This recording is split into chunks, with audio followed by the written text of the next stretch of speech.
It's football season, and that means it's bug season. Heck, who am I kidding? It's always bug season in Texas. And that's why you need Grandeur Pest Solutions in your corner. They're locally owned and operated. They're trained, they're trustworthy, and they have a proven record as they have been in business for almost 10 years. They provide pest control against ants, bed bugs, bees, roaches, fleas, wasps, mosquitoes, rodents, spiders. If it crawls and you don't like it, they're probably going to take care of it for you. Now, they serve all of the Dallas-Fort Worth area, and they're locally owned. These two guys have been running this business since 2013, and every year they get bigger and bigger. But you know what they still do? They still have great customer service. In fact, if you get a hold of them, they're usually going to have your quote and your job ready to go within 48 hours. That's pretty good. Now, you can call them for a free estimate at 469-809-1769. You can find them online at Grandeur4, that's the number 4, shore.com. You can also find them on Facebook. Just type in Grandeur Pet Solutions, and we are so happy. Oops. It's football season, and that means it's bugs. We'll do it live. Okay. We'll do it live. It. Do it live. I'll write it, and we'll do it live. Here we go. Thing sucks. Here we go. Here we go. Here we go. Yeah, here we go. Here we go. It is time for Super Bowl 60, and we're here to watch it and to drink and to say racist things later on, possibly. Hello, everybody. It's Terry, the host, and intern Noe, the pro, for the Super Bowl 60 watch party. Seattle versus New England. I mean, we all predicted these two teams at the beginning of the year, you know. Very easy, a humdrum. Man, I forgot to do this. By the way, how you doing, buddy?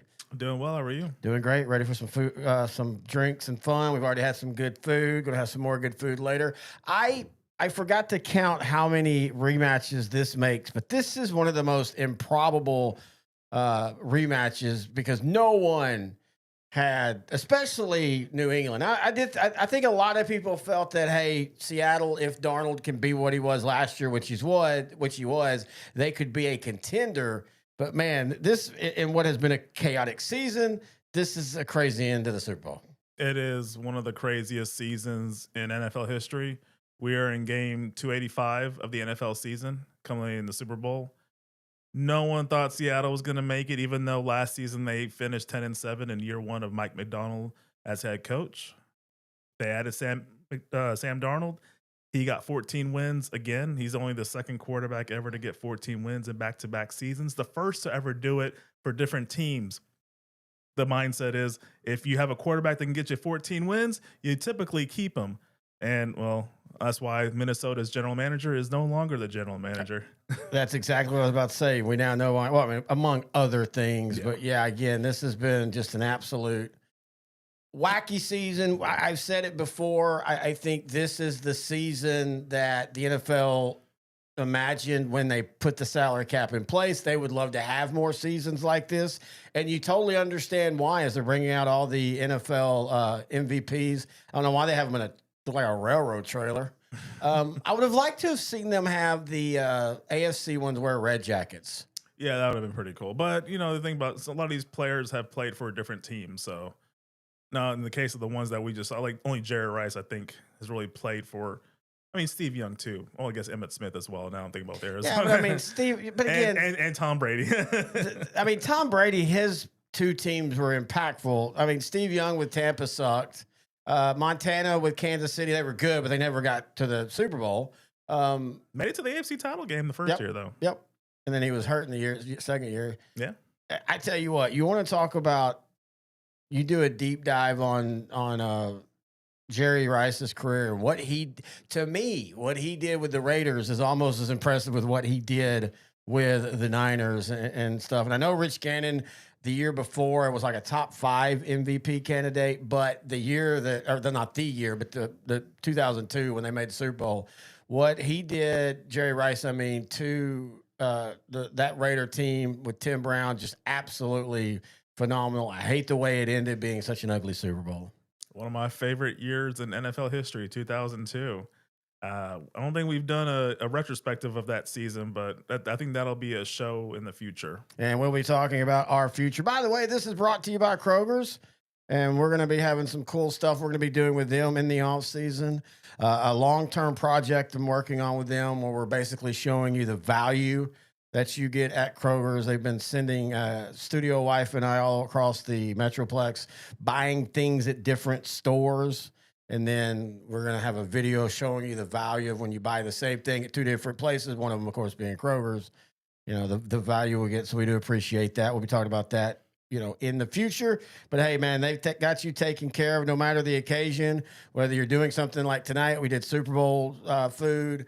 This year, we kind of scaled it down. We had some appetizers before our broadcast started. And then we're having some nachos around halftime. Studio Wife's going to take care of that. Or if you're just trying to stock your fridge for a busy week with the kids and, the husband or wife going to work and just trying to find meals, go to Kroger.com. They'll take care of you. All right, let's start talking it. Seattle versus the Patriots. I said this last week. I'll say it again. And I hope I'm wrong, but man, the blowout factor feels really strong in this one. Objectively, you would think Seattle should win this game by 2 or 3 scores, and that's my prediction is Seattle 31, New England 20. I'm not sure what your prediction is, but we've seen in Super Bowl history, especially with the Patriot franchise, the one game can make a difference. The Patriots can come in this game attacking, being really aggressive on offense, and they could throw the Seattle Seahawks for a loop. So I'm just saying. They do have the defense. Okay, let's go ahead and get into it. Intern Noe, the pro, and I had a bet this playoffs. I'm asking for a recount. I'm waiting for the Supreme Court. I believe you went into the voting machines and changed my vote, but apparently you claim you won the prediction contest. And so what does that mean? At a score of 7-5 to 6-6, I win our playoff prediction bets. There's 12 playoff games to pick from, and this is the 13th one, but we didn't count this one. Yeah. I won 7 of them. I predicted 7. I predicted 7 of the scores to be correct, or 7 of the games to be correct. The winner, and Terry predicted 6. Mm-hmm. And because of that, our bet was a 4 shots during the Super Bowl live show of our choosing. I will have Terry drink them at random points in the evening. And my selection for the alcohol, hailing from the great country of Austria, weighing in at 160 ABV, identifying as spiced rum. Oh, wait, so what is Spice Rum's pronouns? Ouch, this hurts. Yeah. If y'all remember like the 70s horror movies, don't drink strong.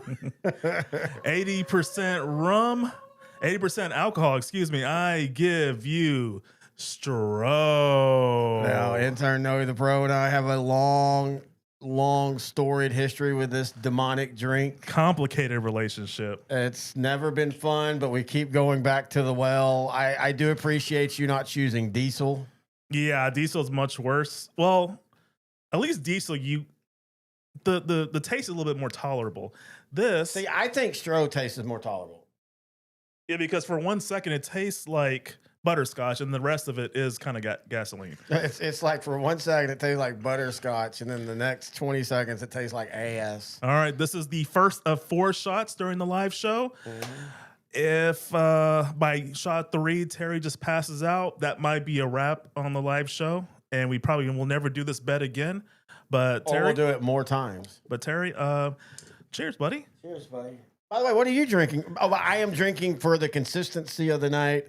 Actually, I probably want to drink much more than this. You can legitimately drink one of these per quarter, which is, I think, how we're going to do this bet, and you're going to be toasty at the other night. That's how strong this stuff is. It is very strong. In fact, this stuff is so strong. Oh, there goes my phone. This stuff is so strong, I've got to take off my little straw thing on my back because I got to slather myself in this.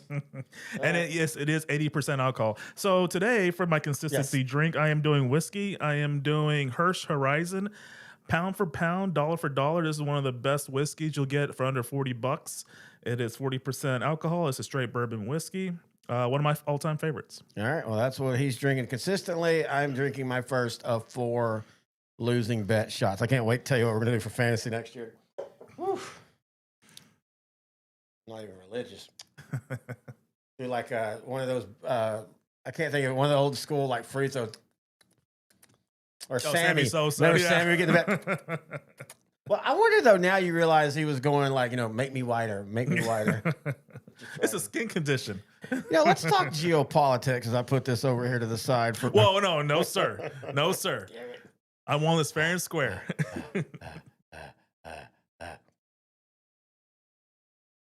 Ugh. It hurts me watching you drink it. I should have brought a bucket in here so you could at least throw up into it without making a mess. There's a lot of like trickle. Oh, okay. Oh, you already planned that. Okay. Smart. Okay, so like I said, this is game 285 of the NFL season, Super Bowl 60. Would you say this is the craziest season you've ever watched in your years of existence? Yeah, when I look at this. No, God damn, that sucks, dude. Give me a second. Yeah. So yeah, to be fair. No, as far as I can remember, I go back to the 85 just as a Cowboy fan, just in their season that year, because they went 10 games. They beat almost everybody in the NFC. 2 of them, the Giants and Washington, being 2 really good teams. But then when they got outside the division, they'd get their ass whipped, whether it be by Cincinnati or whether it be by the Bears. But just overall totality, yeah, this has been the craziest season. And I keep going back to it, but this is the season the NFL has always wanted. This is what they've always wanted, where, even Dallas, as bad as Dallas was, there was a stretch in the season. Oddly enough, they kind of did this last year too, but they had played themselves back into a possible playoff contending team. That's what the NFL wants. They want every team, or at least as many as possible, to still feel like for the majority of the season that they have a chance. And I think this year, most of the teams did. Yeah, after the Quinnen Williams trade, the Cowboys tallied off 3 in a row, and they looked pretty impressive. They looked like they were able to stop the run. The big win on Thanksgiving against the Chiefs was maybe false hope for the Cowboy Nation, because that was the last win up until Christmas. We're really good on playing on holidays, apparently. Well, now we weren't for a while. We'd had a bad stretch at Thanksgiving. But to me, this season has been so typically in history, we have seen 2021 AFC, for example, weak conference that season. I believe Tennessee had the number 1 seed. I believe they were 11-5.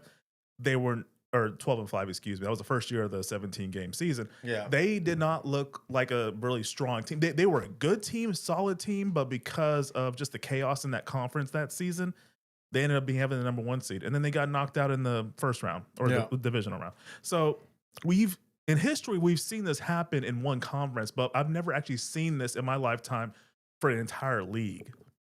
Yeah, so, it's just been, and it's been fun. This was a fun year. I want to say that right now off the top of it. Just as somebody who, outside of Dallas, I watch the Red Zone. Hell, half the time I put Dallas on my phone or my laptop and I still have the Red Zone up.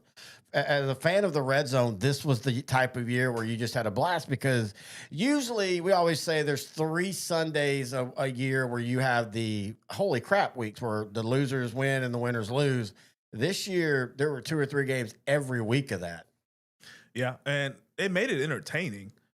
Especially if you're someone, like, for example, if this was college football, I would love it, because I don't have a favorite college team. Yeah. Now, unfortunately, as an NFL fan, I'm a big Cowboys fan.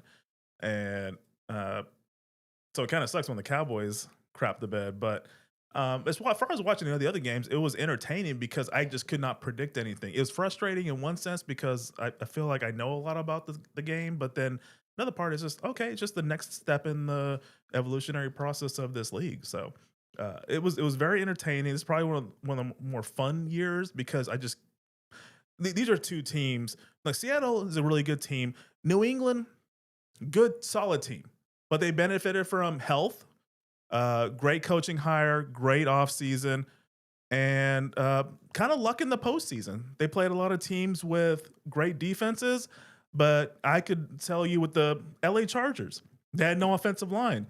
I would say Justin Herbert, this is probably his best year. Go in the next round. CJ Stroud, same issue, offensive line. He was turning the ball over 4 or 5 times, each game. And then in the conference championship, weather and Bo Nix broke his ankle. And so when the starting quarterback's out, I mean, that just kind of plays into the Patriots' favor. Their luck might run out in the Super Bowl, but I mean, Lady Luck's been on their side all season. So, well, I will say this. One of the things I didn't think about till this morning, you could say Seattle's lucky too, because their 2 playoff opponents were teams they know very well. They have played San Francisco and the LA Rams twice, so there's a lot of familiarity, a lot of game tape. So that is a good point. I learned this morning. I was like, man, I didn't realize that. Like, Seattle's not really. I mean, they are by who they beat in the round that they beat them, but technically, all Seattle did was just rebeat the AFC West again. Now, I will say, going to this Super Bowl, they won't have Zach Charbonnet. Will that play a big factor in this game? I think it could possibly hurt, but I also think at the end of the day, I mean, this is Super Bowl, man. You're gonna. Hey, Mario. Mario's watching on YouTube. Welcome to the chat. I think he's at Hooters today. I think he was at Hooters last year watching. And by the way, if you're watching on Hooters, if you're watching, that show's already kicking in. If you're watching on YouTube, on Facebook, and I think on TikTok Live, and you want to make a comment, just comment on that site, and we will see it in our browser.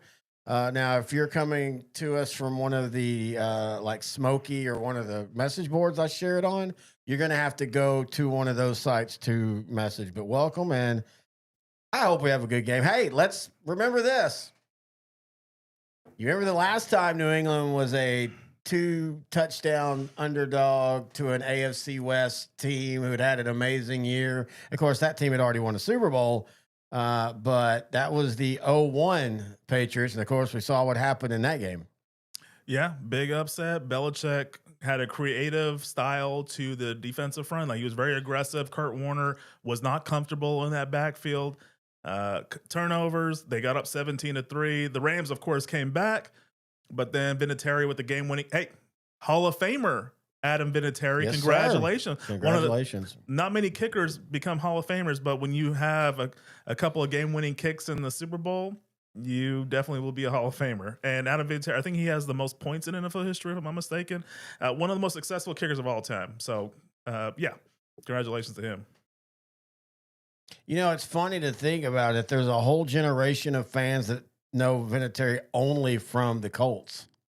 Oh, yeah. He played longer with the Colts than he did with the Patriots, if I'm not mistaken. He did. Or it's really close. Yeah, because I think with the Patriots, he played from, I think, 96 to 04, 05, and then Patriots the Colts from 05, 06 to 2016, 27. He played a very long time. He played into his 40s. So. Dude, that last year with the Colts was a struggle. Remember, like, he was starting to miss 30-yard kicks, and like, you knew it was time. He probably should have hung it up the year before. But you know what? Hey, he lasted that long. Kudos to him. Here's your favorite player, Mac Hollins. I've watched him on YouTube. He has a cool little YouTube channel. He's a unique guy, but unique in a good way. And it doesn't feel like it's fake or anything.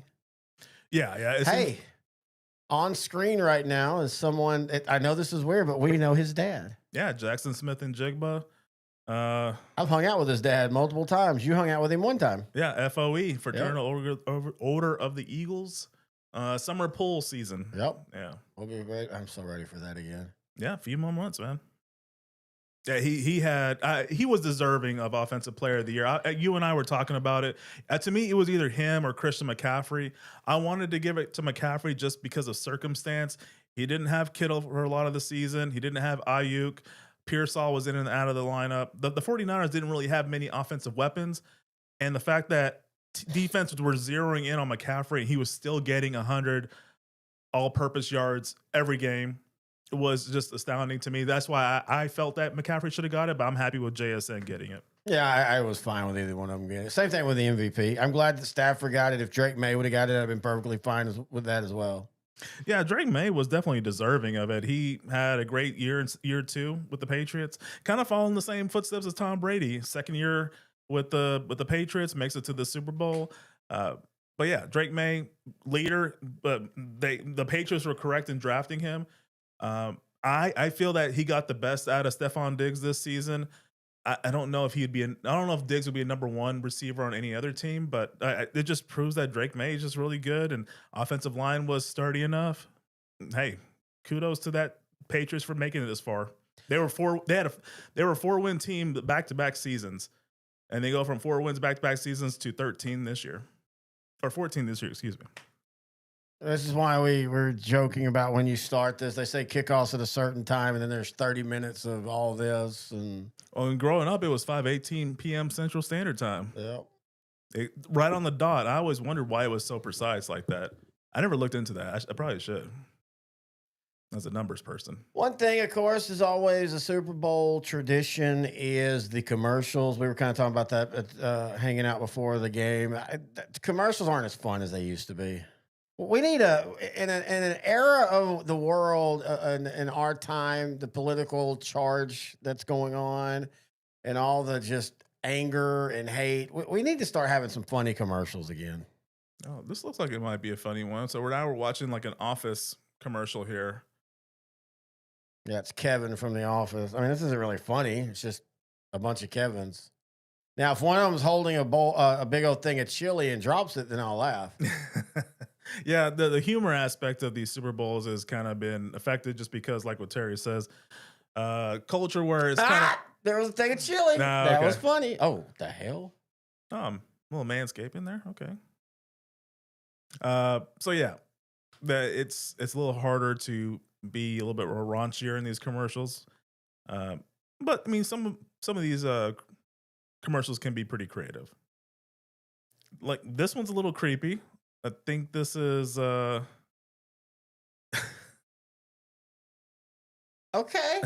Okay. Manscaped. I see you. Former advertiser with us. Hey, look at this. okay. Here's Guinness. No, that's Joe Montana.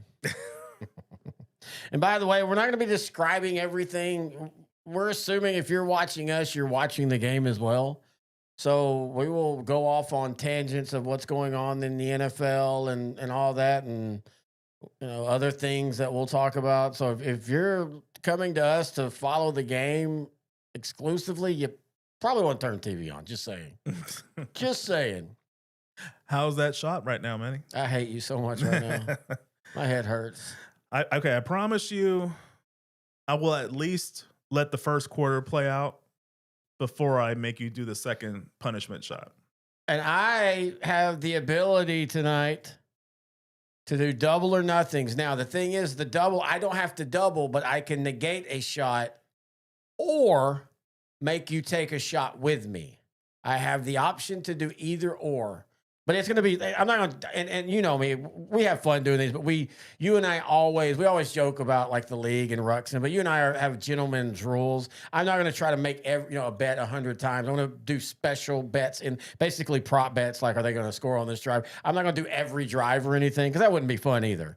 But I do have the ability to either negate a shot or make you take a shot with me. You're not going to Michael Jordan it where you keep losing and losing, but you're like, oh, I'm not gonna give up. I'm just gonna keep betting until I finally roll. Yeah. Or like Gilbert Arenas and just not pay until you pull a gun on me, or I pull a gun on you because you're mad that I won't pay. Yeah, this July 4th, man, 250 years of American independence. Yes, sir. Okay. That sign language has been a thing for a while. No, the fact that they announced them. Oh. There was somebody I was reading the other day. I say the other day, it's been a while ago. They did that, and they were faking it. Like they had no clue what they were doing. Oh, that is terrible. Like it was like there's a little mini documentary on YouTube. And like this dude did it for years, and nobody called him on it. Wow. Well, this was pre-internet, and not many people are going to take the time to write in on that kind of stuff. Okay, I'm not a music person, but this is Brandy Carlisle. Any relation to Belinda? I think that's her daughter. Okay. Let me look. I always love the decor in the stands where they get people to pull up the little signs because it says America 250. Pretty nice.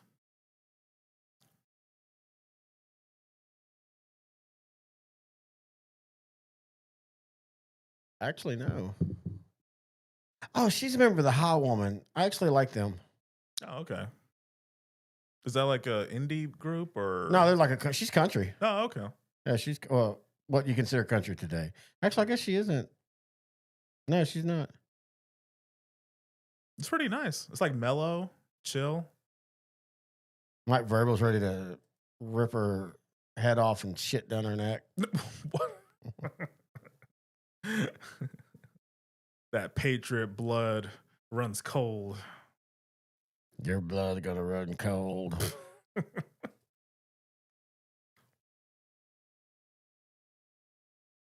I always love those shots of the military around the world. That's funny because right when we first got here, your first shot was F the military. No, no, sir. I never said that. Do not get me in trouble, sir. Oh, that stro's really the stro is gonna backfire on me. Is basically what you're saying. At some point, we're gonna come out of break and I'm gonna be facing the wall. Now, one of our happy hours a couple of years ago, I did have the stro with hot tea, and it was actually not bad. The bad taste, the bad aftertaste of it was negated by the Earl Grey. Dude, it really burns right now. Like it's still burning. I should have gave you some warning, like, hey, have some extra electrolyte with you, or have some extra. Oh, water. I've got another one in the fridge. I'll save that for literally after we get through with the show tonight. Oh, I love that jacket. Fred Beam. After the show tonight, I'll pour some in my Stanley. Yeah. And I'll go to sleep and let it just sit there for a few hours. Then when I wake up at like 3 a.m. for my alcohol pee break, I'll just suck it down like you do on a Friday. You almost made me force you to do a second shot with that comment, sir. But I'm gonna be nice. So I could cheat and be like, I bet at some point he says order Ramparts.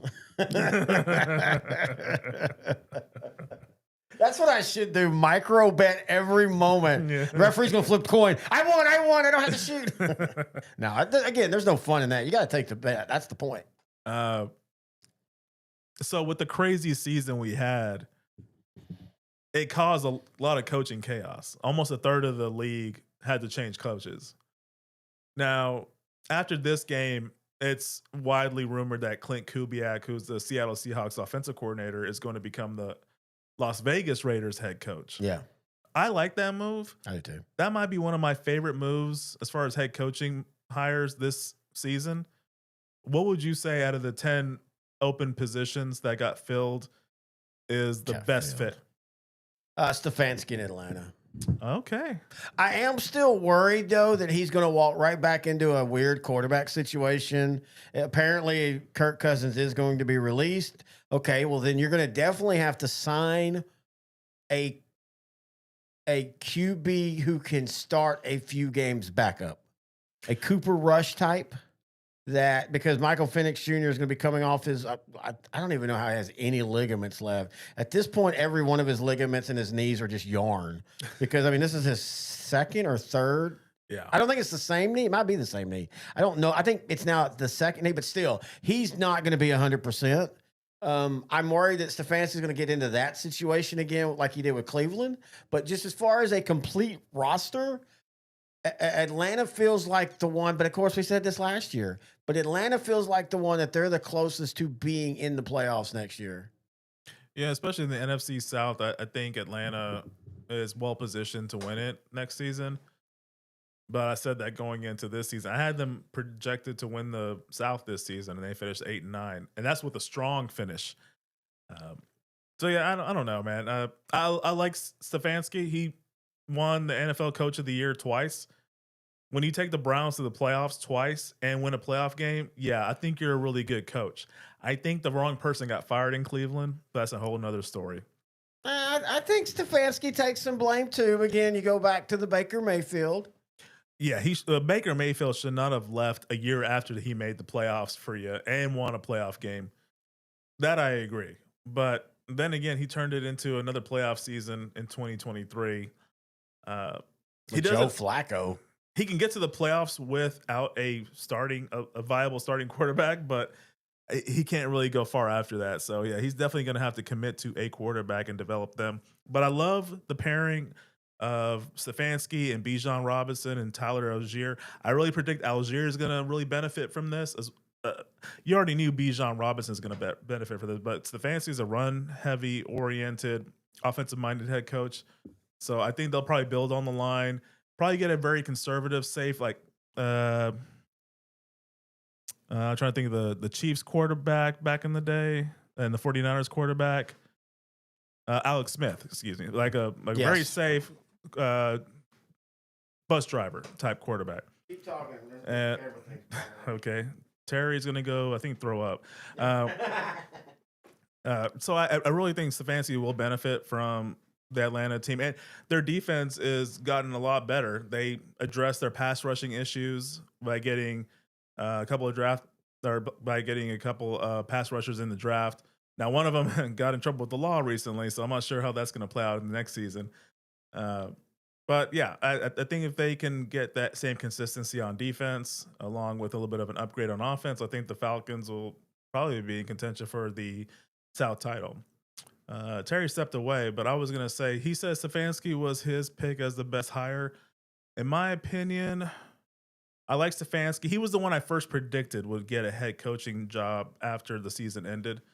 I would probably go, as far as best, I'm going to go with Kubiak. It's not official because he's still calling the offense for the Super Bowl tonight. But I think Kubiak going to the Raiders is a really good hire because the Raiders had some issues with the offensive line, and so did the Seahawks up until this season. They drafted Gray Zabel this season, and it kind of solidified the offense. And with Kubiak's magic, he was able to get that offensive line to be one of probably the top 10, at least top half of the league at worst. And they went from an offense that was 15th to 20th last season to top 5 this season. And I really attribute that a lot to him. They got Darnold, $30 million a year, 3-year contract. I think that was a great move. Going into the season, I think Terry and I jokingly called him White Geno Smith. But he ended up playing a lot better than that. There was a couple of games where he threw multiple turnovers or multiple interceptions, but outside of that, he was a pretty steady presence there. Got it to Jackson Smith and Jigma, their star wide receiver. I really think this was a really good offense, and they were able to scheme on the passing side really well, considering that there was really no other big threat opposite JSN. You had Cooper Kupp, but he didn't really. He's a great run blocking. He was solid, dude. He's solid, but he's not 4 years ago Cooper Kupp. Well, no, but it wouldn't shock me if he had, a 6-catch, 70-yard touchdown game tonight. Which he's become a playoff stalwart. I mean, because like this playoffs, Cooper Kupp has performed admirably.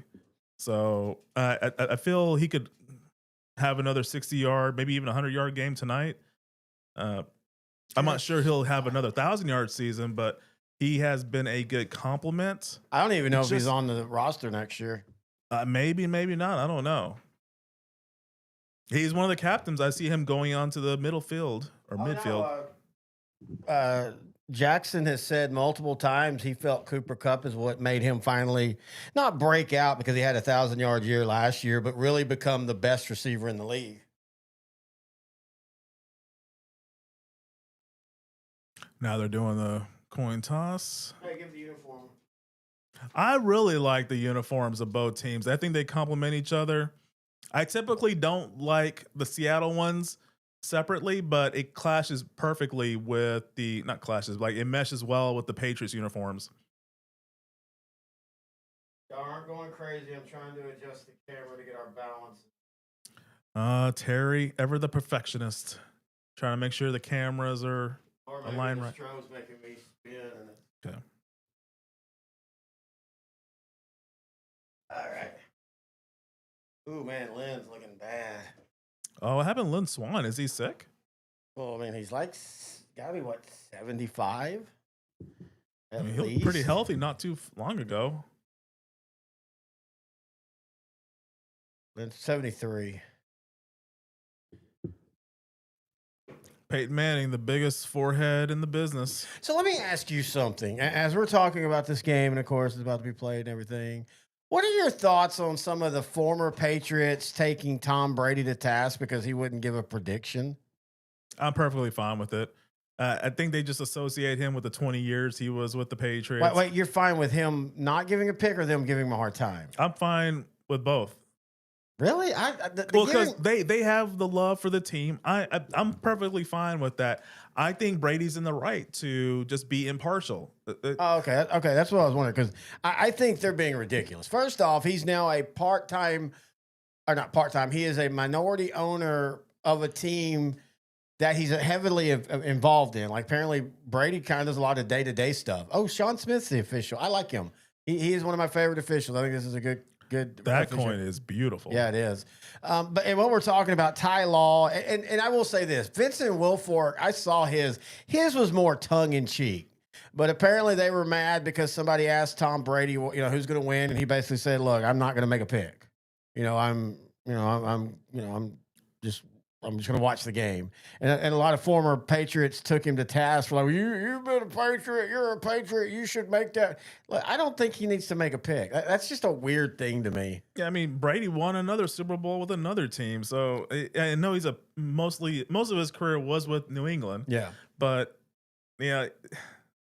He grew up a 49er fan. Exactly. That's a good point, too, right there. We're looking at the screen right now. We're looking at his favorite player of all time in Joe Montana. Joe Montana, the actor? Joe Montana. No, Brady loves New England. He's rooting for his teammate Mike Vrabel to do well. But in his position as color commentator on Fox, there has to be some sort of impartiality. Now, I say this, and I told you, I felt like when Troy Aikman was in his first few years as color commentator, post retirement, I felt he was trying too hard to not be biased toward the Cowboys. He was like digging in on the Cowboys. He softened it up over the years when he got some credibility and some respect from his peers. But I thought the early years, Troy Aikman was pretty hard on the Cowboys. Now, maybe those years were easy to be hard on the Cowboys because they weren't good years for the Cowboys, but nonetheless, I'm okay with Brady. I'm okay with what Brady said. Perfectly fine. All right. Jeremy Hargrove said nachos and wings are done. Thank God. Next year, my Ravens will be playing in this game. Jeremy Hargrove, a Ravens fan. Mario Scott says, by the way, I like Jesse Minter becoming the head coach for the Ravens. I think he's going to help that defense a lot. And a healthy Lamar Jackson with a healthy hamstring, I could see a big turnaround. I thought that was a very underwhelming hire. After you had John Harbaugh, I figured you'd go after a little bit bigger, more someone proven. I mean, you've got a roster that's ready to win now. I think I was expecting a more proven person. Mario Scott said they should take him to task. Yes, he's a minority of another team, but he has a statue in front. Okay, so let me ask you, Mario. Now, he didn't respond. He didn't give a pick. So what if he doesn't think the Patriots are going to win? So he still should say, I think the Patriots are going to win simply because he has a statue? I disagree with that. Like, we want honesty in our broadcasters. I'd take him to task more from like, dude, just give a pick. Like, if you don't think the Patriots are going to win, just say, I don't think the Patriots are good enough to win. That's perfectly fine. Take him to task for not making a pick. Don't take him to task for not picking the Patriots. That's goofy to me. Tom Brady was the quarterback for a team that made it to 9 Super Bowls and won 6. I think he has the right to make an opinion for or against the Patriots, and we just have to respect it. And I disagree with you about Aikman in the early years. I never felt he was trying. I for sure know he was course correcting. You just look at him, you see the star, you see the 3 Super Bowls. I think that was in his head, me personally. I just remember listening to Fox at that time, and I just felt he was harsh. But maybe, like I said earlier, it might have been just because the Cowboys were not that good at that time. Yeah, and that's a really good point. When you got, as the great Emmitt Smith once said, when you got a lot of poo on the field. And here's one of the reasons why I don't necessarily disagree with you, but all the non-Cowboy fans hate Aikman because they say he's always a Cowboy homer. My mom hates Troy Aikman, says he's a Cowboy homer. I don't see that at all. Well, because not, of course you don't, and I don't either. But anyway, Kevin McPherson, enjoy the last game of the season, gentlemen. Tomorrow we start the countdown to the Texas high school football 2026 season. Exactly. I've cleared everything off my schedule tomorrow till around 1. I plan on having headaches all across my body tomorrow after what we're going to be doing tonight as we're finally nearing kickoff. Mario says, well, I mean, I think he should be on TV. Grab your drink. Oh, I think, Mario, you meant to say you think he shouldn't be on TV and be an owner. I don't know. Hey, grab your drink. Oh, sorry. Can I grab? Please let me grab this. Thank you. Thank you. Thank you. Thank you. Cheers. Cheers. Here is the last game of football. Well, fall football because the UFL starts here soon. By the way, I think their rebrand's been pretty damn solid. I sent you the helmets. Like they've trimmed down the league. Dallas Desperados are now. I mean, the Arlington Renegades are now the Dallas Renegades. They moved to Frisco, I believe. Yeah, they moved to Frisco. Houston changed their names to the Gamblers. I think that's smart. I liked what they did when they first, came on. Hang on. Where they were trying to kind of emulate the Oilers. But I think it's time, if you're going to emulate something that was successful. And that's the Gamblers. I don't mean that about it. I'm just saying, that's the Gamblers. And the Gamblers looks really good. All right, here we go. Seattle will start the first play of the from scrimmage. Good push. Wow, Walker with a nice run. It's kind of funny because Patriots were pretty good this season on getting that outside contain, but right there, Walker got the first down, 10 yards, 11-yard gain. Now, this is an interesting point because him and Charbonnet were, I think, going to be free agents this season, or upcoming season. Charbonnet is hurt, and a lot of people felt that Walker might have been the guy that got. They were just gonna say, "Hey, go ahead and sign it elsewhere." Yeah, but with Charbonnet being hurt, that might change plans. I think they were always going to try to sign them both. They're two different style backs, and they work so good together. Walker being the guy that's going to hit the edge more, Charbonnet more of your inside the 20 guy. Neither one of them. I mean, they can ask for top money, but neither one of them are going to command top money. Yeah, you and I, we joked about earlier about the Darnold being the white Geno. I do think if Kubiak goes to the Raiders, I think Geno Smith's still starting next year. Yeah, Geno Smith, I think 37, 38. He still has something left. He just looks so bad this season with the Raiders, but the Raiders look terrible in general. So he could have just been a product of the bad team. Well, that nice. was almost intercepted. Jeremy Stevens on the catch. He kind of he's long and rangy. And what, he 88 with the? I think maybe. I think it's 88 with the. This is AJ Barner, I believe. Yeah, he's real solid. Marcus Jones, the special teams ace for the Patriots, was on defense on that play.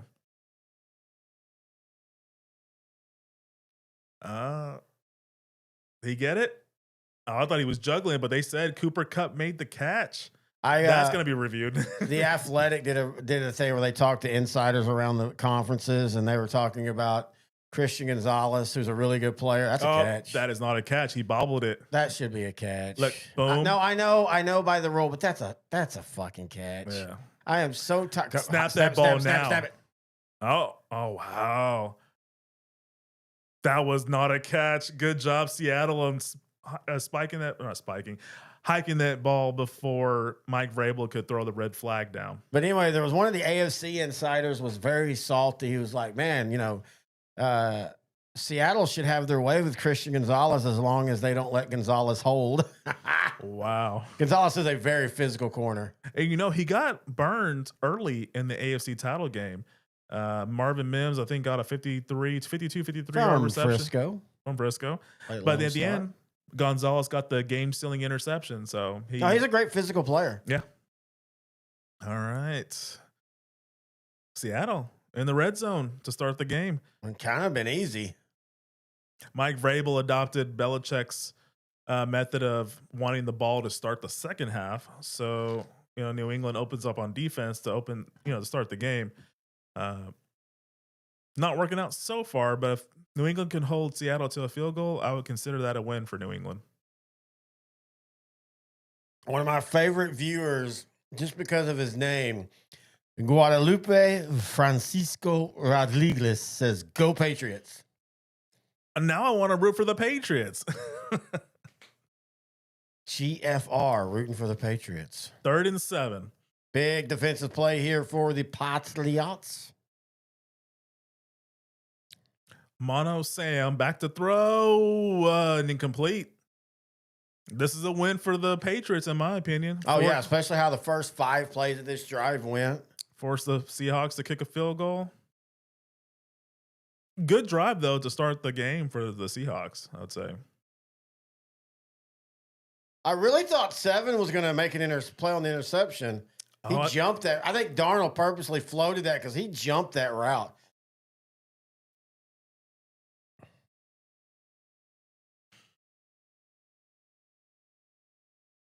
Nice start to the game. Yeah, frantic in a good way. I really wish the Seahawks wore their old school uniforms, but I guess they just can't during the Super Bowl. Oh, yeah, there's no way the NFL would allow them on that. Speaking of old uniforms, man, the Miami Marlins rolled out there. What everybody now does these Friday nights or these Saturday night sets. Yeah. Like Texas, the Rangers wore their 3rd one on I think Saturdays. But they're bringing back the old Florida Marlins from the very first year. I hope they wear some of their teal hats as well. Yeah, and go back to the Florida Marlins. They'll probably alternate black hat or teal hat. I would be happy with that. Jeff Conine, 95 All-Star game here in Texas. Yeah, I was at that All-Star event before. Like you go to, like you had a bunch of booths and you got to go and buy a bunch of stuff. In fact, well, it's not up here. That Houston Oilers helmet I bought in '94 at the All-Star event. Nice, when they were still in Houston. Yeah. Mm-hmm. Major League Baseball All-Star game. The competition, is that still one of the best things as far as the 4 major sports? Because I actually like the hockey one. You have the fastest skater, hardest shot, accuracy. Oh, you're talking about the skill competition. I'm kind of bored with the home run derby. It's just like the slam dunk contest. I think it's something you should roll out like every 5 years. No, okay. Or change the rules. The biggest issue with the home run derby is A, the rules are always changing, but B, we've seen so many times where the guy who actually hit the most home runs over the night doesn't even win. I remember Josh Hamilton. Happened to Juan Gonzalez too. Nobody remembers that. It happened to Juan Gonzalez too in '95 in Pittsburgh, or '93. I can't remember which year was. 94 was Pittsburgh. I thought '94 was Texas. 95 was Texas. Okay. So yeah, 94. He actually hit the most home runs, but how they did it, he didn't win it. And I don't like that. Like Josh Hamlin, of course, the most famous, one of the most epic home run runs in that event, and he doesn't even win it. And they've got to figure that part out. The reason why I know it was in Pittsburgh in '94 is because I think Jason Beret gave up the game-winning hit, and it was a year the White Sox were good.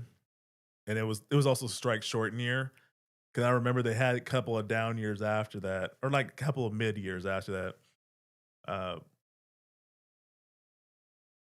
This is amazing. Like it's hit. You okay there, buddy? Yeah, my phone dropped. That shot still affecting you? Oh no, I just literally dropped my phone. Yeah, it's just amazing like what you can remember when you're younger. And you can't remember where your pants are. We're under 12 minutes left in the first quarter. Drake May will be making his debut in the Super Bowl. Okay. Going into this season, how did you think the Patriots would really do? I went back and watched one of our shorts. We did that after week 1, and we talked when the Raiders beat the Patriots, and we both felt that the Patriots are going to be fine.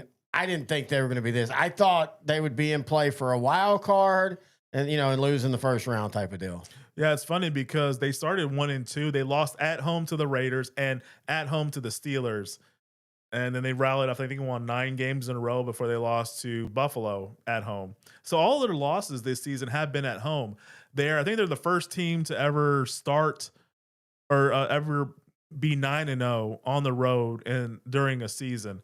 They're road warriors, Now they had to go across the country to Santa Clara. this might have been the reason why I probably should have predicted the Patriots would win. But everything else is telling me Seattle's going to win. But who knows? One game, anything can happen. All right, let's see what Drake May can do the first time he starts. Why the chat? I think Ramondre Stevenson is starting tonight. Now, they got a rookie in Henderson, Travion Henderson from Ohio State. He's a burner. He's a breaker. And he's a good compliment to Stevenson. And I could see Henderson getting about 10 to 15 touches in this game. I could see at least one of his touches going for at least 30 yards. He's a speedster, so. But Seattle's defense is formidable. But complimented by DeMarcus Lawrence, former Cowboy, who famously said, if he wanted to win a Super Bowl, he had to leave Dallas. Yep. And look where he's at. And he started slow, but man, he has come on to be just what he did in Dallas, just very solid. He just fits right in like a piece to a puzzle. You know, just Leonard Williams, Byron Murphy, solid linebacking core, excellent secondary led by rookie Nick Imanwuri. They got from South Carolina. He's 6'3", 220. He's coming off an injury, but he is playing in this game. I wonder if the Patriots are going to take a shot deep in the area where Imanwuri is covering. Big first down right there to Robinson. We got a $20 super chat from Nevea 57. Nice. On YouTube. Thank you, brother. Yeah. You can ask a question if you'd like. That's Yeah. kind of what you're supposed to do with the super chat. I need to probably have that. Okay. This Mario watching on YouTube. That's funny.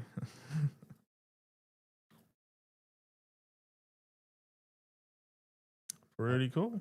I don't know where those are. I don't even know where those go. That's our very first ever super chat contribution. History has been made.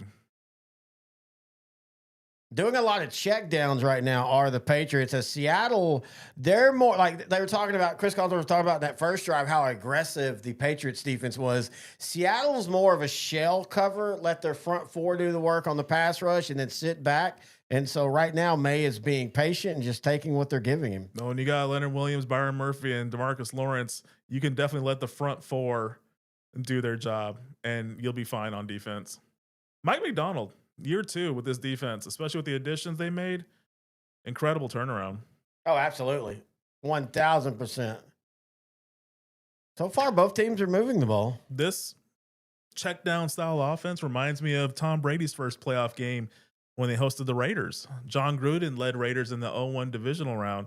He did a lot of check downs. It was bad weather too, but it's par for the course for the young quarterback. You got to get him settled in. You got to get him comfortable. Oh, that was also the famous tuck rule game. Yep. Patriots across midfield. 1st and 10. Hey, good start for the Patriots offense. This is a very good Seattle defense. And as you say that, a sack for Seattle. Huge play. As the pressure got to him as Hall trips up May. First sack for Seattle. Yeah, ball's back at midfield. Got past the rookie left tackle, Will Campbell. I think number 4 overall pick. Kind of was crapped on in draft boards just because he had small arms, but he's been pretty solid all season. But in the last couple of games, he has been beaten pretty badly, but he's still a pretty solid left tackle. He'll only get better after over time. Right here, he just had a good block on a pass rush. May is running. Oh, beautiful open field tackle right there. Imanwuri with the tackle. Boy, he has been a stud. Yep. Him and Drake May were on the injury report this week, but they both came off of it. Yeah, Guadalupe, we all wish our Cowboys were there.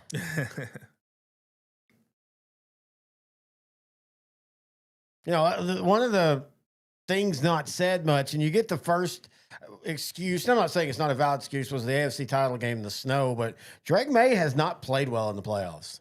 He's not, but he's been given the benefit of the doubt just because the LA Chargers have a great defense. The Houston Texans have one of the best defenses this year, probably the best defense this year. When you're playing teams in the playoffs, you're going to play. You don't get that benefit of the doubt from me. I don't understand that actually. Like that makes no sense to me at all.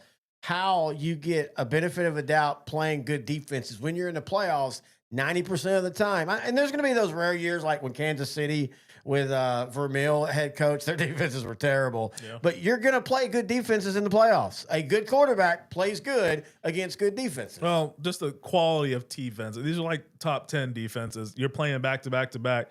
And then I would say Houston's probably a little bit better than Denver's, but you're playing Denver in Denver and it's snowing, so it makes it even worse. No, I can understand a little bit the AFC title game one, but the week against the Chargers, he did not play well. He didn't, and luckily for him, LA on offense, they're missing their top tackles, Rashawn Slater and Joe Alt. You know, and they had running back issues throughout the season too with injuries. So even though their offense was kind of stagnant in the wild card round, it was okay because their defense was shutting down Herbert and company. Milton Williams came back for the playoffs. He was healthy. You saw what difference he made last year in Super Bowl 59 against the Chiefs. Milton Williams, the defensive tackle for the Patriots, he was harassing Patrick Mahomes all evening last season. So he's back in the Super Bowl just with a different team. A great run stuffer, but also a good pass rusher too. These commercials are fantastic. Is that Ben Stiller? Yeah. Yeah, Patriots. I mean, Christian Barmore, Milton Williams, Christian Gonzalez, they have a really good defense. And they have a defensive-minded head coach. So I kind of knew that defense will at least be top half in the league. I didn't expect the offense to be as good as it was. And that's part of the reason why Josh McDaniel kind of back in mainstream NFL media. He's the offensive assistant, or I guess he's the assistant coach of the year. I think that's the right phrase I'm using, right? Assistant coach of the year. Yeah, assistant coach of the year. By the way, real quick, you kind of brought it quickly. So far, I can't hear them fully, but the commercial's been pretty damn good. Okay. Got Kurt Russell rocking it. Can you not hear the TV? Yeah, the TV show? Can you hear Oh, the, yeah. No, okay. I can hear the TV. All right, so make sure. Does Josh McDaniels get another head coaching opportunity? Man, after he left the Broncos and after he left the Raiders, I would have said no. But if he does another year of this, if they go from exceeding with an aging wide receiver one to next year, they're just blowing teams away on offense. I can't see where he's not a head coach in 2027. Well, I mean, but is it one of those that, people just won't trust him again as a head coach? I don't trust him as a head coach, but he's kind of repaired some of his image. Vrabel, kudos to Mike Vrabel for trusting him yet again. And it's been benefiting. Drake May has really appreciated him.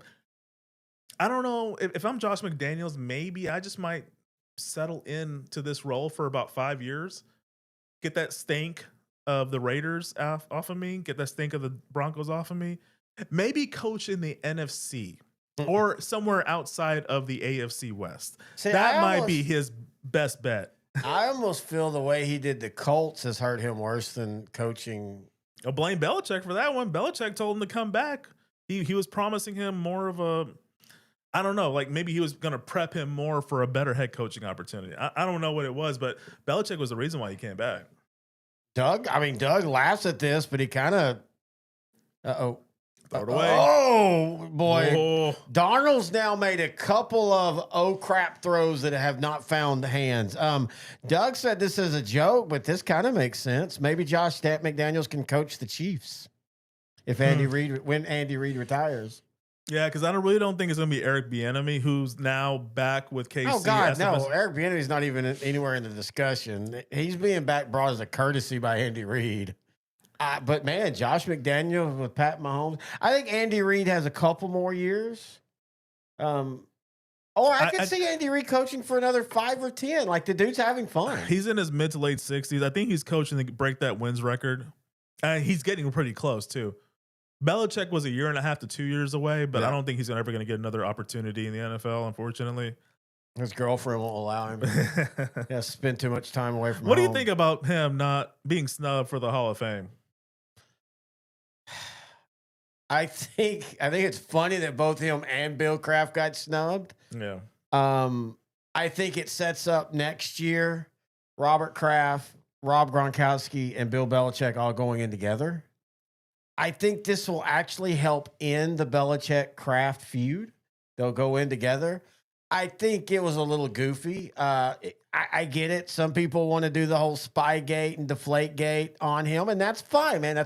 You have that right. I don't agree with that. Oh, But then, you know, this was after he won 3 Super Bowls. That's when Spygate, Deflategate happened. yeah. But the whole thing with Spygate is okay. You got caught then, but were you doing it? In fact, I think one of them was the Rams.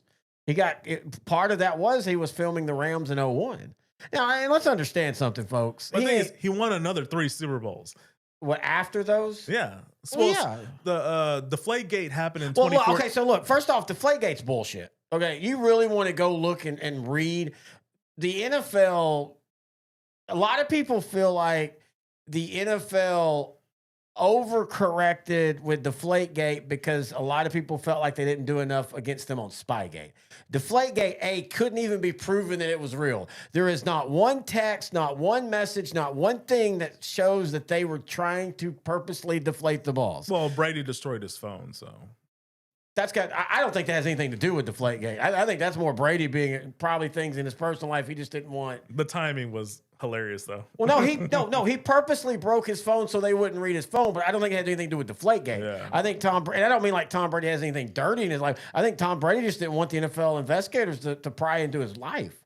And I don't think they should have a right to go through his phones anyway. You're not the police. You're the NFL investigators. But I think they overcorrected with that. And I was a big believer in Deflategate until I actually started reading it. There have been multiple scientists that said the weather could do that.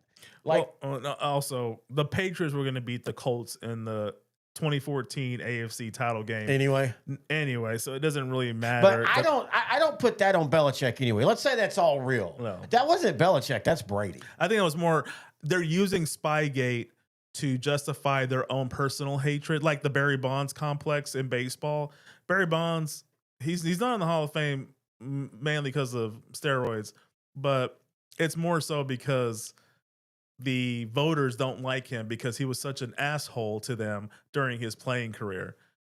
That's the real reason. Well, now with Barry, it is PEDs. Baseball part writers. Baseball writers have this holier than thou bullshit attitude about PEDs. Doug, do you mean Spygate or Deflategate? Doug said Jimmy Johnson says the Cowboys are doing the same thing under him. If it's filming other teams, George Allen was famous for it. Yeah. George Allen's in the Hall of Fame, and he's one of the biggest cheaters. I mean, this dude literally traded one player to 2 teams in one day. Famous Washington head coach in the 70s. And Rams. Don't forget, he's a Rams coach in the late 60s. Yes. And I love George Allen, but George Allen would try to cheat 3 ways to Sunday. I believe a ton of teams, Spygate, I believe a ton of teams have done Spygates. You know, it's so weird to me. We have this, like, going back to baseball, and I've told you this many times, and I've said it on our show many times. If you're gonna dock Roger Clemens and Barry Bonds for things they never even actually tested positive for, by the way. But if you're going to dock them, then you got to take Gaylord Perry and Whitey Ford out of the Hall of Fame. 2 guys who admitted they doctored the baseball. Yeah. Because in my opinion, messing with the actual equipment affects the game more than a dude trying to get 5 more home runs, 10 more home runs a year. That cutting the baseball, doctoring the baseball, meaning you're affecting not one at-bat, but every at-bat that Gaylord Perry was pitching, that is more important or more destructive to a game. It can actually help. That's why I go to where they just didn't like him debate. I really just feel like the voters don't like Barry Bonds, and I also feel they don't. But I'm telling you, dude. I know you know baseball, but like I'm a baseball guy. The writers have a holier than thou. Agreed. That's why Jeff Bagwell's not. Jeff Bagwell never got implicated in anything other than rumors and innuendos. Yep. He should be in the Hall of Fame, but he's not. Yep. Doug brought up, Jimmy said they didn't get anything usable from it or they would have kept doing it. I've always wondered if the story about the whole shovel pass thing with Thurman Thompson, he claims, I just happened to be in the hotel room. You talking about Super Bowl 28? Yeah, I just happened to be in the hotel room, and I just happened to see B-roll, or maybe they were filming the Bills, and he didn't want to say anything. He's probably said it enough times to where he believes the lie, allegedly. James Fritz says NFL ? Yes, this is the NFL. Welcome, James. 3-0 in the first quarter. It's been an eventful, if not prolific, first quarter. Yeah, Patriots were able to stop the Seahawks on the Seattle second drive. So Patriots are driving now in Seattle territory already, looking to at least get some type of points. They're getting close. They're getting to field goal range almost. They're about 10 yards away. This is where they were last year. Last week. They keep having last drive. They keep having bad first down plays after getting a first down. Positive yardage. There you Great tackling. Not positive yardage. That Seattle secondary is legit. Patriots are going to have to take a shot over the top. Yeah, I can't. It was the old Legion of Boom, and they have a new nickname now, but I don't know what it is. Dark Side. I didn't see that one. I saw something else. Yeah, it's Dark Side. I like that one, actually. Yeah, because it's like the evil empire with the Patriots versus Dark Side.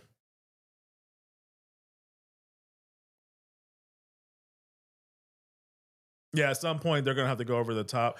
Now, McDaniels, as an offensive coordinator, I could see him setting up these little screen passes, little short passes to go over the top eventually, and he's sacked. Never mind. I sounded smart up until that point. Devin Witherspoon, I think he's a second-year guy. Yep. Excellent corner. This isn't a great defense in general. Patriots defense are on skates right now. Patriots offensive line are on skates right now. Look, not only him, dude, they got beaten 3 different positions. Yep. I'll say the one guy that did really well was actually Will Campbell, the left tackle. It was everybody else that didn't do so well. Dude, you know who we've become as Cowboy fans? We're the franchise that has to root for our former players to win Super Bowls with their new franchise. Oh, man. DeMarcus Ware with the Broncos. In 2015. DeMarcus Lawrence now. 10 years later. Jason Witten. I had a friend on Facebook say he felt like he got robbed not being a first ballot Hall of Famer. I don't. I think DeMarcus Ware got robbed more than by far. Witten. I think Witten will get in, but I think it'll take Rob Gronkowski should go in next year. I don't think Witten should. Witten will go in, but I don't think I think it might be 10 years before Witten gets in. Throw stats out. Gronkowski probably was the greatest tight end I've ever seen. That's a good one, man. It's a tough one. Like you have Tony Gonzalez, you have Doug Kellen Winslow, Mike Ditka. And people know him as a head coach, but he was a great tight end back in the day. Jackie Harris, I call it Ozzie Newsome. Jackie Harris for the Cowboys, the fall down screen. Yeah, we only used it once a week, but it always worked. That was the only offense we had. Eric Bjornsson. Hey, Eric Bjornsson was solid. Why is he not a first ballot Hall of Dude, Famer? the one I really wish we'd have got to see what would have happened is Doug LaFleur. Dave LaFleur. Dave LaFleur, yeah. Had famously 3 touchdowns against Washington in that 98 opener.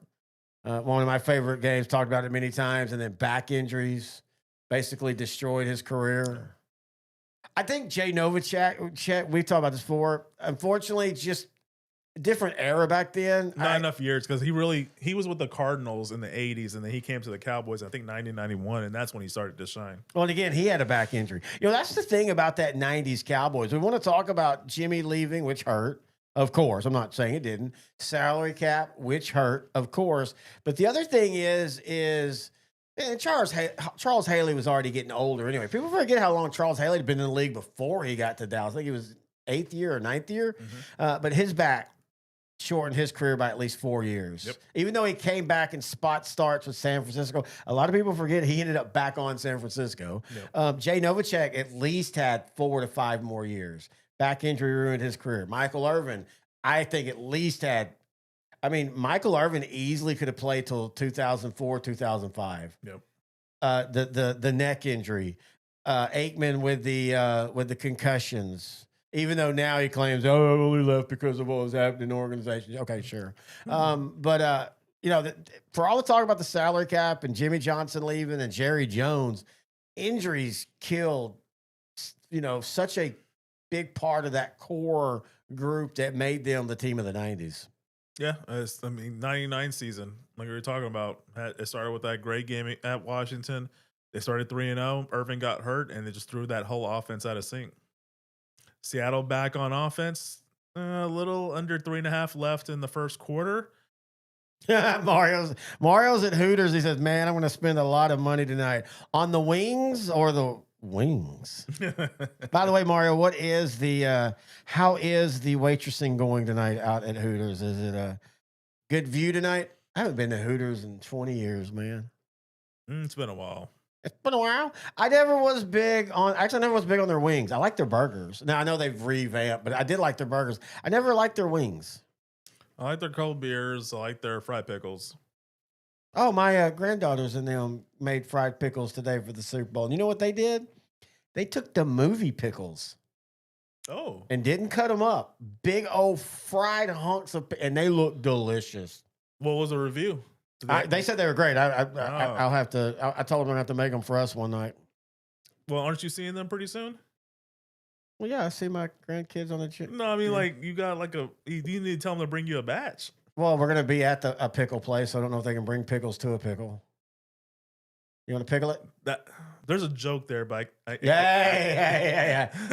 Me too, actually. I had to walk that line. I wait. I almost said it too. Like, wait a minute. No. No.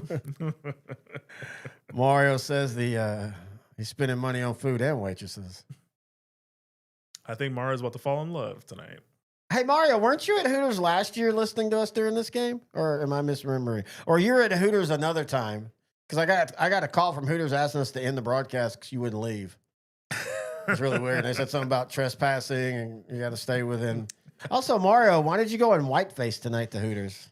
And why are you calling yourself Bob? Probably trying to get better treatment. Hey!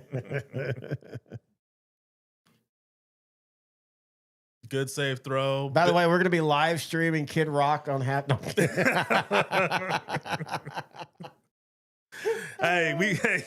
Hey, viewers are viewers. I'm just saying. Hey, we've talked about doing that. Hey, you keep making me do Strohs. I might drop the N-word. We're going to be on the Right Wing News next week. It'll be Look at these patriots over here.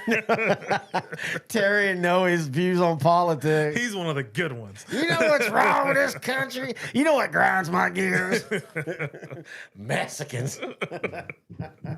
I'm kidding, Guadalupe. That was a joke. Let's see. Oh, viewership is still okay. Yeah, we're sitting at 5,000. 5,000. I'm excited. I was worried about that one comment. Okay, we're down to 3,000. Yeah. We're down to 2,000. No, we're up to 8,000. We're up to 40,000. Donald Trump's truth socialing about us. Yeah. Do you stay for the whole Super Bowl, Mario? Like, do you just sip on? Like, do you just what do you call that? Nurse a beer, or do you have a pitcher? Man, this has become a way more defensive game than I thought it was going to be. My other question is, how do the wait staff treat that? Because you can't just serve them alcohol for hours and hours and expect them to be able to drive home. Doug, hang on real quick. Sorry. Doug says, fun fact, Turning Point has the only halftime show starring someone who was in a sex tape with Scott Stapp. I'm sorry, the second one. You just haven't seen Noe and Scott's Big Adventures. I have to pay for college somehow. Hey, man, you got to do what you got to do. I told you this before. Me and my old college roommate, we weren't college roommates at the time. We just hung out. Me and him during the 90. Oh, big throw. Man, Darnold's off tonight. This is the Darnold that we all kept waiting for in the playoffs. Yeah. I think it was 97 playoffs. NBA. We would go to the Chili's. And this was a time where I didn't drink at all. And we would just sit there and we would just consistently get an app every hour. And they were pretty cool with us. Of course, we got to know the waitresses and hanging out and the wait and staff and hanging out. But yeah, usually as long as you're funding a little bit, they're pretty cool with it. He says if it's a blowout, I bet you leave if it's a blow. Oh, out. Oh, sorry. Read that wrong, buddy. My bad. I have to apologize to Terry. The Stro affects his reading abilities. Doug says Bomani Jones calls him same Darnold. I like White Gino. Same Or as Darnold. we started calling him Thin Lips Gino. I mean, Thin Lips Gino after the John Gruden. Speaking of the Raiders, John Gruden basically just guaranteed himself a future NFL head coaching job as he is suing to have Roger Goodell's emails put to the courts and in public record. So maybe John Gruden back to the Raiders. That'd be kind of cool, actually. So no Kubiak. It's gonna be. That's not official. Okay. I'm just saying. A lot of stars out here. No, but John Gruden's definitely getting another NFL job now. I think he was always going to, but especially now, the NFL's not going to let those emails You know go. what? Tell him to accept the Browns job after Todd Monken messes that up. Really, that not was Todd Monken, Barry. That was a terrible hire. The ownership messes that up. I won't even put it on Monken. And you know what? My hot take, I think he's actually going to not do too bad. I just, If you think what he did at Georgia in 21 and 22, what he did with the Ravens in 23 and 24 on offense.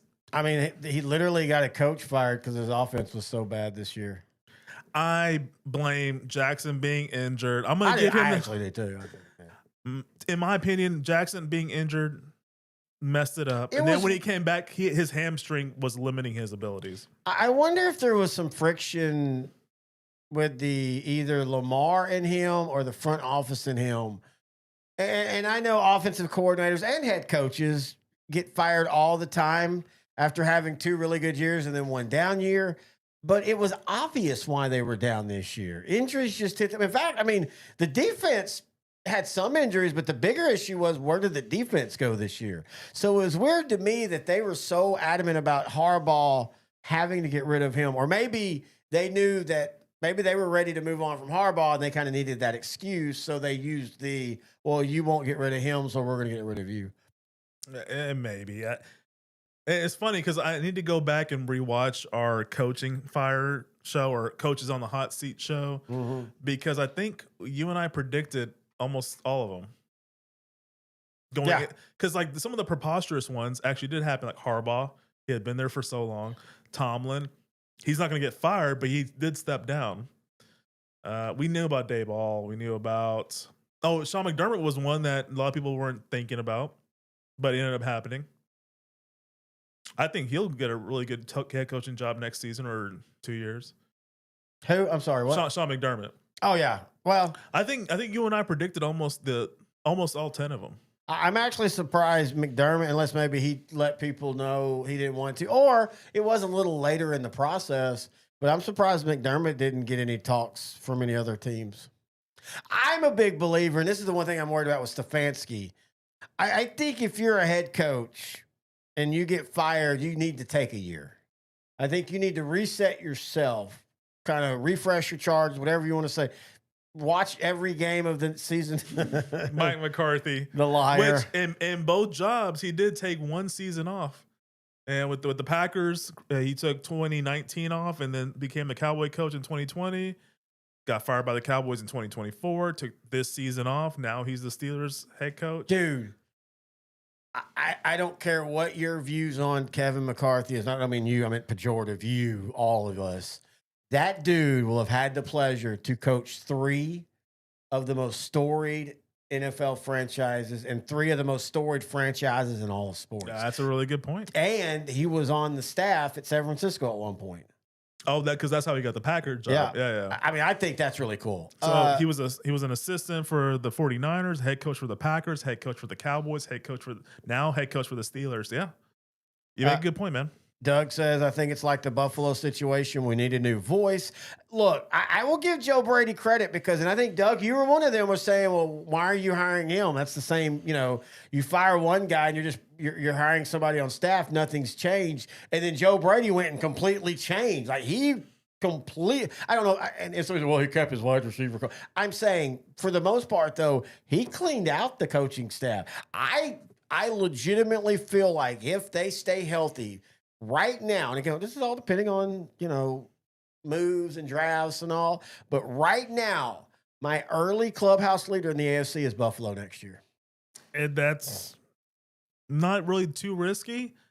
Yeah, I know, that wouldn't be like shocking. I mean, they have a $300 million quarterback in Josh Allen, who's well deserving. He's arguably the best quarterback in the league. He's exciting. He's only 30 years old. He's great, you know, and he's worth the money. Even when he has bad games, he usually plays his team back into it. I wouldn't blame him for the loss in the division round to the Broncos necessarily, but he did have a lot of, you know, he didn't have the best of games, but he also got them back into it. So The best of games. It was the worst of games. I'm surprised they didn't call a penalty on that. Who is Allen going to throw to? The wide receiver the owner hates? Well, you know, the thing is, he's going to have one receiver, but Khalil Shakir is really good after the catch. I think he was they need a one. I agree. I think that's the thing they've got to look for, whether it be draft, whether it be trade. You know, speaking of, reports are Dallas are tagging George Pickens. A lot of people are asking why the timing. The reason of the timing is once you tag them, you can start negotiating with them. And now George has already said he's not negotiating till March 1st. I totally get that. I have no problem with them tagging him like that. You got to do what you got to do. But they need a George Pickens. They need George Pickens. Hey, look, I ain't gonna lie. I'd trade CD for 2 firsts and a second to Buffalo. That's great value. I love Lamb.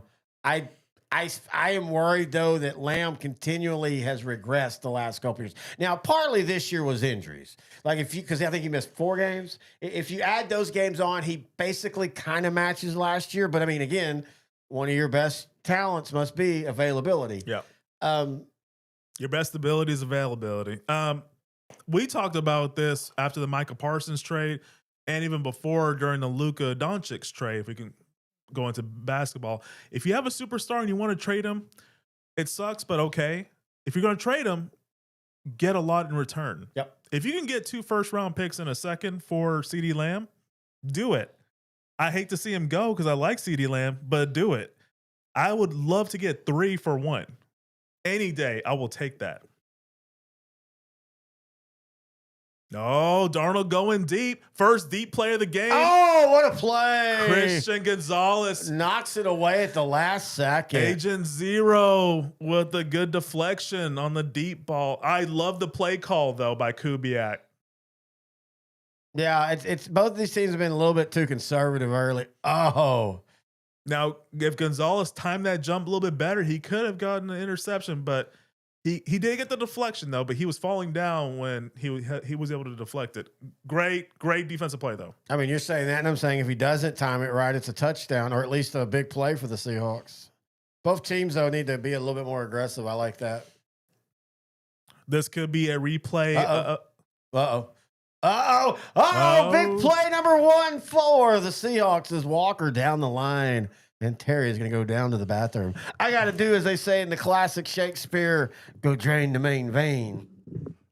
When Terry returns, we are in the second quarter. That means a second punishment shot.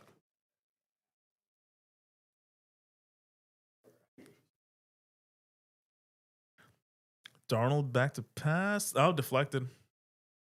I do like a little bit of the aggressiveness by the Seahawks on offense right now. I think it's necessary. Now both teams are kind of getting familiar with each other. So now you can start being a little bit more aggressive, take some shots. No turnovers so far, so that's good. With 2 teams that no one really predicted would make the Super Bowl, I'm kind of shocked by that. Let's see. Second down, ball at the 46. Darnold back. He hands the ball off to Kenneth Walker. Big gain. Another big gain by Kenneth Walker. Seattle is in field goal range. Oh, sorry, you missed a big gain. Another big running game by Kenneth Walker. I'm going to pour you your second punishment shot, sir. My chair's on their way to breaking. Like my soul. Heck yeah, Doug. We ain't got no shame here. I got to go to the bathroom. I got to get up and walk across the studio. He said he likes watching me walk across both cameras. The door is right there, which is right across Noe. Oh, what a move by Walker. What a great tackle, though, in the open field. All right. Oh, God. All right. Second full shot, buddy. Deal's a deal. I'm the one that created the stupid bet, too. Yep. My other one, though, so next year, me and Noe compete in 2 OutDrank The Coverage fantasy football leagues. By the way, we want more people for these leagues next year. But why does Kenneth Walker Jr. or the third look like a rapey substitute teacher in that outfit? From the 90s. But our fantasy football bet next year is we're going to take our combined records, not where we are in the standings, not how we. Whoa, that's incomplete. And this is a risk for Terry because the last 2 years I've done really well regular season wise. Yeah, but so have I. Not this year. Last year, that's what I was saying. But we're taking our cumulative, not how we do against each other, not what we do in the playoffs, not who wins the league. We're going to take our 2 records, combine them, and the winner gets to tell the loser how they can wear their hair for 6 months. Which, for me, to an extent, we don't mean things like half shave. It's stuff that's presentable, like we can, function in our world. like for example, I grow a beard or he has to shave his. Or you grow your hair out on Or top of your yeah, head. Yeah, that yeah. kind of stuff. Anyway, here we go. Cheers. Cheers. Love you, brother. Good job, loser. Take that shot. 7-6, you asswipe. And only because I can't remember which game it was. It was now. the Bronco Patriot game, the AFC title game. That was the difference. No. But one of the ones I lost, I literally picked against you to make it. Was it in the wild card round? No, it was in the division because I It's a kicked your division butt round. in the wild card. You did. I think 3-1, and I was 2-2. I think it was the division. I picked one that I was really 50-50 on, and I will always do that. What's the point of competing if we tie? And I know we couldn't have. I guess technically we could have. What's the point of competing if you're going to tie, or if you're going to play it safe? So I take my punishment. My liver's like, I wasn't going with that pick.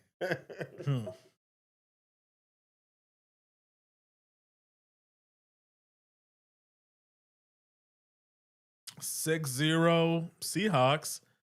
I still think this is good for the Patriots. Seattle scored twice, but they're still only down by 1 score. I will take that.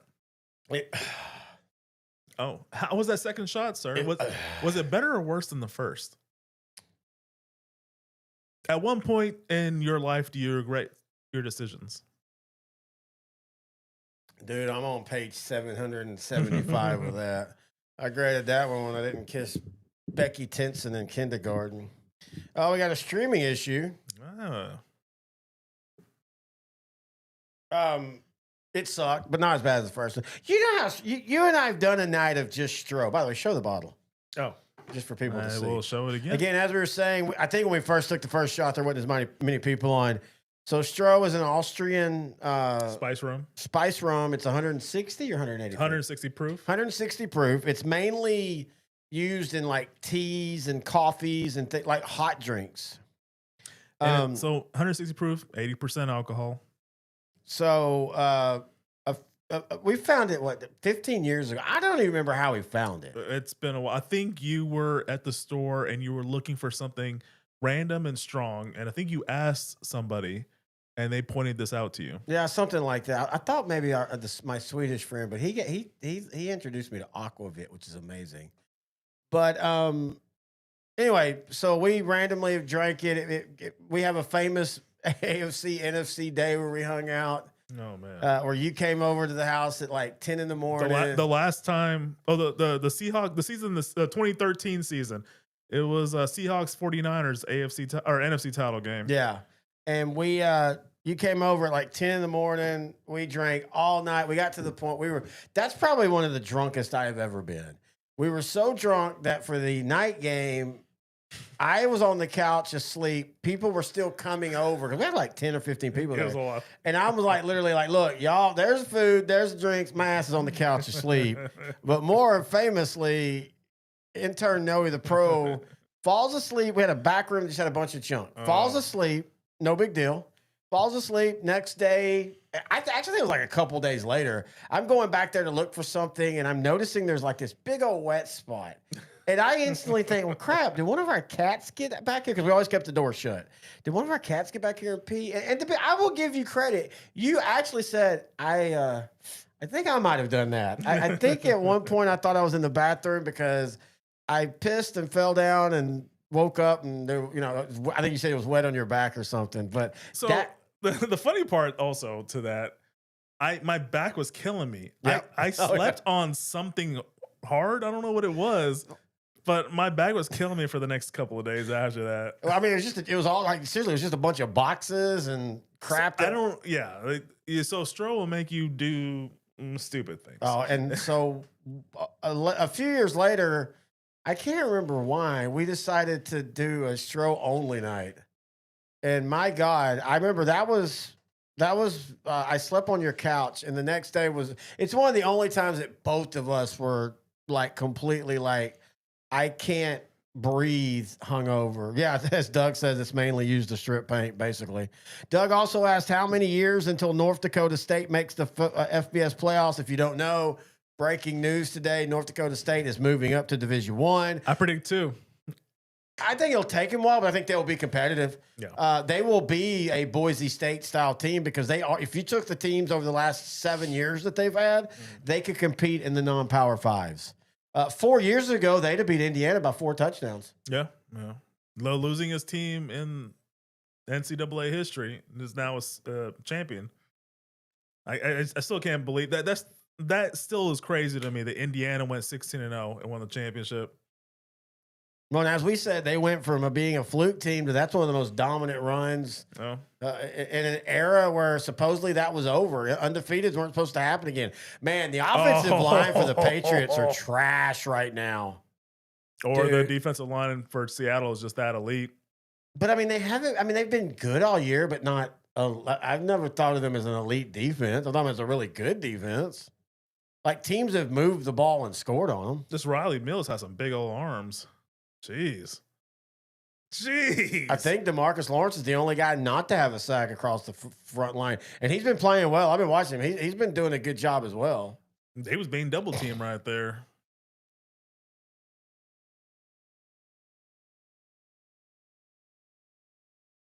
I wonder how 49er fans feel that their rival is playing in the Super Bowl in their own stadium. Yeah, that's the man. I really kind of wish the NFL would build a stadium, a dome stadium somewhere, and just have the Super Bowl there every year. A 60,000, like a college baseball World Series, baseball, yeah, Omaha. Just one place every year. That's where you're going to go. Okay. I think that'd be really, really cool. I think it would be too. A little different, but a little different for pro level. But yeah, I wouldn't mind that. Something neutral.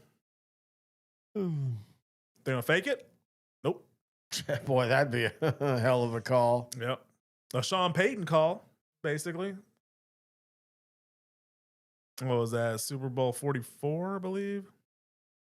Yeah, against the Colts. Super Bowl 40. Yeah, 44. Yeah, against the Colts. Famously doing onside kick to start the second half. I mean, he took that from Bill Cowher. Oh, yeah. Against the Cowboys, right? Yep. That propelled the Saints to win their one and only Super Bowl. I haven't been really paying attention to the commercials so far, but a couple of them have been. They've been pretty funny. It's funny because Super Bowl brings everybody.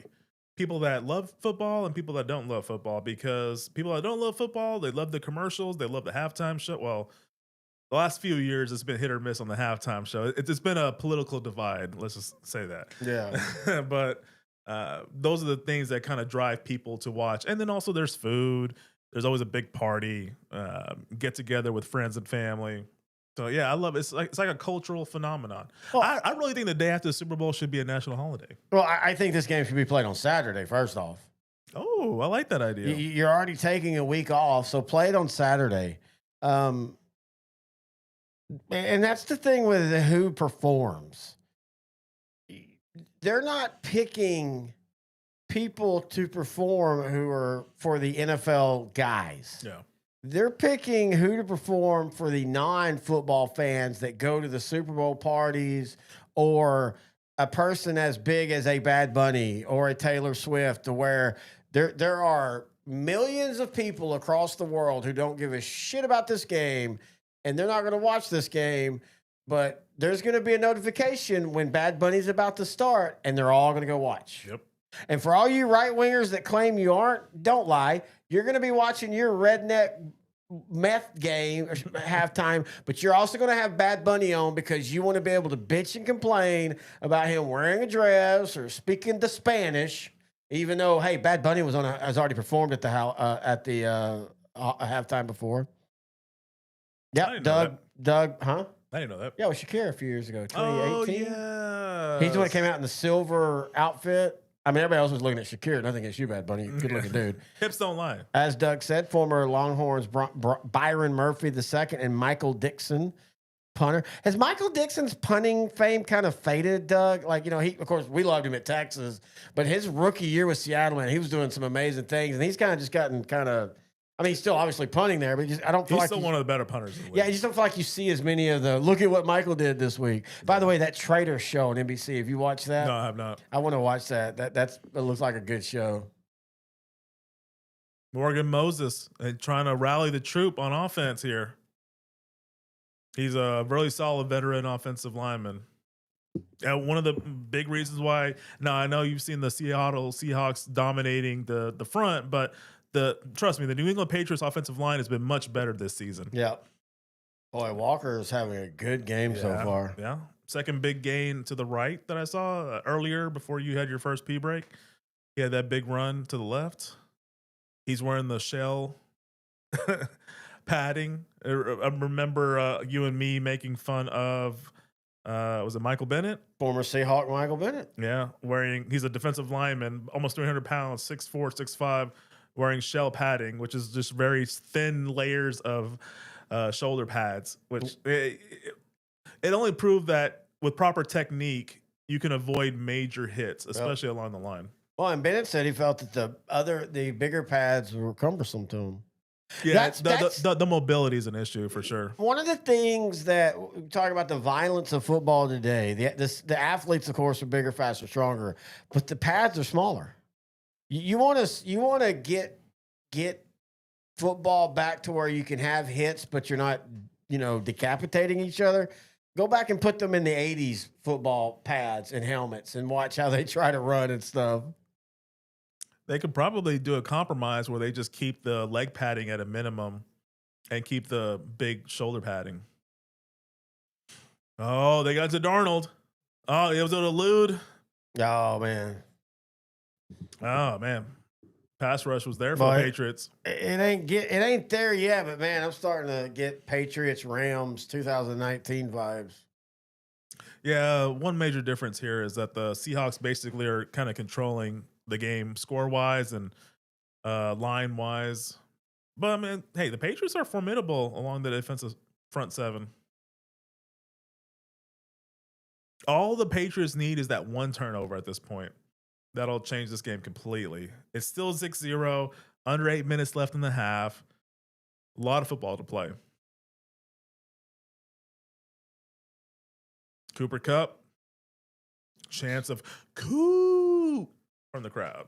One of the best wide receiver years ever a few years ago. 2021, 4 years ago. I mean, it's such a good year, and he's been consistent enough with the others that if he can play 4 more years and get, and I don't think he can do this. Needs a couple more 1,000-yard years, he would be in talks for Hall of Fame. I don't think he'll be able to. I think he'll definitely be a Hall of Very Good. Yeah, he had a good short stretch. I'm not even sure how many yards he has in his career, but I mean, if he gets to 10,000 with the Super Bowl MVP with that one great 2021 season, yeah, I would put him over. That's a good question. Like the 10,000 is the mythical for running backs. What is the yardage for wide receivers in today's day and age? Probably 13, but not many have ever made that. I would say because like Derek Mason, he's been that guy. He's Derek Mason or Frank Gore. those are two players. So Frank Gore is a running back. He has exactly 16,000 rushing yards, third all time. He'll eventually make it in the Hall of Fame. But to me, when I hear 16,000 yards and third all time, that's first ballot. But you and I both agree, probably will never be first ballot. He wasn't. I think this is the first year of eligibility. He didn't make it in. Is it Derek Mason? Am I having that name right? The wide receiver for the Titans and the Ravens? It's Derek Mason. He had over 12,000 receiving yards. To me, that's first ballot Hall of Famer. But he was so consistent over his career that it's almost like consistency gets shunned. Like Mason had to get a Super Bowl or an MVP or Offensive Player of the Year in order to just get a first ballot Hall of Fame nod. All right, so 24 or 25 players, and now this is including tight ends as well. 25 players have hit at least 13,000 yards receiving. Okay.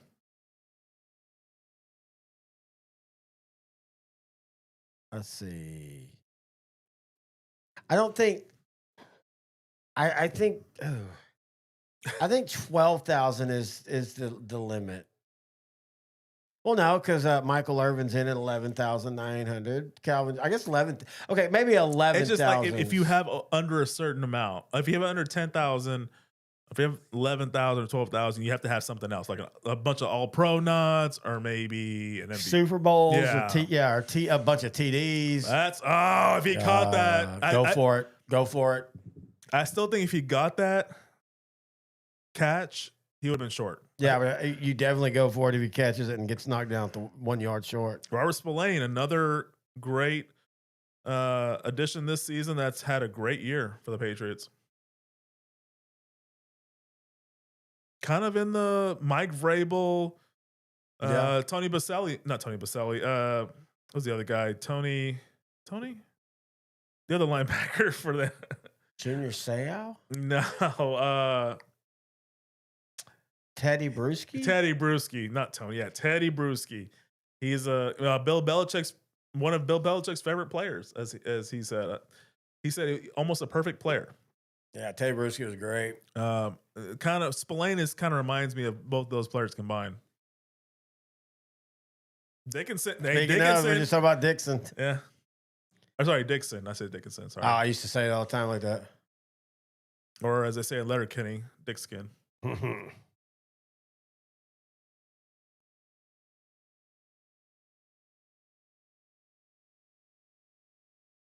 The hell am I watching? This commercial is creeping me out.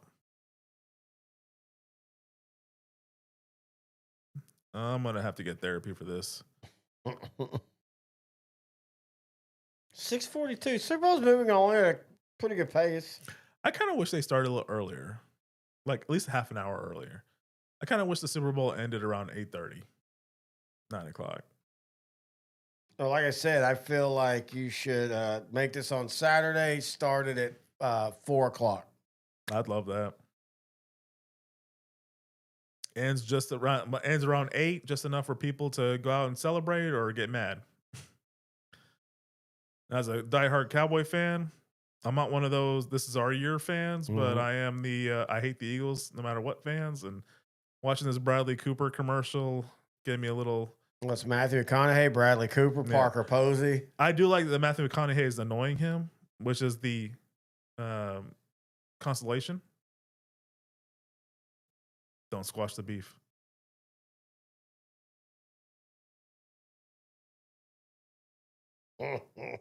I like, even though he's an Eagle fan, I love the Bradley Cooper commercials this year. Cowboys won that commercial, just FYI.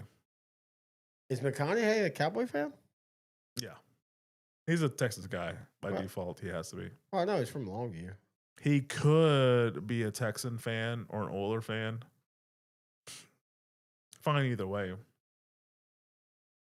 As long as he's not an Eagle fan, I'm fine with it. The hell? Oh, you're a doppelganger, Guy Fieri. I look nothing like Guy you look Fieri. Exactly like Guy Fieri. I went and saw that in the theaters. How was it? It's good. I didn't like the first one. I like the second one. No, I haven't watched either, but I like the Wizard of Oz story.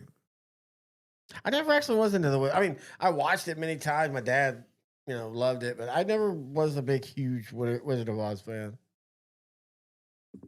Oh yeah, man. Cowardly Lion. Oh, don't be mad, Doug.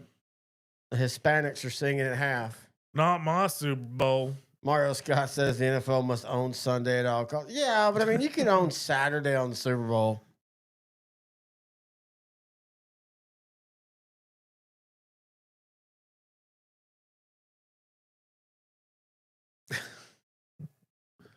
Trying to follow the live chat on my phone. Oh, not good field position for the Patriots. Ball the 2-yard line. Decent gain, 3 yards. Has Henderson made a play yet? He's been on the field. That's all I can give you.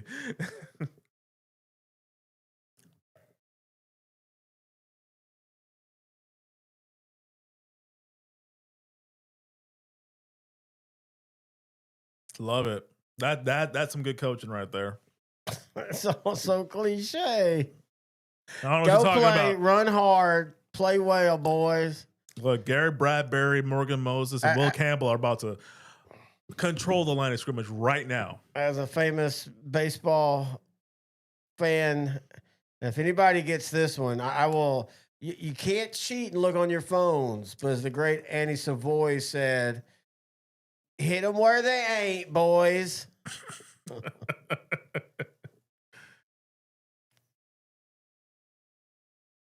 Henderson has 2 carries for 0 yards, says Doug.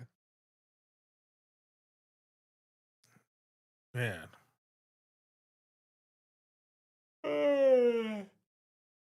Yeah.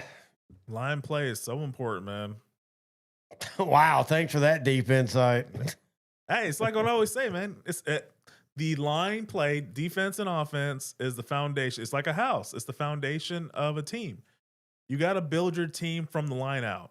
I would love just for once a team to have have all the pure talent, none of the fundamentals, yet somehow they find a way to win a Super Bowl. That would blow everybody's mind. 2021 Bengals almost did it. Yeah, but they had other things. They had a solid defense, though. I mean, they had a great defensive. No, I'm saying only superstars. Like the only ways they win, like they're terrible half the time, but their superstars are so good they make up for it. 2008 Arizona Cardinals. That was probably the closest because they had Warner, they had Larry Fitzgerald, who's in the Hall of Fame now. I thought their defense was pretty salty, though. I'm trying to remember. They had a really good safety. 10-year pro Calais Campbell was there at that time. Wait, he was almost 40 years old now, and I don't know if he was on that. I think that's 2012, wasn't it? Maybe. Calais played a long time. Yeah, he's been there a while. Hey, first down for the Patriots. This could be the start of something. They're still deep in their territory, though. Ball at the, I think, 14-yard line. Yep, ball at the 14, 1st and 10 for Patriots. Under 4 minutes left in the half. Get any kind of points in this win. Remember, New England gets the ball to start the second half. So they end this drive with a field goal at least. They're going to be in control. Momentum has swung.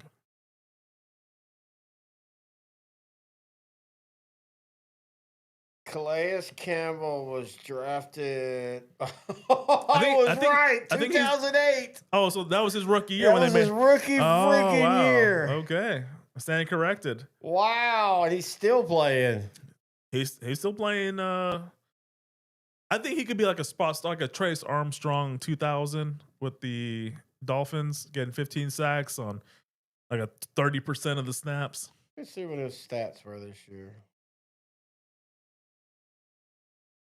6.5 sacks. Not bad. He's what, 38, 39? Yeah.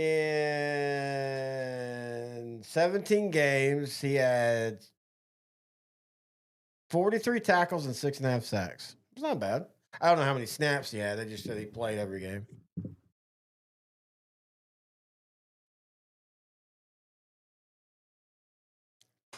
Wow, the first flag of the game. I didn't even notice that. That's great, but this has been a boring ass game. I can't tell if it's the Stro or the game that's putting me to sleep. This is Stro. Another referee with some big guns. He's always had big guns. It's like he was bred that way. Extra muscle in his arm. Let's see the viewership count. You gonna 80,000, 90,000. keep saying it. Why did Kid Rock just talk about us? They're speaking that truth over there on OutDrank The Coverage. A little bit of a holding, but I don't mind it. First time that the Patriots have went deep, I think. You know, for all the talk about the Bills, the Patriots don't have a true one. Diggs, I mean, he was the de facto one, but hey, you know, to be fair, where's that at? Nope. Well, now Noe, to be fair. Stephon Diggs has had a career of being the number one wide receiver. Now he's on the other side of 30, but he had a pretty solid year this year with the Patriots. I think he was such a good benefit for Drake May. He needed some type of safety blanket, and he got that in Stephon Diggs. I got a need for Shaheed. I mean, he's been vital in the playoffs. I think he's going to really explode next year when he's been in the system for a year. You talking about Rashid Shaheed? Yeah. I think he's young. Just to your point, the Saint players that were sad to see him go, like a lot of the key players, that just tells me how important he was to that team. Well, and he's very well liked. He's very well liked. Put him in this system through an off season. Now I'm not sure how it's going to work next season with a new coordinator because, again, Kubiak is most definitely going to be the Las Vegas Raiders head coach. So let's just assume that happens. They're going to have to bring in another offensive coordinator or promote someone from within. Oh, real quick, programming note. At halftime, we're going to put the timer on a few times. We're going to go eat some nachos, chill. I'm not going to sit here and watch the halftime show and talk about it. I mean, we didn't do it last year either. That's just not what we do. We're going to stretch our legs, and I'm going to go change the channel and listen to some real music. Kid Rock Bennett strikes again. If I don't have meth, I don't have anything. Beth left me for meth, and it messed up my life.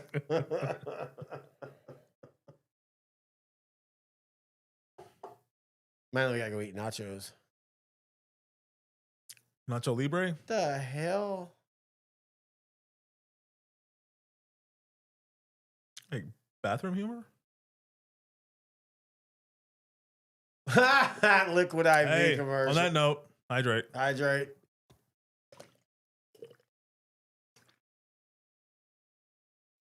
You and I both do electrolytes. For those that drink responsibly. I do elements. You do what? What's your just electrolyte. That's what it's called. Or electrolyte is what it's called. Oh, okay. Sometimes Gatorade, like when they don't have my flavor, I'll get the Gatorade hydration stuff. Switching topics, I'm seeing that here. I don't really watch the Winter Olympics. Yeah. What are your thoughts on the Winter Olympics? I watch hockey and that's it. Oh. I used to always, when I was a kid, I liked to watch the luge and the bobsled just to see anybody wreck. And then about 20 years ago, that one dude had that horrific wreck and it killed him on the luge. And so I kind of soured me on rooting for wrecks. But I watch hockey. This year I will because of the NHL players. Yeah. Okay. Now, the Summer Olympics I used to be really, really into. Not anymore. I always thought that, and I get why, partly because, well, it wasn't always like that. I never understood why basketball wasn't in the Winter Olympics.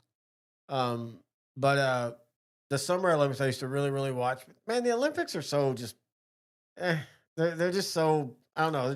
They just don't have that a thing anymore for me. I think hockey is so associated with winter that it's okay because right now, the NHL is taking off from February 7th to February 24th for the Winter Olympics. I don't see the NBA ever wanting to take that time off during their season. That's why I think the NBA usually lets their players play in the Summer Olympics. No, I know. I'm just saying, like basketball, in the NBA, and like high school and college is a winter sport. It's Yeah. played in the winter. So I just never understood why. Because I mean, it's not like I mean, what 92? Was that the dream team? Barcelona, yeah, dream That team. was the Yep. first time of pros. So I mean, for 100 years before that, the basketball was always played in the summer. And I just wonder why. 'Cause it's a winter Seattle has sport. something on that right side of the line because that's the third big game by Kenneth Walker. Well, you gotta have like 60 yards right now, right? At least. I'll have to take a look.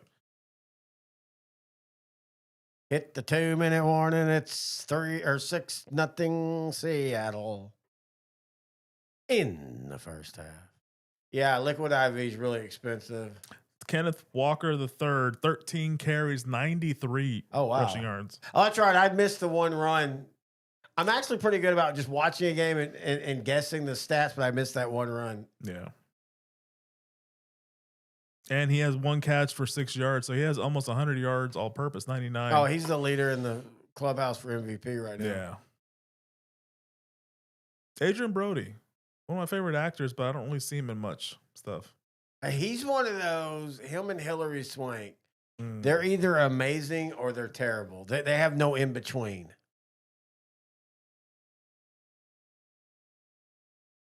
Brody's going rogue.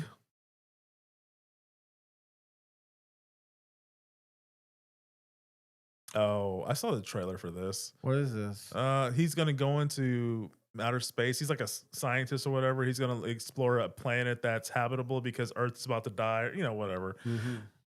So we'll see. I might watch it. I might let you watch it, and then you give me the review, and then I'll decide if I watch it. I'm not big on sci-fi. I like sci-fi. I don't hate it. I just the story's got to grab me. I don't watch the genre just because of the genre. Like horror movies, I can watch a bad movie. I don't care. Comedy, well, no, bad comedies are hard to watch because bad comedies are just bad. We have watched Jack and Jill about 10 times now. You know what? The more I watch that movie, it's not great, but it's not as bad as I remember it. Are you sure? No, legitimately. Oh, okay. Me and Studio Wife watched it over the summer. And again, I am not saying it's a good movie, but it's not as bad. It's not one of the worst movies like I used to think. It's perfectly fine. Okay. If you say so. But like sci-fi, I can't. I don't watch a sci-fi just because it's a sci-fi. Yeah, wasn't he nominated for the Brutalist? No, didn't he win? Did he win for the Brutalist? Brody? Yeah, I don't know. I know he's won 2. I kind of stopped watching. He won for the piano. Pianist. The penis. Famously made out with Halle Berry. Yeah. Hey, you think Lindsey Vonn regrets that comeback? Oh man. Mountain 1, Vaughn 0. And from all I was reading, it wasn't her missing ACL that was the issue. Apparently, she lost her edge on the corner and she just wiped out like it would have happened even if she had an ACL. One of the great American skiers. Probably her last Olympics. At 41 years old, it's going to be pretty hard to come back at 45 in 2030. Oh, wow. 2030. Now, Walker had that one big gain to the left, but most of his other bigger gains have been to the right. Right, yeah.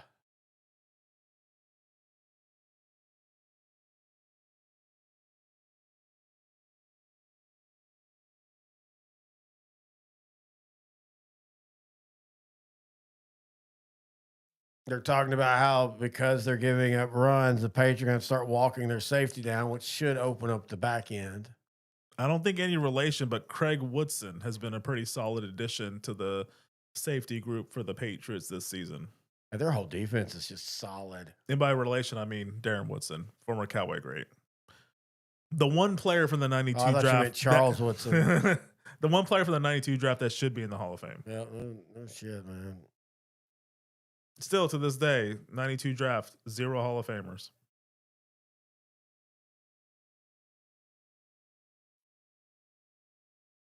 DeMarcus Lawrence, by the way, from Boise State. Yeah. Who was the running back Dallas had that was from Boise State? Oh, I don't know. They had a few Boise State guys at the same time, including DeMarcus.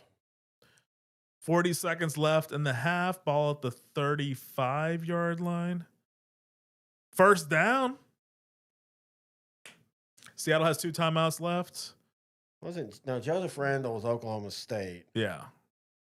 Oh, he's the one that went to the mall in Frisco. Right down the road. At the time, right down the road where both of us was living. Yeah. Seattle just called their second timeout with 32 seconds left. They have one more timeout left. They're up 6-0, ball at about the 30-yard line. 1st and 10. Yeah, I think Joseph Randall stole about like $130 worth of underwear. Yeah. Oh, wait. This might be the best commercial. Oh, going back from last year. I'm just Will Hunting. oh, Jasmine. I know you had a crush on her. Oh, no, Summer Creed. Urkel. Holy crap. What is this? This is, oh, wow. This is the 90s right here, all in one commercial. And the 80s. And the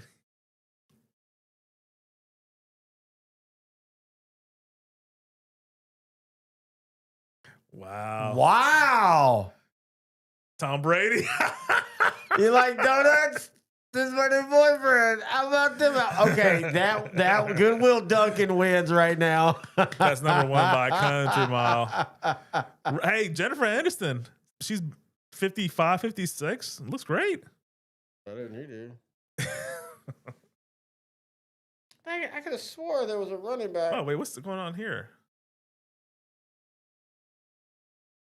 More 90s stuff? That's more, I guess this is about late 90s, early 2000s. Yeah, boy bands were pretty popular at this point. What's going on here? What's the commercial? Or maybe I was just thinking Leighton. Everybody. I love the resurgence of this song with the modern youth. Everybody loves this. Because Backstreet's back, apparently. Coinbase. Okay. Well, it really started. They came back. What? Geez, 12 years ago. The World's End. Oh yeah, I love because that was part. They go to heaven and they're all in heaven dancing. Yeah. That's a great movie. Oh, William Fisher. Mm-hmm. No. Buenos. Okay, I like this one too. Not my commercial.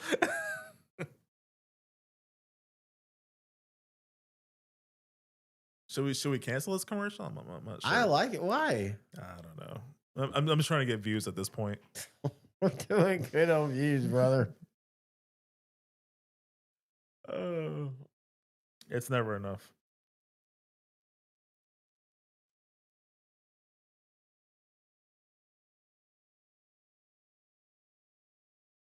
All right. Back from commercial. Let's see what Darnold can do. First down and 10. Darnold dime to Cooper Kupp. It kept him in bounds. Do they take a timeout? They take a timeout. You have to. No more timeouts for the Seahawks. I really wish more teams would have a second play called right there. Me too. And so you go right up to the line, you call the play, and you go. Yep. They could have used that timeout at this point.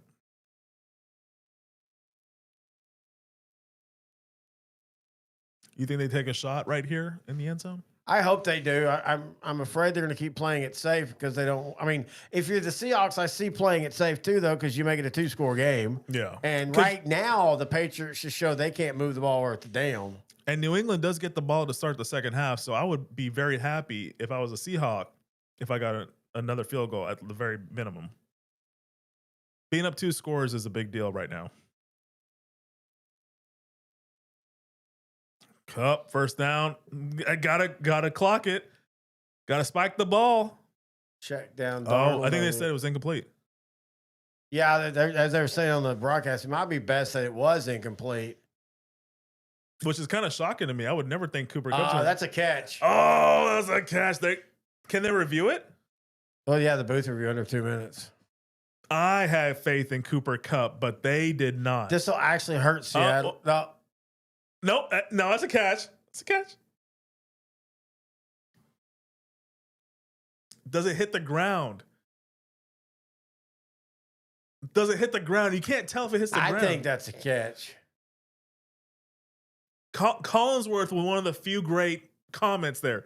Does it even touch the ground? You can't tell.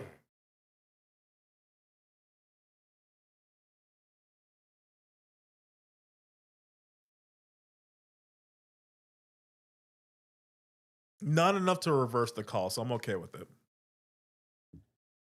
I hate giving Cooper Kupp an incomplete pass on his resume, but you can't overturn it. I don't know. I don't think the ball touched the ground. I want to give him the benefit of the doubt. I see it here. I just if I see something kick up, then I'll go with it. I don't see it kicking up. I don't see anything. Wow. I just don't see. It's hard for me to reverse that. The same thing applies if they called it a completed pass. There's nothing. Yeah. It's not one of those where the replay shows evidence of anything. It's just we can't tell. So we got to go with the call. It has to be 100% conclusive. I didn't think it touched the ground, but again, others did. So that's in of itself not exclusive or not conclusive. Exclusive, not conclusive.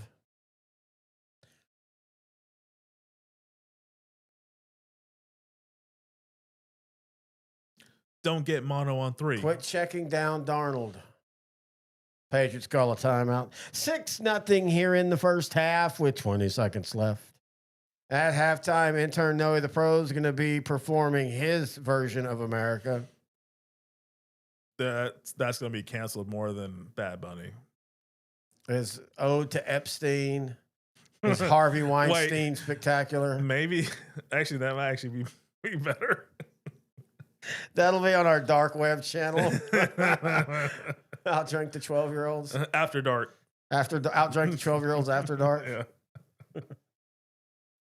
We're about to get demonetized because 90-year-old NFL and Civil War participant Ray Bennett says it bounced off the ground.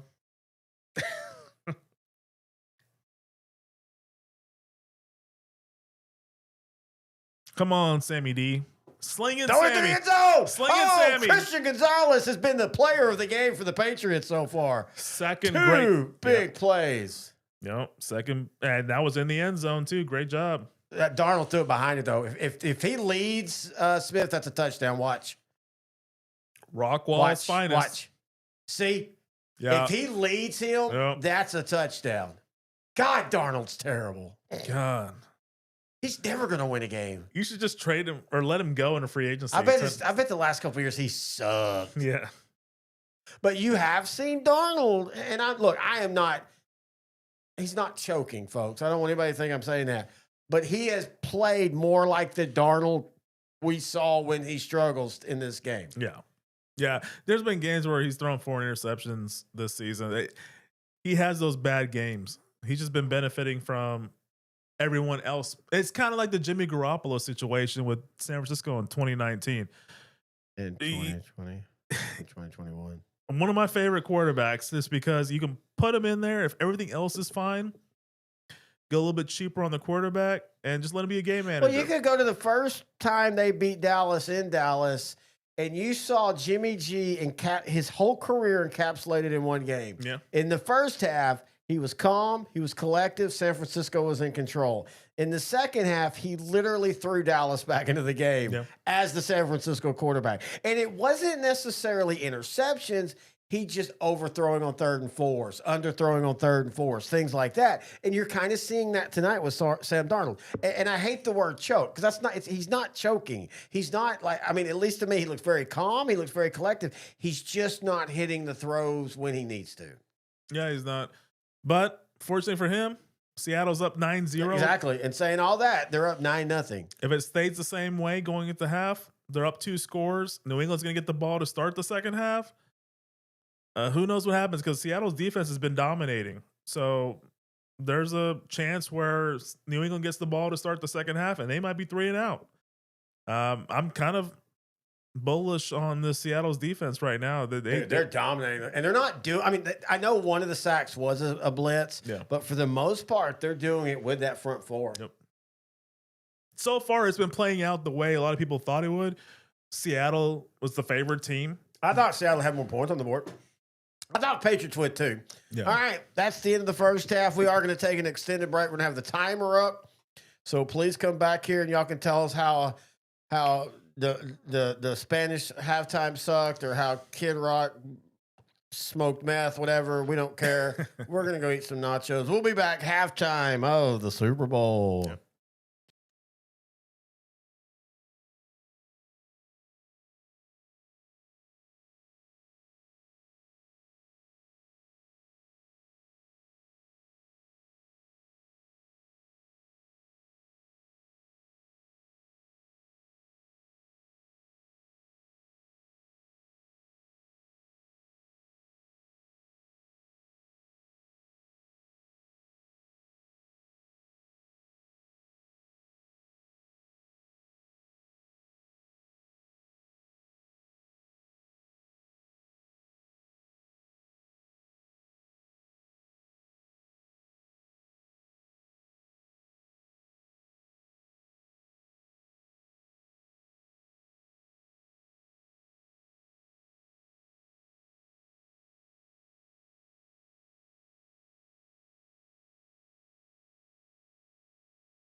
It's halftime. We're running timer right now. We're in the studio kitchen, about to eat some halftime nachos.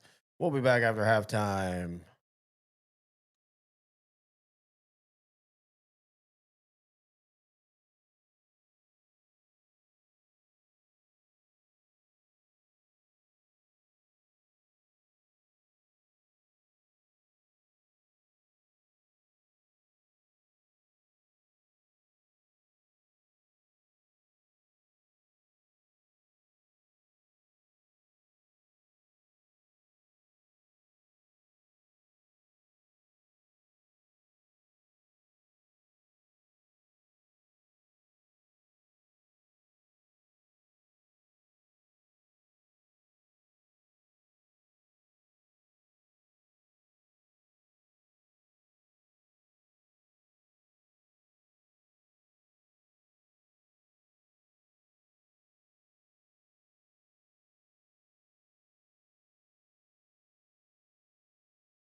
Just letting you know, halftime, we're on the timer. We'll be back when the second half starts. Enjoy the show.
We are back here as we're about to start the second half as studio wife's butt's on the air. How does this work? You gotta slide it. At the top, baby. There you go. Right there. Now slide it. There you go. Thank you. Good job. She's bringing our food in. As we were watching the Bad Bunny. I didn't see anything on the other one. I didn't care to. We were watching a little bit of the Bad Bunny. It looked pretty cool. Ricky Martin was there. Pedro Pascal was there. Cardi B was there. Lady Gaga performed. Jessica Alba was there. It looked cool. I thought it was pretty entertaining. He didn't wear a dress from at least what I saw. I cared, but some of you dumbasses do. Not saying our listeners. Our listeners seem to be pretty progressive. Yeah, I think everybody seems to be pretty welcoming and Look, inclusive. This is going to be one of those, as I'm going to Twitter now. 5th Super Bowl without a TD in the half. You know when the last one was? 2019. Oh, boy. Yeah, Sam Darnold's been terrible tonight. 9 of 22 for 88. May's been terrible, but at least he's a little bit more efficient. 6 of 11 for 48 yards, but he has been sacked 3 times. 18 sacks he's been sacked 18 times. Second most in history. You know who first is, right? No. Joe Burrows. Oh, yeah, 2021. When he was sacked 7,500 times. Wow, apparently Twitter is basically broke. The thing about the halftime performance, it doesn't matter what he does. It doesn't matter. Look, Kid Rock and them could have put on one of the greatest performances ever. It's going to be down political lines of who liked what. Yep, that's it. And it's me so biased. And both sides probably didn't even watch. Exactly. Well, I contend that more people on the right were going to watch that claim they weren't are going to watch Bad Bunny because they're hoping to see something that they can get mad about. Oh, of course. I didn't understand what they were saying.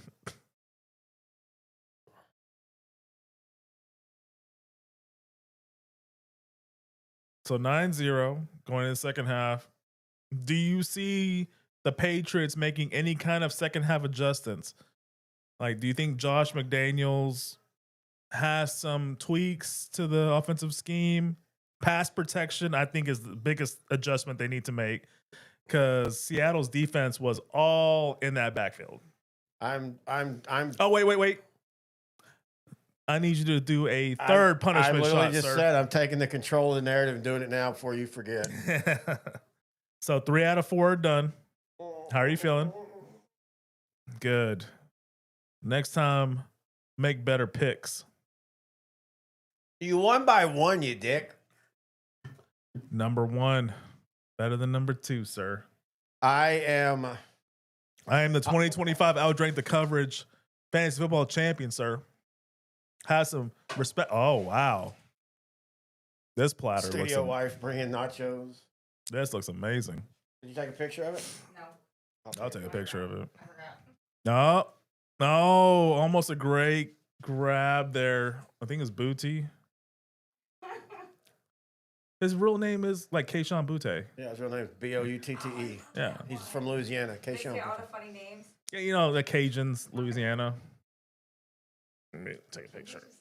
Oh, it's good. Well, I had meant for you to bring those on plates. I didn't mean for you to bring the whole thing. I can also do No. That go looks ahead. great. Just leave it here, just leave it here. That looks great. Actually, also do that. Yeah, we'll figure it out. We're guys. All right. Oh, thank you. You're in charge. I'll put it in the middle.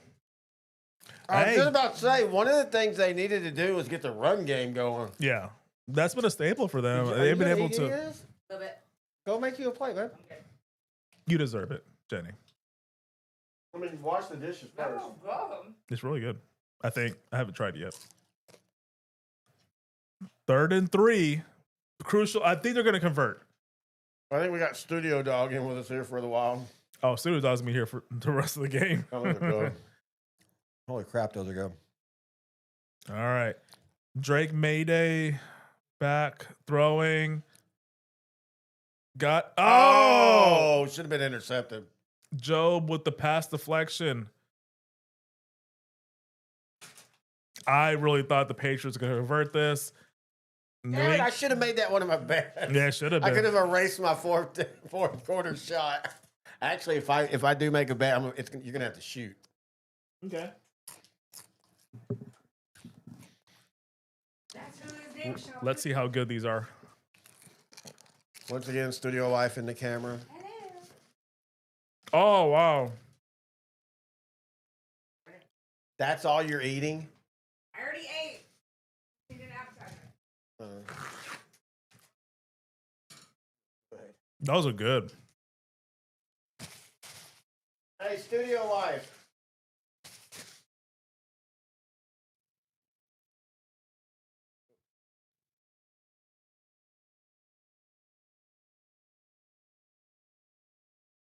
All right, sorry. Well, when you've got studio dog's got fat pants. Those nachos are great. Nope. The way she prepared them made the chips crispier somehow. Where the and plates? All right. So New England got the ball to start. They didn't convert. 3 and out, punt. Seattle has the ball deep in their territory, so it's not advantageous. Well, that's the one thing that the Patriots defense has done a good job is they're forcing Seattle into some terrible field position. Yeah. And over time, in the history of the NFL, this has been consistent. Over time, this has benefited a team. If you can consistently put your opponent in bad field position, they eventually break. So we'll see what happens. Now, it's twofold, though. New England's offense has to wake up at some point. They can't just keep going 3 and out. Thank you. I feel like we were saying that about the 2019 Rams. Oh, boy. Abby. Oh, she's going to stay in here. See, they paid for the sins of what happened in the conference championship game against the Saints with that pass interference call that was a no call. The NFL overlord said, okay, we're going to award you this Super Bowl opportunity, but we're going to make you pay for letting you get this no call in the conference championship game. Okay. Hey, Seattle, first down, over the middle, bad pass or wobbly pass, but accurate.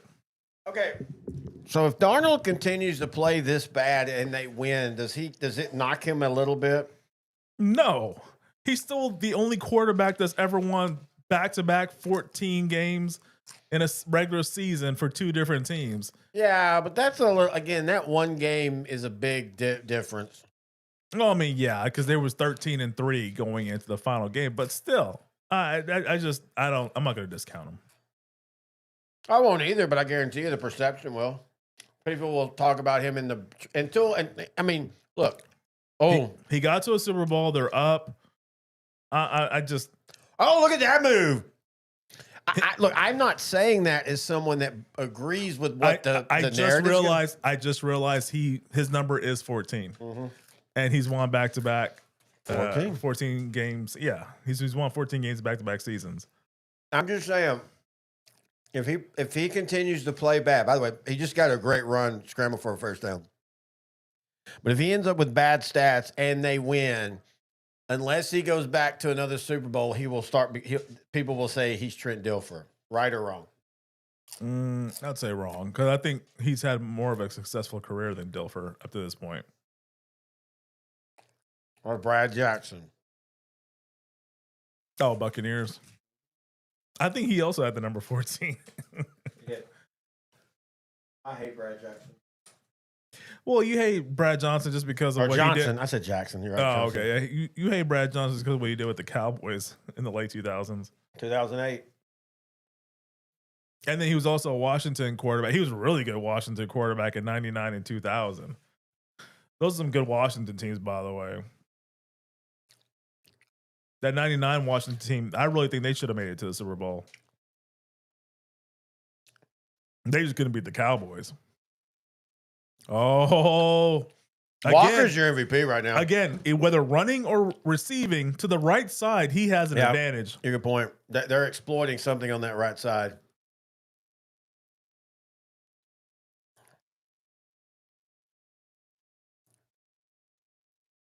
The Collinsworth just say eye candy.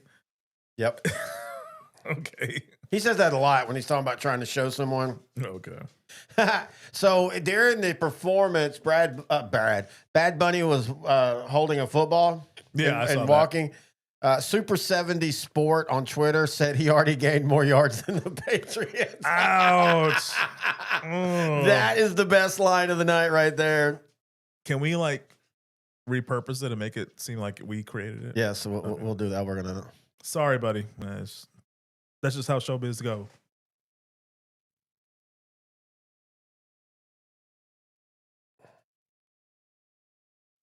Seattle's in red zone opportunity right here. Almost in red zone opportunity. I mean, Seattle scores another field goal or touchdown. I mean, if they score any kind of points. Yeah, you kind of start going.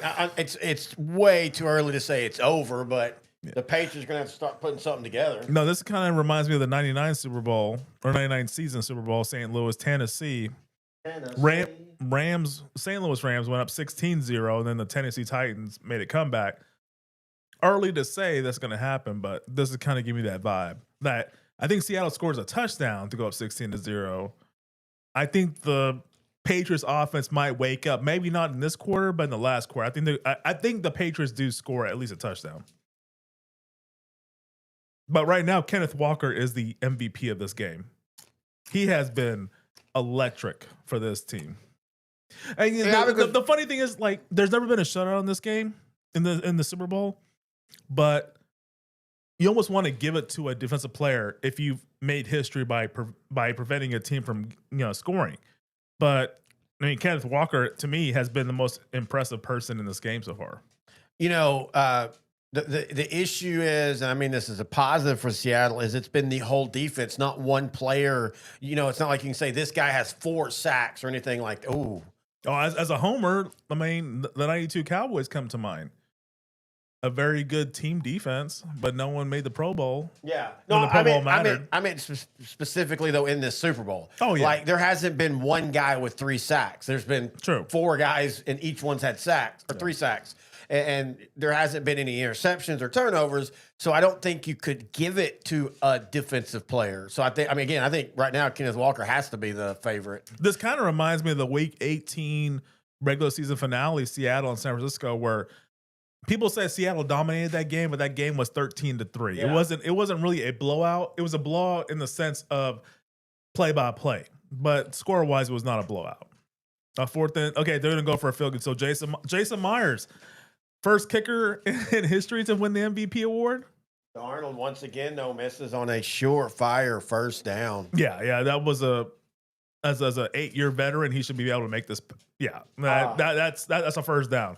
You're throwing it to a very capable, sure hands Cooper Kupp. Make the throw, Sam. He did throw from his back foot though. NFL quarterback. I'm trying to give him the benefit of the doubt. But I agree with you. Myers, right? Sort of down the middle, more to the right, but 12-0 Seattle. About 9 minutes left in the third quarter.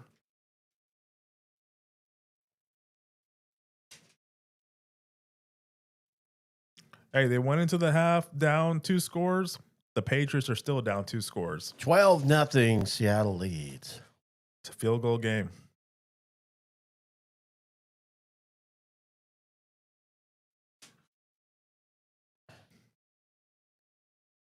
Watching this commercial makes me want to ask: do you use AI at all in your day to day? Well, I use it. I don't. Technically, I do on emails. I write it like when I'm doing a sales proposal or something. I use email to give me ideas. I rarely use I don't copy and paste it, but I will copy phrases from it. Our boss Brett Lee, he loves AI. Gosh darn it! I've tried to use it on writing commercials and stuff, and I just don't. It's just still too robotic. The structure, grammatical structures are just a little too weird. Like I said, I like to use AI to I'll write out like I have Gemini, I think is what's called on Gmail. Yeah, and so I'll write out my sales proposal, and then you can use different options: elaborate, shorten, and something else. And it just takes what you've already said and kind of restructures it, uses better wording and stuff. But even then, I don't take all of it. I just I'll use phrases like I like the way that was structured, but I don't completely use it. What about you? I should use it more. I don't use it at all, really. And as someone, this is my full-time job, obviously. But on the side, I'm an IT analyst. And I really should be using AI, but I really don't use AI at all. What would you use it for? So with the software I use, sometimes I don't know a table to look for to troubleshoot. So I could go to Google and look, or I can just use Google Gemini, or I can use Copilot. I haven't tried Copilot. The company I work for uses a lot of Microsoft products. Copilot being the AI for Microsoft. Yeah. I just don't. I think I'm at the age now where I'm starting to be defiant towards modern technology, which could affect me in the future.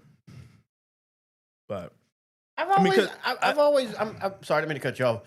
I've always been happy that I've always adapted to technology. Now, there might be eventually a line drawn where I get past, but so far, I understand the good sides of AI. Yeah. But I also understand and see the bad sides of AI. Yep. And the biggest issue is going to be and I don't think people understand the jobs it's going to take. It's going to be middle management. Yep. Those jobs, it's not the lower end or the higher end. Yep. It's the office workers. It's like for your company, whether it be data analyst or just like, anything that your job there is to put numbers in and to keep things flowing paperwork wise, AI is just going to seamlessly take over. And the funniest thing is, and even Elon Musk has said this as we get on a political talk during this halftime or the Super Bowl. Oh, I thought he had a big return. Yeah. Oh, 48 knocked himself out with that hit. Yeah. The biggest issue is capitalism is going to lead to socialism because you're going to have to pay these people something. Because there's just not going to be jobs. And I don't mean just take a different job. No, there's going to be no jobs in the middle. And so eventually the government's going to have to pay people to live and such. Yeah, and this is what you're trying to prevent, but it's the history of the world or history of economics is pointing to this probably happening unless something changes. But anyway, that's the economic political talk for the evening. Patriots have the ball. 9 minutes left. Sweep. Left. Good gain. 9 yards. 2nd and 1.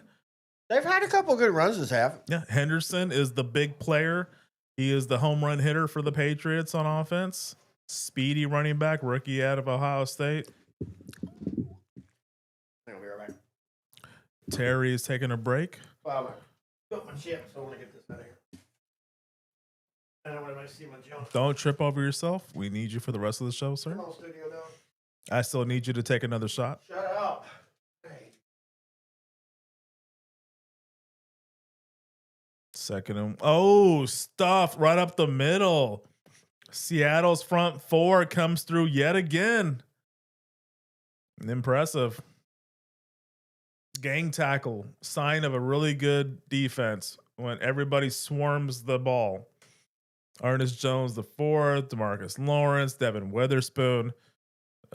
Just great defensive players there for Seattle, all playing the team concept. I love it. 3rd and short coming up. Okay, now this time I really think New England's going to get the first down. They kind of have to at this point to have some semblance of threat in this game. May back to throw, has some time, throws it, and incomplete. Just off the hands of the receiver. 4th and short. Vrabel's telling his offense to get off the field. Me being very skeptical, kind of thinks that, okay, they're going to line up for a punt, but this might be a fake. Nah, they're not going to fake it. Oh, thank you, Terry, for showing up. I would. I predict the fake. I'd fake it right here. If they don't fake it, you have to take a shot of Stro. No. I told you. No, I told you I could call that. I don't agree. No, Yes! I don't agree. No. Yes. No. In the 4th quarter, you have to take a shot of Stro with me. You agreed to that. No, I did not agree You with actually that. did. I kind of want history to be made where the Patriots don't score because we haven't seen it. Like the 71 Cowboys, they allowed 3 points to the Dolphins. The 2000 Ravens, arguably the greatest defense ever, they allowed 7 points, but their defense did not allow the points. It was the special teams that allowed a kickoff return touchdown. All right, couple questions. Sorry, Doug, we were eating and stuff. Doug with a couple great questions. Okay. If this continues like this, is this the worst quarterback play in Super Bowl history? Do you mean cumulatively? I can't remember the exact stats. I know Ben Roethlisberger was pretty bad. I think Hasselbeck was pretty bad in the Seattle-Pittsburgh Super Bowl. Yeah. The Minnesota-Pittsburgh Franco Harris 75. I can't remember again what Fran Tarkenton's numbers were, but Terry Bradshaw's were terrible. I think it was like 16-6 the game, but yeah, it was pretty boring Super Bowl. I mean, 2019. Brady versus Goff. Yeah. Yeah, 2019 was pretty crappy. I think Brady was efficient, though. Well, because I think Edelman won the MVP award that season. And then here's the other one. Who would you rather have next season, Jalen Hurts or Sam Darnold? Sam Darnold. Darnold. And I like Jalen Hurts. I think the biggest issue with Jalen Hurts is you have got to put him in a very specific offense to work. With Darnold, I think you can do different things, and if you check, does that make sense? Yeah.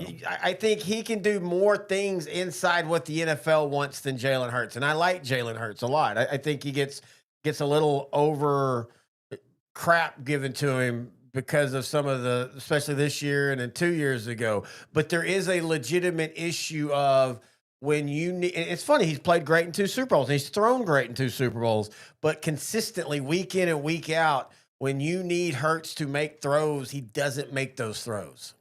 And you know what? To his credit, he's succeeded in 2 years with 2 different offensive coordinators.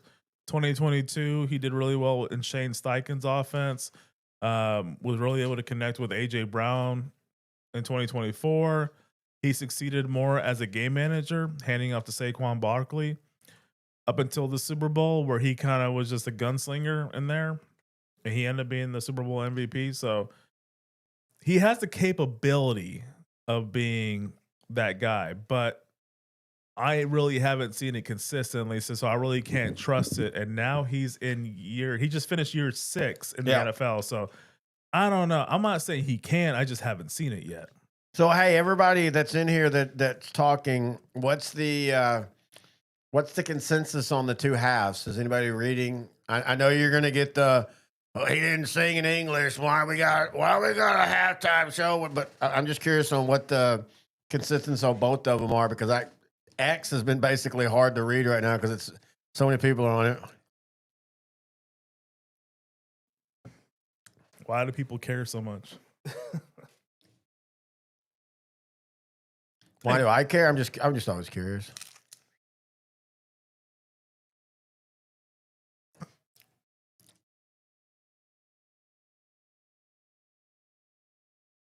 So Darnold back to passes. They're up 12. Man, now the Patriots defensive line is really starting to get back there as well. And I will say this feels different than 2019. Because 2019, and again, I will give Sean McVay 1,000% credit for admitting he got intimidated. It felt like he was purposely playing very conservative when he shouldn't. I don't think these 2 offenses are trying to play conservative. I think they're just getting beat by better defenses right now. Yeah. This is a game that's a matchup of 2 great defensive lines. And 2 really good offensive lines, too. And 2 great, yeah. Especially, which is kind of funny because for Seattle has, the last 10 years, they really haven't been considered having a great offensive line, but drafting Gray Zabel in this season has really stabilized. Yeah. Yeah, I agree. But then they're playing against a Patriot defensive line that has Christian Barmore and Milton Williams, who the Patriots got from Philadelphia last year. Is JSN hurt? Yeah, he was hurt on that last play. They tried to do a little wide receiver screen. Okay, so Seattle needs to go ahead and just end this game now because they don't have a receiving threat. Oh, he'll be back. He'll be back. Run the ball now, just punt it. Yep. Exactly. Play it safe. Don't turn the ball over. And that's one of the things when you talked about Christian McCaffrey. The reason I think Jackson Najee Smith deserved it is because it's not. I mean, Walker and Charbonnet have been solid, but it wasn't like they led the league in rushing. Who else was the receiving threat? And even with what's his name coming over in the trade, he's been more impactful in special teams with punt returns and kickoffs than he has been on the field. Rashid Shaheed? Yeah. So that's to me is why I think Smith deserved it. I mean, he's literally target A, target B, and target C. Dude, like I told you, man, I'm happy with either one of them. Oh, yeah, me too. And I agree. Me too. It was a year where two really good contenders were available. I had a case for McCaffrey. There's a case for Jackson Smith and Jigba. Marcus Jones. Big return. No this flag, is exactly what the Patriots. Son of a motherfucker. Is this the second flag of the game? This is the first time Terry's ever got mad over a call against the Patriots. No shit. Damn it. This game is so ugly. It's made room for the Patriots. That should be a shot for both of us. Yes, sir. We'll have to do a little. All right. You have a choice. You lost a bet in game. You either have to shoot it with me or I don't have to take a fourth quarter shot. You decide. Oh, I'll shoot it with you. Son of a bitch. No, you're definitely taking a fourth quarter. Okay, so can I take it now? No. I will. But the bet was I can tell you when to take it. I'm waiting. Oh, this is coming back to some 1850 shit, ain't it? Hey, come on, boy. Yeah. No, I'm not taking a stroh now and in the fourth. No. Yeah. I'm taking vodka. If I have to do a stroh, it's over. That's it for the night. Your choice. Oh, you're still awake. I'm taking vodka right now. I'll do a quarter shot. You're trying. Yeah. Don't do a full shot, man. I need you to get home at some point. I'll just hang out here forever. Forever. Commercial now after the Cheers. Point. Cheers.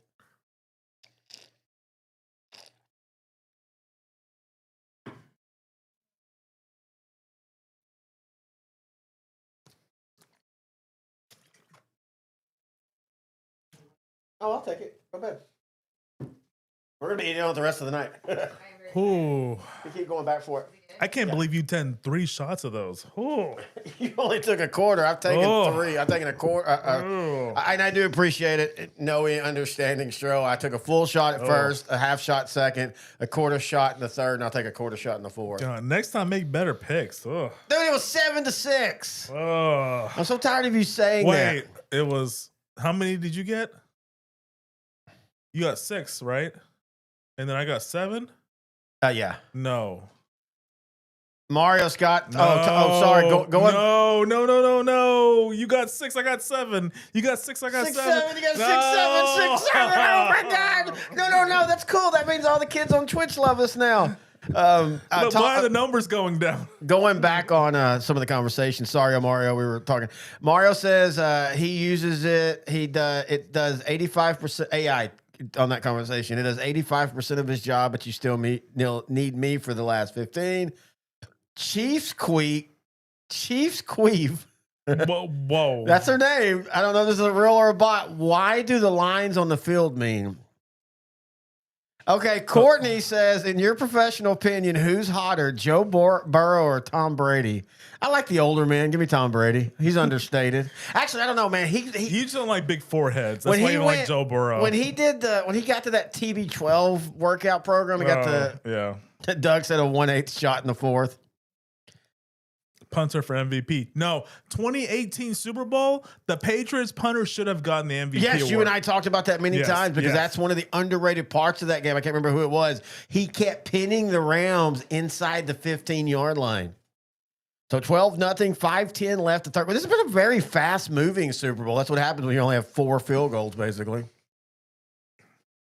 Boy, another sack. I was just about to say, so if you do FanDuel and you do the single game, it's not like a normal fantasy lineup. You get to pick an MVP and then like 5 other. If you put the kicker for Seattle or the Seattle defense as your MVP and then had the other one on your 5 with Kenneth Walker, you're winning hundreds of thousands of dollars tonight. Jeez. See, this shows the NFL's rigged. Clearly. Dude, you want to talk about our NFL, our I literally put in the headline, tongue-in-cheek response to the NFL is rigged is one of our shorts that have blown up. And it's so amazing how people don't read because they think we're serious and tell them how stupid we are because they know the NFL is rigged. First off, if you think the NFL is rigged, stop watching. Well, because you never played. Just stop. Well, I mean, even if you do, just stop watching. Mario said if JSN is out. Oh, yeah, that was Byron Murphy II, horns with the sack. He said if JSN is out, my parlay is effed. I mean, dude, unless he was going to catch a touchdown, it's pretty effed anyway, isn't it? Yeah. I mean, unless you had him for a plus on the yardage, maybe. So 3rd down and 4 now. At some point, Mike Vrabel's got to roll the dice on these. And this is the frustrating thing. Drake May finally puts a spot. Yep. And the receiver drops it. Butte drops it. Keyshawn Butte. You got to, man.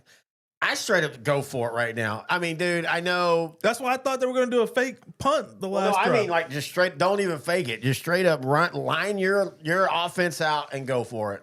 But the other side is Seattle's not moving the ball either. Yeah, that's true.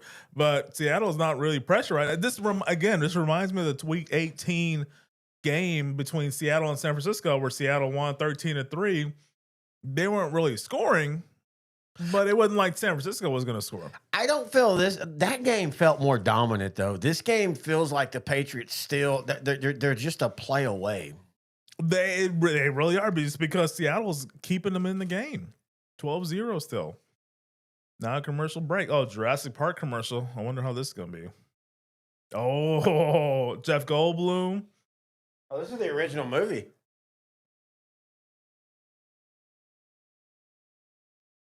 I like that. Well played, Xfinity. Okay. This that's Laura Dern now. Yeah, that's Laura Dern, yeah. This is a top 3 commercial. Oh, God, look how bad the CGI is. Jeff Goldblum. He's become like a cult, like everybody's favorite actor over time. Oh, I guess this is all them now. They're using the de-aging shit. Yeah. This looks like okay, top 2 commercial. Sam Shepard's riding in the dinosaur roll around is huge. I'm proud they have Wayne Newton in there. Or Wayne, what's the name? Oh, the hell's wrong with John Hamm's face? He's got big when he was already in his 30s, so he's having to adjust now. Oh, yeah. Good point.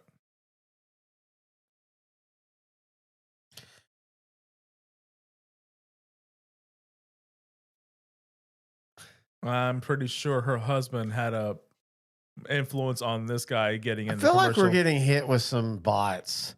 Why do teams have different colors? Who's winning? Perfect. How are the Patriots? Oh, that's Doug. How are the Patriots play away if their offense is big? Well, I mean, that's my point, Doug. You get one, you break one containment. If Butte makes a catch there, the hell is it with Grubhub throwing money down on everybody? I guess they're struggling. All delivery services are. Oddly enough, they're pricing themselves out. Yeah, because now people are like, okay, I can just drive to, do drive-through, or I'll just go pick it up. Yeah. No, exactly right. And I'm someone that, very early embraced the food delivery and it was awesome, man. And, it was cheap. Now, in saying that, inside a certain circle, at least with Uber Eats, I still get 0 delivery fees. Okay. But it's only we always call it studio, Friday nights, a lot of time we call it drunk McDonald's. Yeah. We don't have to go get it. But like, if we want to get something good, we'll just go pick it up. Yeah. We'll just go pick it up and warm it up later. If we're having drinks that night, just throw it in the fridge, warm it up later instead of getting it delivered and having to pay $20 extra. Oh, they finally stopped Kenneth Walker here.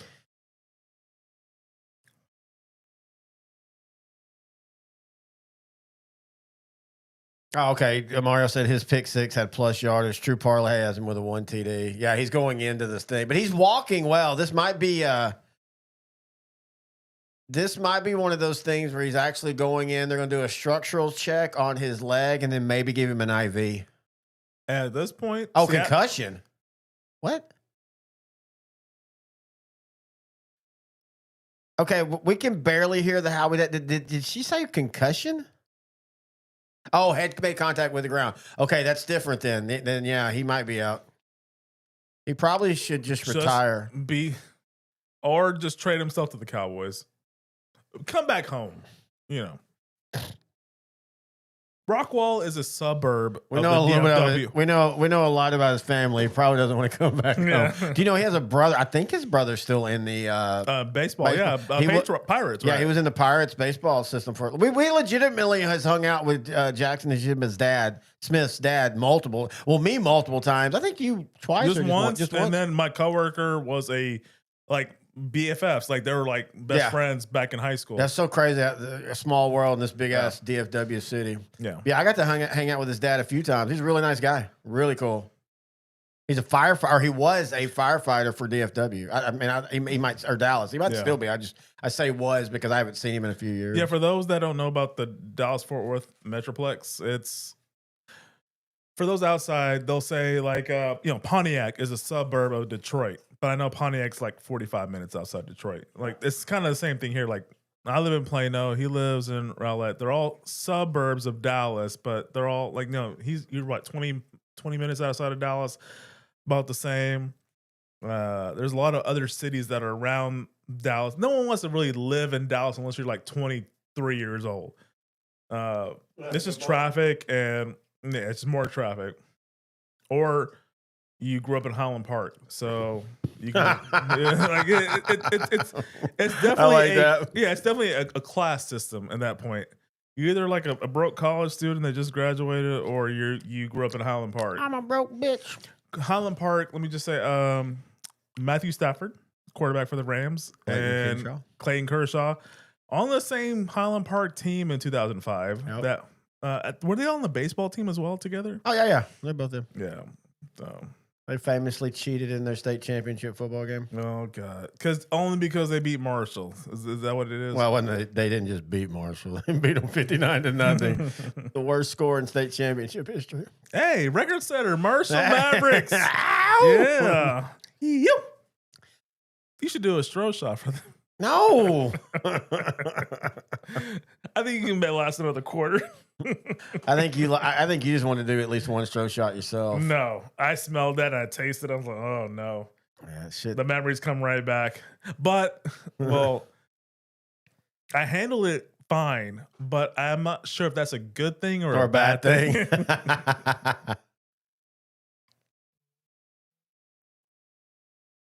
May, gotta make the decision, buddy. Oh, we got a flag. Oh boy.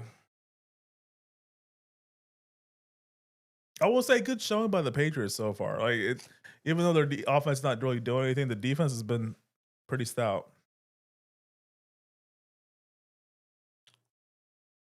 Big defensive penalty. That's the break they needed. This is the break the Patriots. Yeah, this is the break the Patriots needed. Finally, something going their way in this game. That's a really good point. I think the Patriots finally going to score some points. Finally.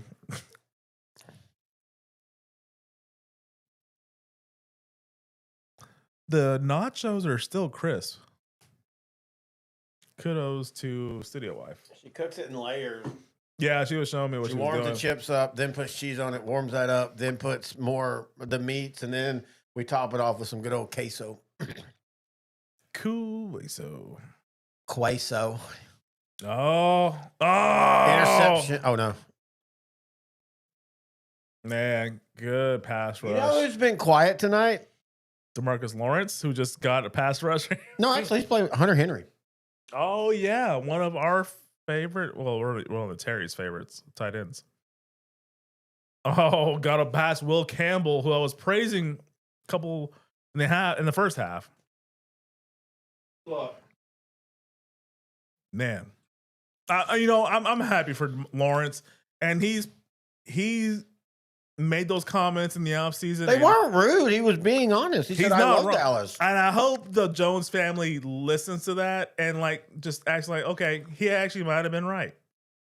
What are we doing wrong? I mean, DeMarcus Ware basically said the same thing after he won with Denver. Oh, well, that was like over 10 years ago. You know, I love my time in Dallas, and you know, I will always be a Cowboy, but them cutting me was the best thing for me to allow me to go win a Super Bowl.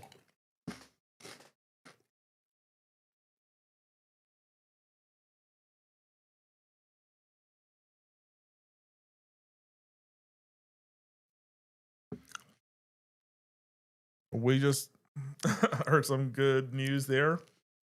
Oh, fumble. Lawrence's wife is pregnant again. That might be a ball game. And she told him to not be alerted if she has to go in labor because she wants him to finish the game. Great partnership right there. And first turnover of the game, if I'm not mistaken. 10 seconds left in the third quarter. So I'm going to say this again. I love being a turtle. I get it. That was from Teenage Mutant Ninja Turtles 2. Secret of the Ooze. I watched that in theaters so many times. I annoyed my parents a lot to go back to the theaters and watch it. Every year I have watched that music video. Turtles were a little bit after me. But I have seen all the movies. Yeah. And I played I love Turtles in Time, the video game. I love the one that I've still played it. Yeah. I love the one that came out a few years ago. I played it. I'm going to say it again, though. And this is a dude that finished second in the MVP. But Drake May now has had a bad playoffs. Unless he has an amazing turnaround and does some heroic shit. He has had a bad playoffs all games. He has been very pedestrian. That is a concern if I'm the Patriots. Because this is looking very outside of they did make it to the Super Bowl. This is looking very Ryan Tannehill, Mike Vrabel, Tennessee Titans year. End of the third quarter and beginning of the fourth quarter. Got to throw up the 4. Not 4 horsemen. Throw up the 4. But yeah, got to throw up the 4. Oh, Christian McCaffrey commercial. He's been in a couple. He's in that really funny one where he's got the big gut. Oh, yeah, I saw that, yeah. All right, go ahead, pour it. Let me get it over with. Nope. I'm going to wait a little bit. All right, you know what? I'll shoot it at the end of the game. How about that? I'll shoot it at the end. You don't dictate when you take that shot, sir. Jesus Christ. Get over the power play, dude. No. I told you, only 90% of my family's own slaves. And that was just 10 years ago. I'm curious to see this reimagining of the Burbs. With Keke Palmer, who I absolutely love. Great actress. Oh, yeah, she can act well, too. Yes, I know she's very attractive as well, but great range. No. Have you ever watched the Tom Hanks Burbs? No, I have not. I'll have to watch that. That was a movie that actually bombed originally. People didn't understand the dark humor of it, but it's got him. It's got Carrie Fisher, Bruce Dern, Corey Feldman. God, Corey Feldman was just in everything back then. What year was it? 89. Okay. I think it's 89. Doug, why not 4 Horsemen? What? Sorry, we threw up the 4s. Oh, 4 Horsemen. Arn Anderson, baby. His DDT was always my favorite. Who? Arn Anderson's DDT. Oh, mine too. Well, I like Jake the Snakes. Yeah, because that was the OG DDT and the way he did it. For those that are wrestling fans, there was not really a finishing move back in the day until like Jake the Snake in the 80s. Well, that's not. I mean, you had Kerry in the Claw, you had Ric Flair in the Figure 4. But those are submissions. Before those are submission moves, though. Well, yeah, but they still were finishers. Okay, let me clarify. The finisher that was not a submission. And also, what it was is before DDT, and even during the beginning of the DDT, you didn't see it every match. You know, it was something that was special. You'd go 3 matches, and then Jake Roberts would pull the DDT. And then everybody started having one, and they had to do it every time they win. And then you started having people kicking out of the specials. And once that happened, you kind of just ruined specials. Yeah, that ruined it for me too. 'Cause once you see it, that's supposed to be the finisher. That's why they call it a finishing move. Anyway.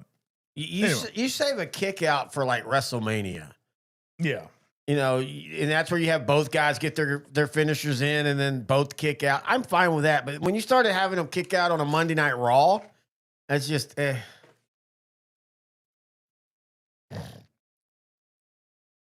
I have always wanted to create a wrestler who, for 90% of the match, gets his ass kicked, but then he pulls he has a finisher that is so awesome, he always wins. Like, that would be so effing cool. I mean, just literally every match, getting his ass whipped. So, yeah.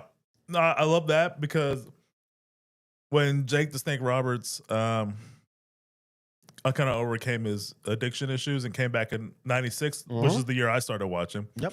I remember that. That was basically his gimmick. He's a little bit, yeah. Yeah, because he was getting old. Old, getting his butt kicked, and then out of nowhere, DDT. And it was the best thing ever. So to your point, I think that could actually play today. I do too. I don't watch it now, but I think it could play today.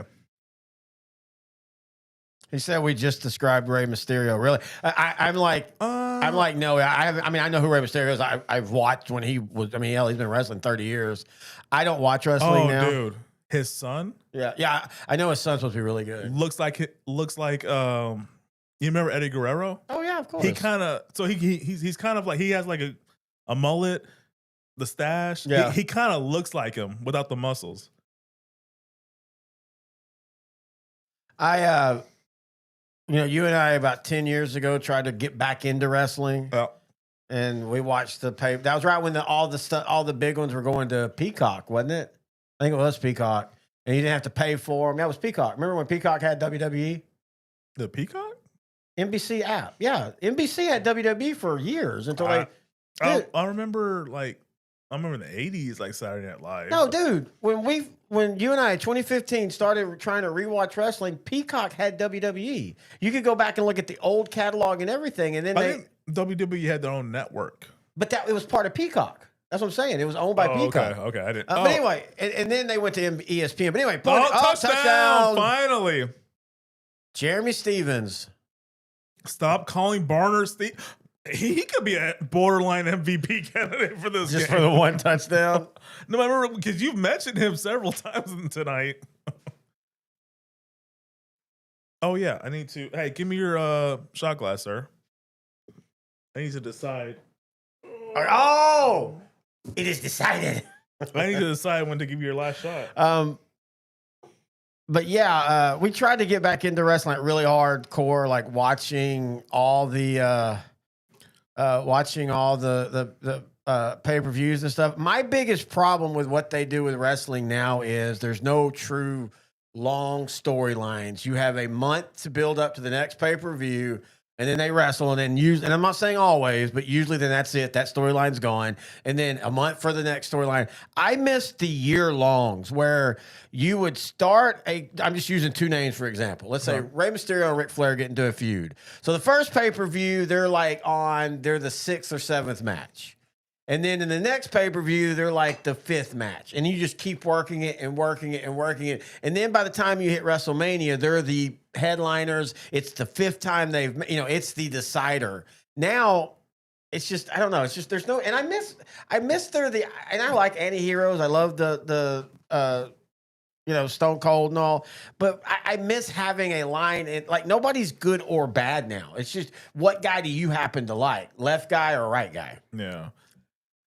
So my reintroduction back into it was 2016, like February, March. So again, Terry and I live in the DFW Metroplex. In 2016, WrestleMania 32 was here. Mm-hmm. It was in Arlington. And him and I had both not been watching. I was at a friend's birthday. We had a bar. The group of ours were talking to a bunch of English folks from England, and we're talking with them like, hey, why are you here? This is very random. Like, there's no reason to really be here. This is not like a major city in Texas. Yeah. And they're like, "Oh yeah, we're here for WrestleMania. They're hosting." I had no idea. And as much as I was addicted to wrestling back when I was growing up, I did not know. So that's kind of where I started going down the rabbit hole. And then I started talking to you about it, and then you started getting down the rabbit hole. And for a few years, with regret. yeah, Wrestling with Regret. Great YouTube channel. Yeah, we loved his movie reviews, and then we kind of just followed his like weekly updates and all that. And oh, here's Mr. Beast, the most YouTuber of all YouTubes. I have never watched, and I'm I watch YouTube 90% of the time now. Like, if I'm not watching something with Studio Life, I'm either watching sports or I'm watching YouTube, and I've never watched one video of his. I mean, good for him, but I have no idea. Yeah, I think it's turned out he's not really a good person. Oh, that's unfortunate. Okay, so Seattle's up 19-0, right? Hey, Milton Williams from Crowley, Texas. I predict Demarcus Lawrence from Dallas Cowboys. I predicted a 35-17, and this is a 19-0. It's not really the scoring difference isn't really off. Yeah. 13 minutes away from history. No team has ever shut out an opponent in the Super Bowl. I don't think they'll shut him out. Yeah, Cowboys came close with a field goal. The Ravens came close with a touch on a special teams play. Oh, that's right. And that was the back-to-back kickoff returns. That was awesome. 2018 Patriots came close with a field goal as well. I can't remember. What was the score of that one? 13-3. Yeah, 13-3. I can't remember if it was 14-3 or 13-3. Just how that exactly the same score as Seattle, San Francisco to close out the season. Mayday.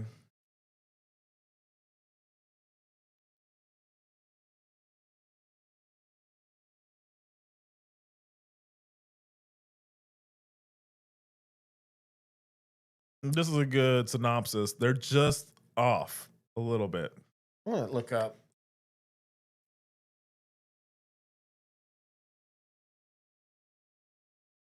May's been sacked 20 times, 7 fumbles. That's insane. And they're in the Super Bowl. Let's see how they change things up.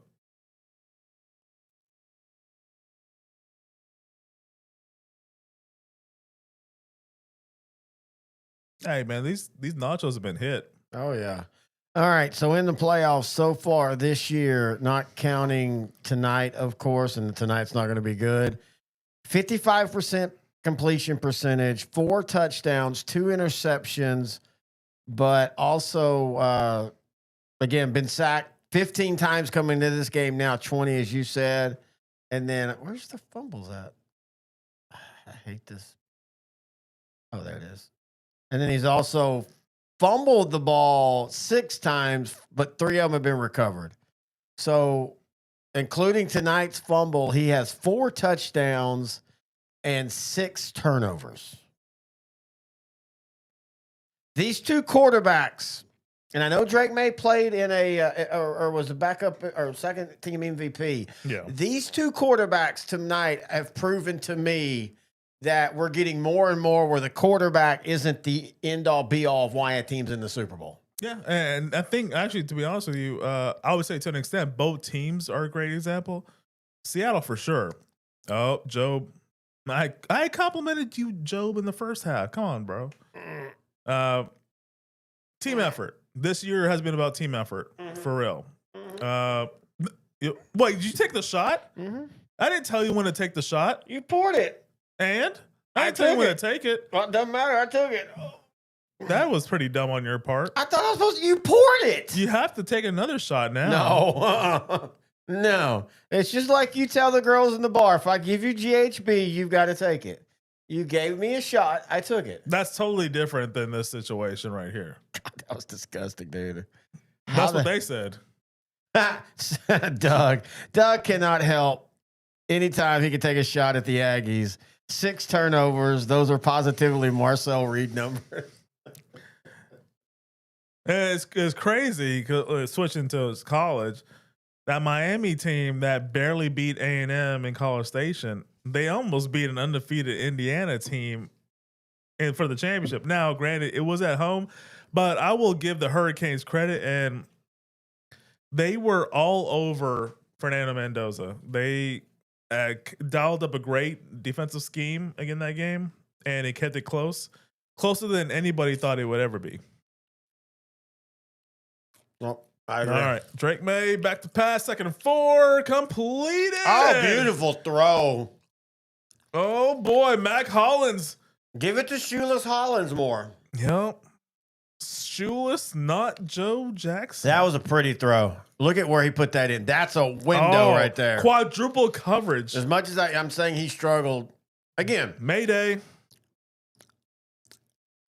Good throw. Hey, look, touchdown. who is it? Shoeless Hollins Shoeless again. Mac Hollins. This is a game now. Did that fight light a fire under the Patriots?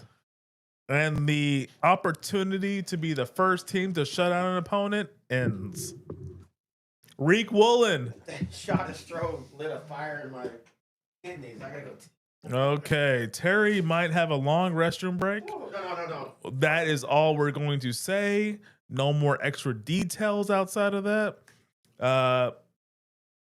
But again, like I said earlier, no team has ever had a shutout in the Super Bowl era. And that continues. Patriots finally on the scoreboard. They're about to make it 19-7 with 12 and a half left in the game. This is not over. And Patriots make another stop. This could very well be an interesting ball game. I think the New England Patriots have found something. I'm about to go to commercial break. Terry might be having a longer break, to be honest with you, if I'm being honest.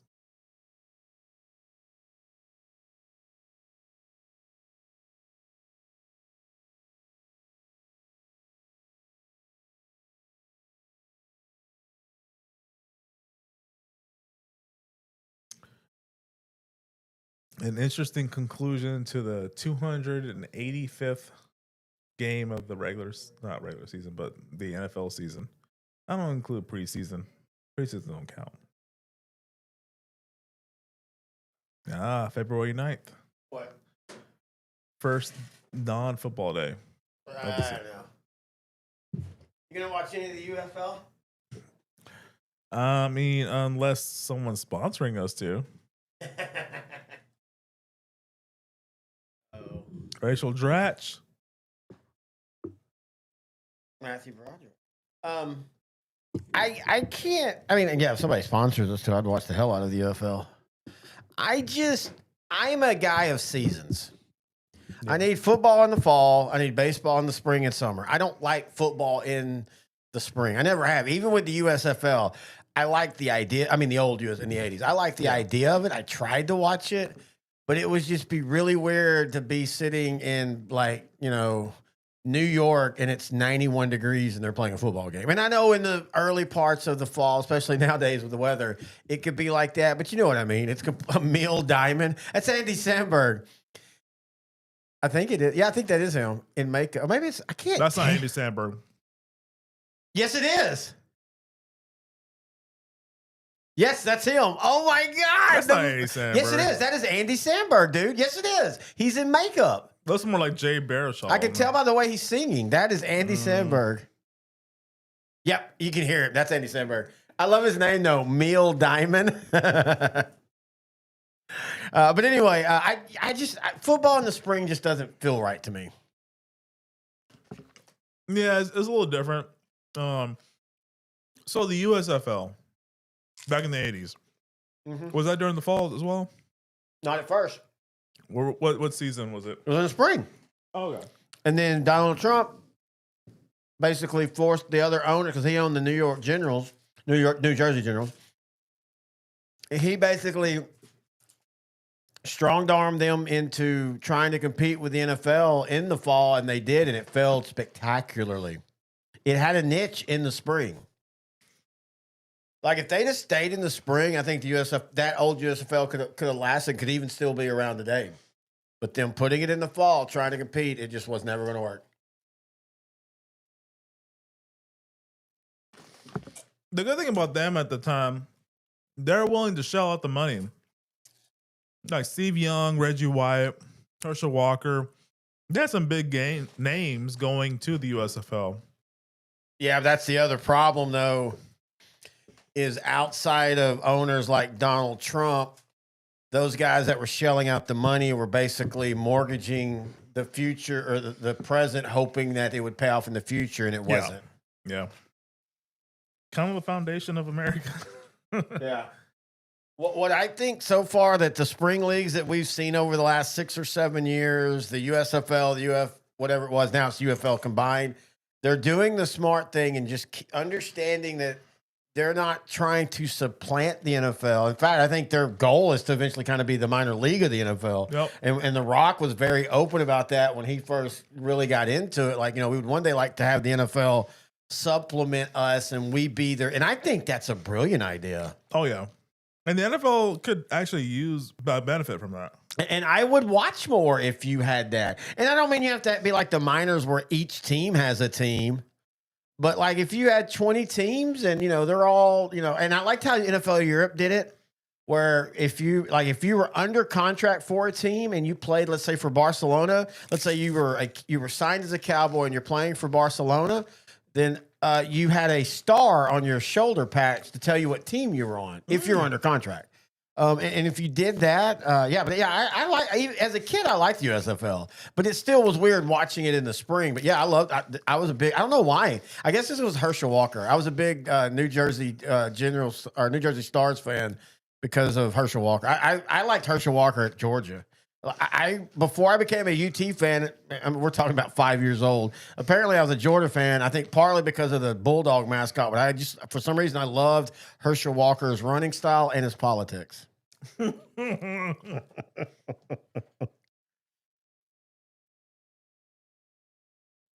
don't think you can identify as dementia.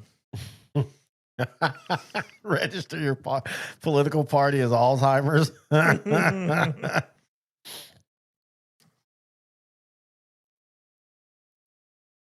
Ooh. All of a sudden, here we go. Plenty of time for the Patriots come back.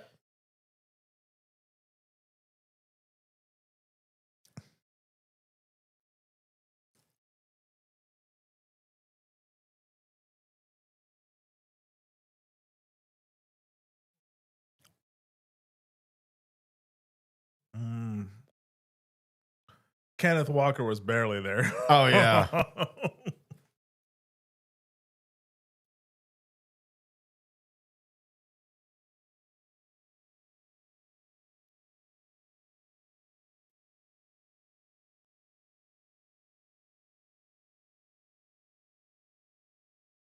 Oh, no, pass interference. Nope. No call. Okay, New England. Under 11 minutes to go. You have all of your timeouts, down 2 scores.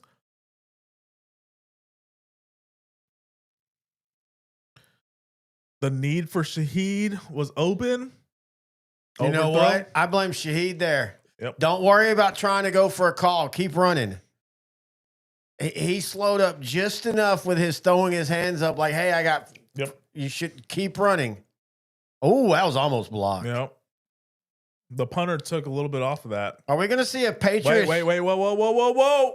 Yes. You got to stop. Don't touch. Oh.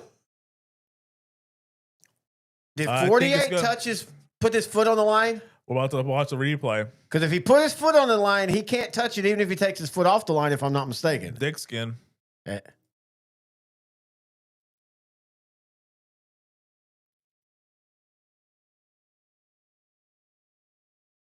Number 48. No, he didn't. Doug says, I don't really understand why Americans turn their nose up. I don't think they turn their nose up. I think a lot of people are like me. Well, first off, look, I love football. Don't get me wrong. But if you're a fan of, well, like me, I cover and fans of high school, college, and pro. You're a college and pro fan. Doug, you're a college and pro fan. I mean, you're talking about from September to December of basically every day but one a week being football. And hell, there's Wednesday college football games. Yep. So I think there's just at some point, even if like I love it's like Reggie Jackson once said about facing fastballs. He goes, yeah, you want to face a fastball until it's like Nolan Ryan and it's nothing but fastballs. You get tired of them at a point. I just think it's just football fatigue in general. There are weekends as I get older and older. There are more weekends where I still watch the games, but I'm not watching as attentively because I'm just kind of wore down at football. So you add that. First down. So we're not talking just regular season. Yeah. You got 17 NFL games. You've got 12 to 13 pro games. Mm-hmm. So that's 30 games right there alone before we even get to the playoffs. And if you're a high school fan like me, add 10 more. So 40 games. All right. In the spring, I just want to watch something different. Yep. And again, I'm a man of seasons. Growing up watching and playing all sports, spring is baseball. Yep. Winter is basketball. Fall is football. That's an interception. Intercepted. No. Boy, Matt Collins just made the best play of the game, and he's already caught a touchdown. Hey, MVP, Matt Collins. Yeah. Like I said. I just think it's fatigue, football fatigue at some point.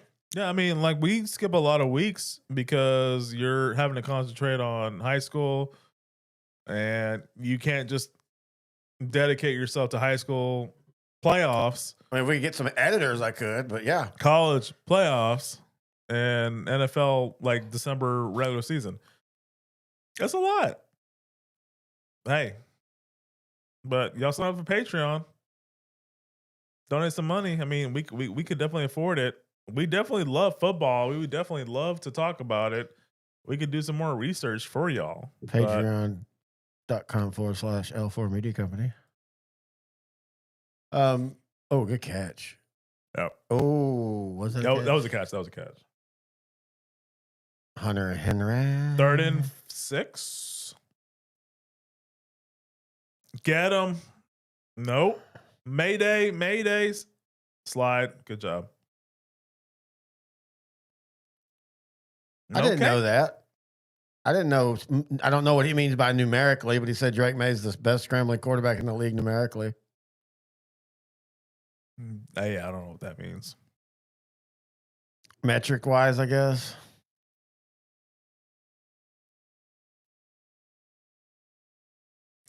Seattle's defense is just pass rushing. I mean, they're going after May. Things are starting to open up for the Patriot offense, though. Under 9 minutes to go. Patriots down by 12. There's a lot of football still left to go. We've seen the Patriots in Super Bowl history make some bigger comebacks. So ask the 2016 Falcons. Never mind. Ball game. Just like I told Terry. There is no way. Wow. There's no way for Drake May. Drake May, man. Yo, dude, he's just trying to make a play. Yeah, but you're gonna have to dig out of the hole with. This is Ryan Tannehill, one extra game. I mean, May was second in the MVP voting. Come on, man, give him some credit. No, I like May, but I'm just saying that's a terrible throw. That was a terrible throw, dude. Nope.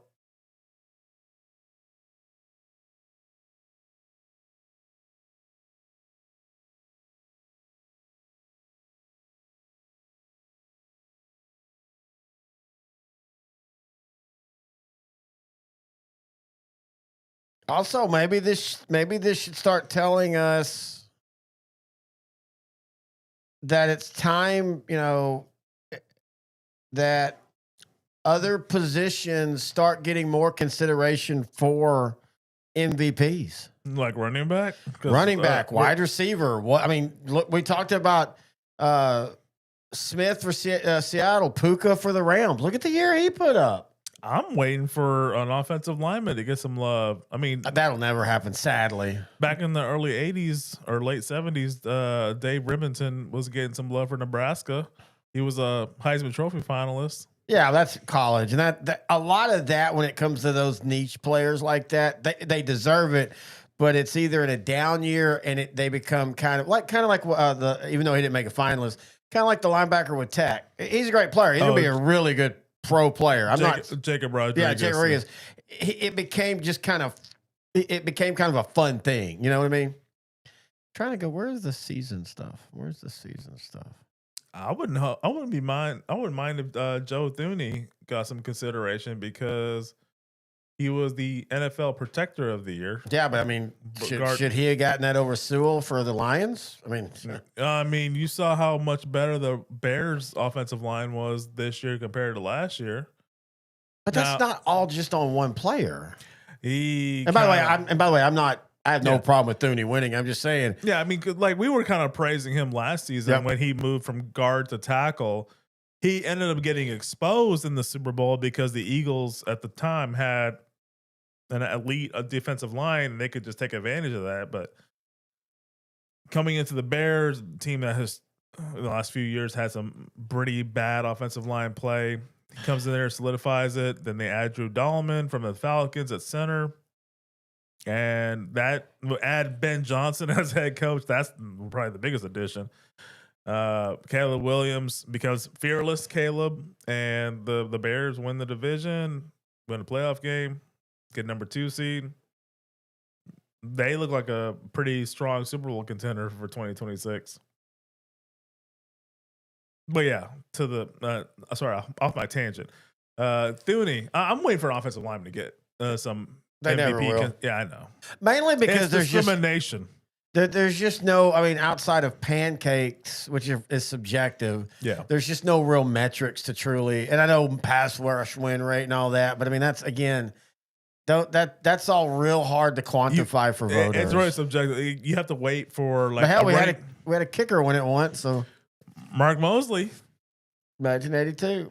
But every game has to be close, and they all have to end with a game-winning kick. Well, and what happened that year too is with the strike, voters couldn't seriously. They were so used to looking at 16 game stats that they couldn't shorten that and make it work out in their mind. And I'm not saying Mosley was a fine kicker, but really, I mean. There's been kickers that over a 16 game season have had way better seasons than he did and never even touched being an MVP. But yeah, again, the Heisman, and I know people, Devontae Smith won the Heisman. Yes, there are every few years, but we've got to get away from this whole the quarterback is the only thing in football. It is just so frustrating to watch great players at other positions get their accolades for that positions, All-American, first team All-Pros, but not ever get any real consideration for MVP. Yep.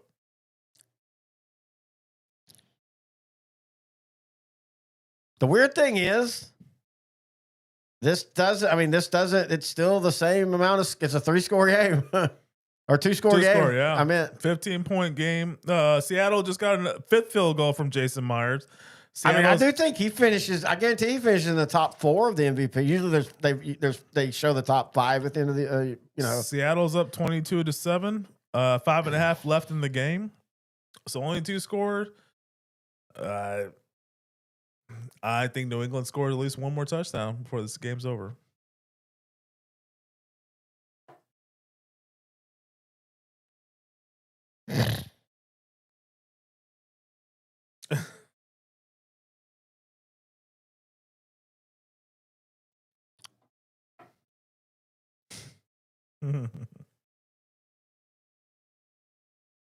So did anybody just happen to go over and look at the... What is going on in this commercial?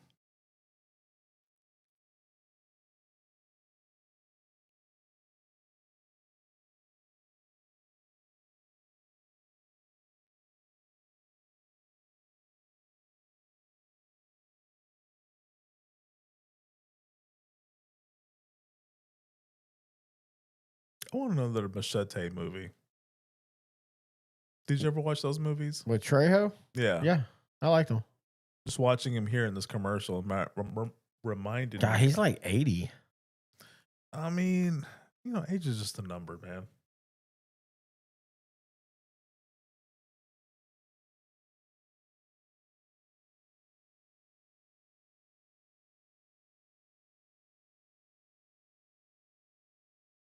Do you think New England's going to get another touchdown, or this game's over? Yeah, they'll get the game's over, but they will get another touchdown.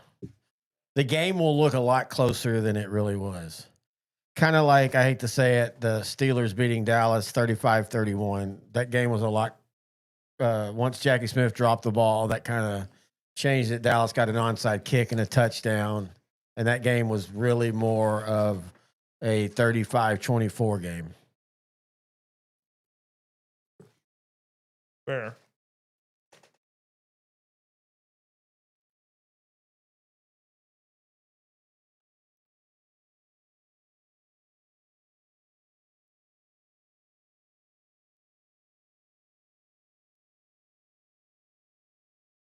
Well, this commercial is about to get thousands of more people fired. Guadalupe said Patriots coming back. Yeah, they were for a second.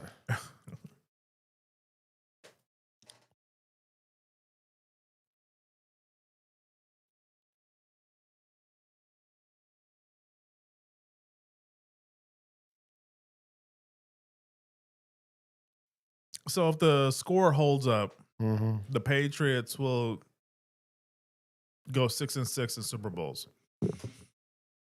Yep.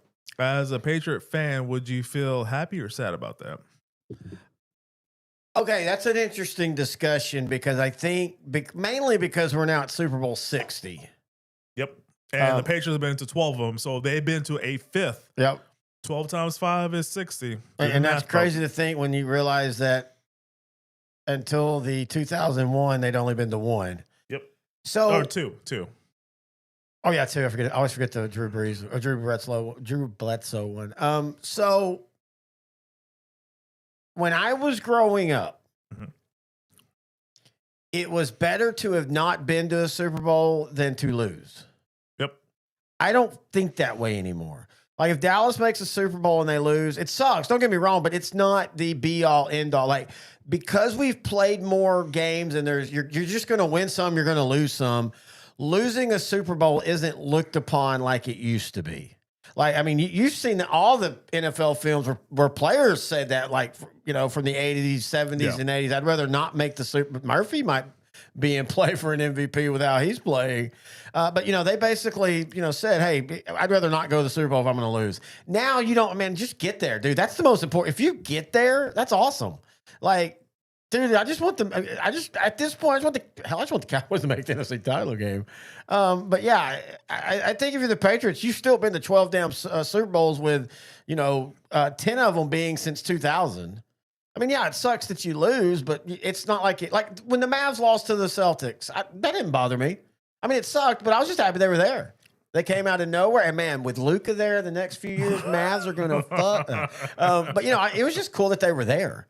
Same thing like when hockey. Now, 2020 was different for the Stars because it was such an underdog run that you knew it was going to end at any point. So it was cool. But yeah, it's funny you say that because, man, as a kid, your team lose. I mean, I was old. I was around when Dallas lost to the Steelers. Very rarely, I barely remember much of it. But yeah, you'd rather just Oh boy. Play hasn't been ruled dead. Or has it? That would be 7 turnovers in the playoffs for Drake May. No, 8 because of the interception. Oh boy. 5 touchdowns thrown, 8 total turnovers. I'm telling you. Fumble return touchdown. And Frank posted in our sports rehab page about what I said, and I'm going to say it again. It's been true for longer than we remember, but this Super Bowl, in my opinion, shows it even more. You do not have to have an elite quarterback to win a Super Bowl. You need to have a quarterback that fits well in your system, and you need to have a team around him that complements him as much as he complements the team. Well, now you know that the league is a copycat league. So everybody's going to go for retread quarterbacks? Well, what I'm saying is, do the Raiders trade out of that number 1 pick? I think they – look, if they can. In my opinion, this got nothing to do with this. I do not think Mendoza is a top-tier quarterback in the NFL. Period. End of discussion. I don't care if this is if this was still a quarterback-driven league. I love what Mendoza did at Indiana. I absolutely one of the greatest stories in the history of college football. I think he could eventually grow into a good quarterback, maybe. But I am not drafting Mendoza with the number 1 pick, no matter what team I am. I don't even. To me, if he doesn't win the Heisman and they don't win the national championship, he is at best a 4th-round pick. Oh. At best, a 4th-round pick.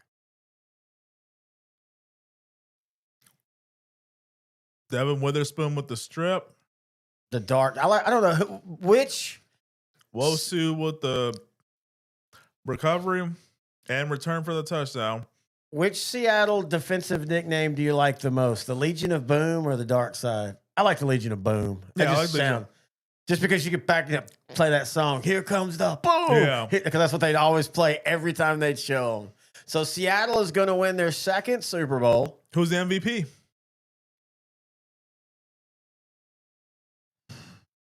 $11 years later, they have another nickname for. I still think Kenneth Walker will get it. Just because, let me go look at the. There's Kenneth Walker. There's Jason Myers. There's the entire defensive line for Seattle. If any of the linemen have gotten 3 sacks, that's what I'm looking at. I think that's been the biggest thing is it's been spread out. I think Byron Murphy has 2. Okay, if any of them have had 3 sacks, then that person's getting the MVP. Otherwise, it'll be Kenneth Walker. But I would love it for, let's make some history. Give it to Jason Myers. I wouldn't have a problem with that. Yeah. I mean, the biggest issue though is it's not like he's kicked a couple 60-yarders. That is very true. Is this a situation where you get a Harvey Martin, Randy White type? Oh yeah, because 2 defensive players. Derek Hall has 2 sacks. Byron Murphy, the second, has 2 sacks. Devin Witherspoon, cornerback, has 2 sacks. Yeah, I can see that. I wouldn't have a problem with that, actually. I wouldn't have a problem. I think that'd be kind of cool. You get 2 or 3 at a time. Kenneth Walker, 26 yards receiving, 131 yards rushing. Guadalupe says, so do you think these teams will be here next year, or are we back to Kansas City, Bills, or Ravens? Ask us in 3 months. Yeah, ask us in 3 months. The draft and free agency transactions. Both of these teams are young enough. I think both of these teams are going to still be good next year. I mean, outside of injuries, I don't see either of these teams. Again, outside of injuries, I don't see either of these teams slipping to 5-12 or anything. Yeah. But the NFL is too deep now and too wonky to guarantee anybody is back, they're going to be back next year no matter what, or pencil them in. I mean, hell, Seattle might not even win, or hell, neither one of these teams might not even win their divisions next year and still make the playoffs. I mean, the teams that went to the Super Bowl last season, Philadelphia and Kansas City, didn't win a playoff game this year. Yeah, Kansas City didn't make it. Isn't it weird how Philadelphia's last 4 years, it's either Super Bowl or out in the first round? Mm-hmm.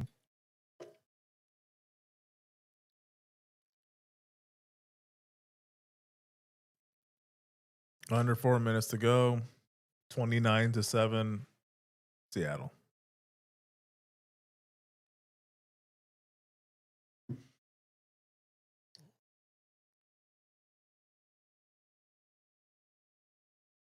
You know what's the craziest thing is? If they can throw down a cheap touchdown.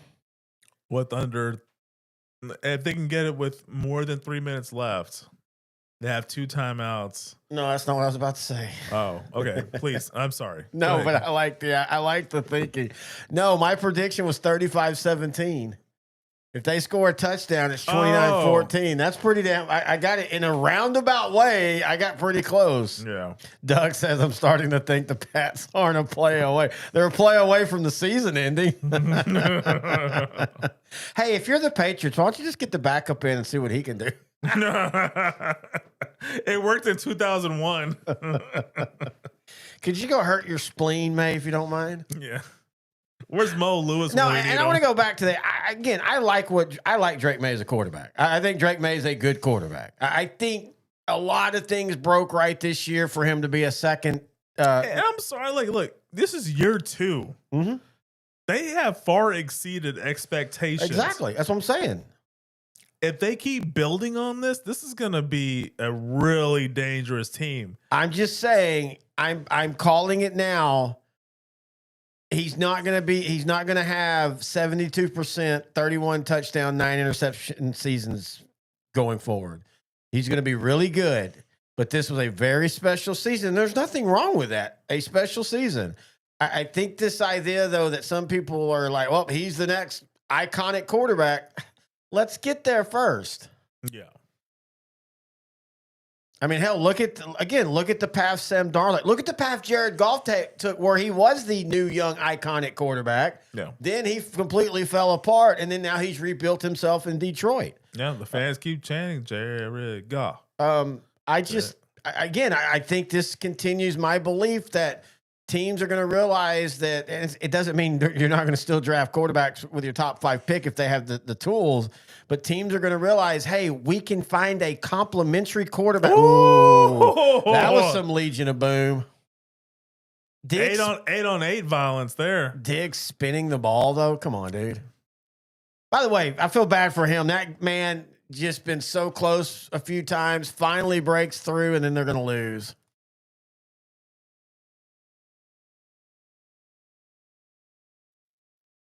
Bodies on the field. Get the bodies on the.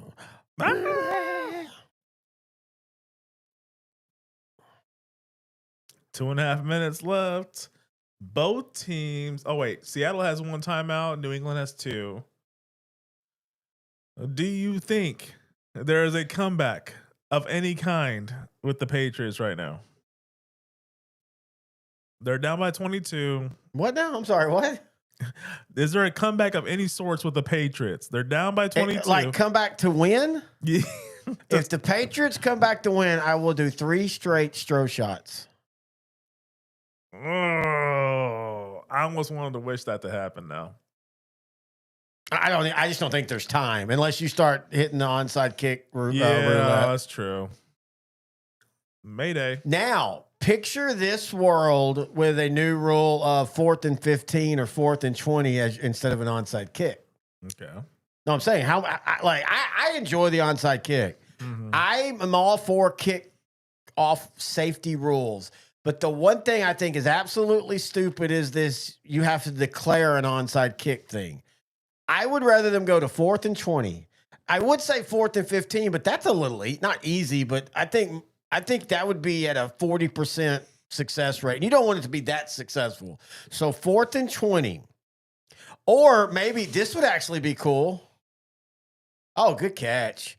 This would be cool. Okay, so you're a team like New England, and you're down now multiple scores, right? So you just scored. All right, so this time it's 4th and 15. All right, let's say you complete it and you score. The next time it has to be 4th and 20. You complete it. If you have to do multiple onside attempts, you move it 5 yards. Was it? Did it hit the ground? Because I was looking at you. I was close, but they're probably Kind of like the Cooper Cup one. Yeah. I don't see that one hitting the ground. I still didn't see the first one hit the ground. I really didn't. Yeah. But I mean, again, it's so. Yeah, I think he called it. Go for 2. God damn it! Do not make me have to do 3 shots to throw.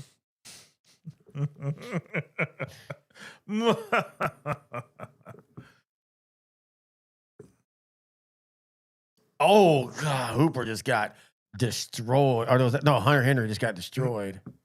I think both players. Yeah, both players got destroyed. Man, 8 for the Hawks. He does not have a problem throwing his body around. Yeah, he's the one who put the wood on Diggs. Diggs, yeah. Kobe Bryant. Ooh, but that Kobe should have been pass interference. Kobe spelled Cobie. Yep.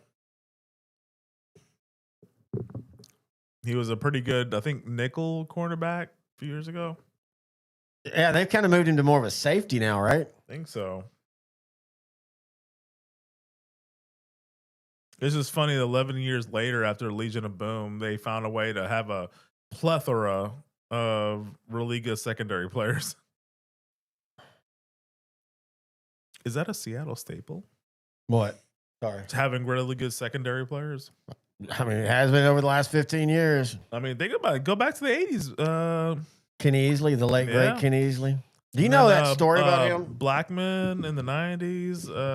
Then you got Trufant in the 2000s. Do you know what basically killed Kenny Easley? What? Taking ibuprofen up to 25 times a day during his playing days Jeez. because of the pain, and eventually just destroyed his kidneys. He actually sued and settled with the NFL over that. He won money from them because, again, we were just talking about Joe Flacco came out a few days ago and look, I signed up for these concussions. Why do you sound like Rocky Balboa? 50 years ago. Hey, yo, Terry. Hey, yo, Terry. Look, my name's Joe Flacco. And 15 years ago, I signed up for this. Yeah, but the problem was 15 years ago, the NFL was hiding concussion studies and were outwardly saying, no, the concussions aren't that big of a deal.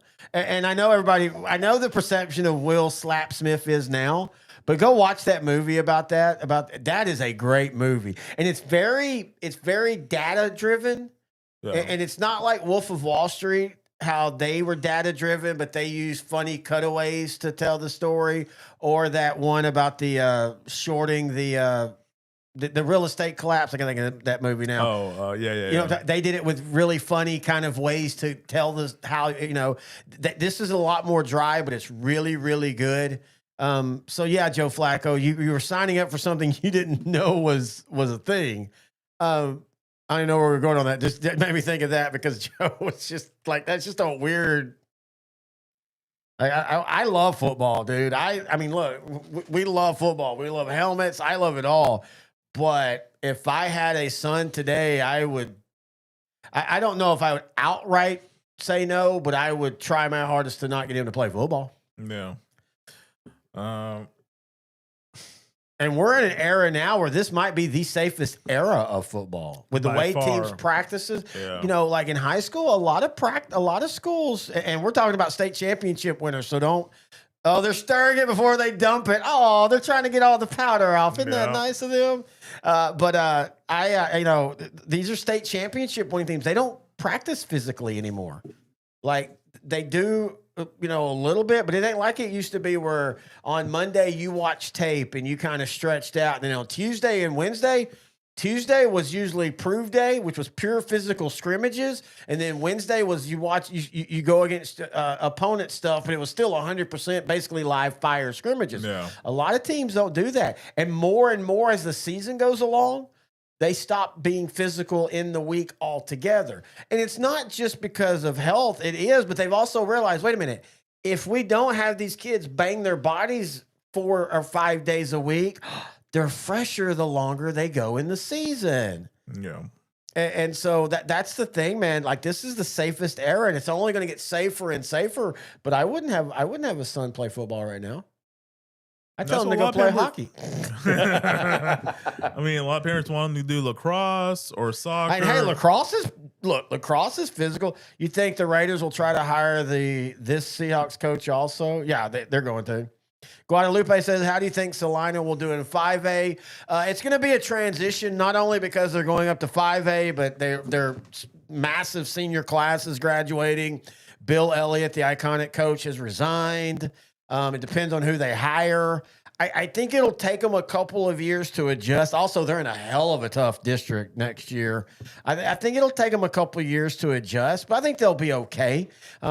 Salina's transitioning. They're not a small football town anymore. They're a very diverse town with a lot of different things that people like. It's like Matt Diggs, who's from Plano, big Plano guy, or Plano East guy. He says it best. The reason the Plano schools aren't as good in football as they used to be is there's more robotics and science and things than there are football guys. And that's not a bad thing, but that's just the demographics of the area. So I think Salina will be fine, but I don't think they'll go to Kenneth Walker. Kenneth Walker might have just sealed the MVP. Oh, we have a flag.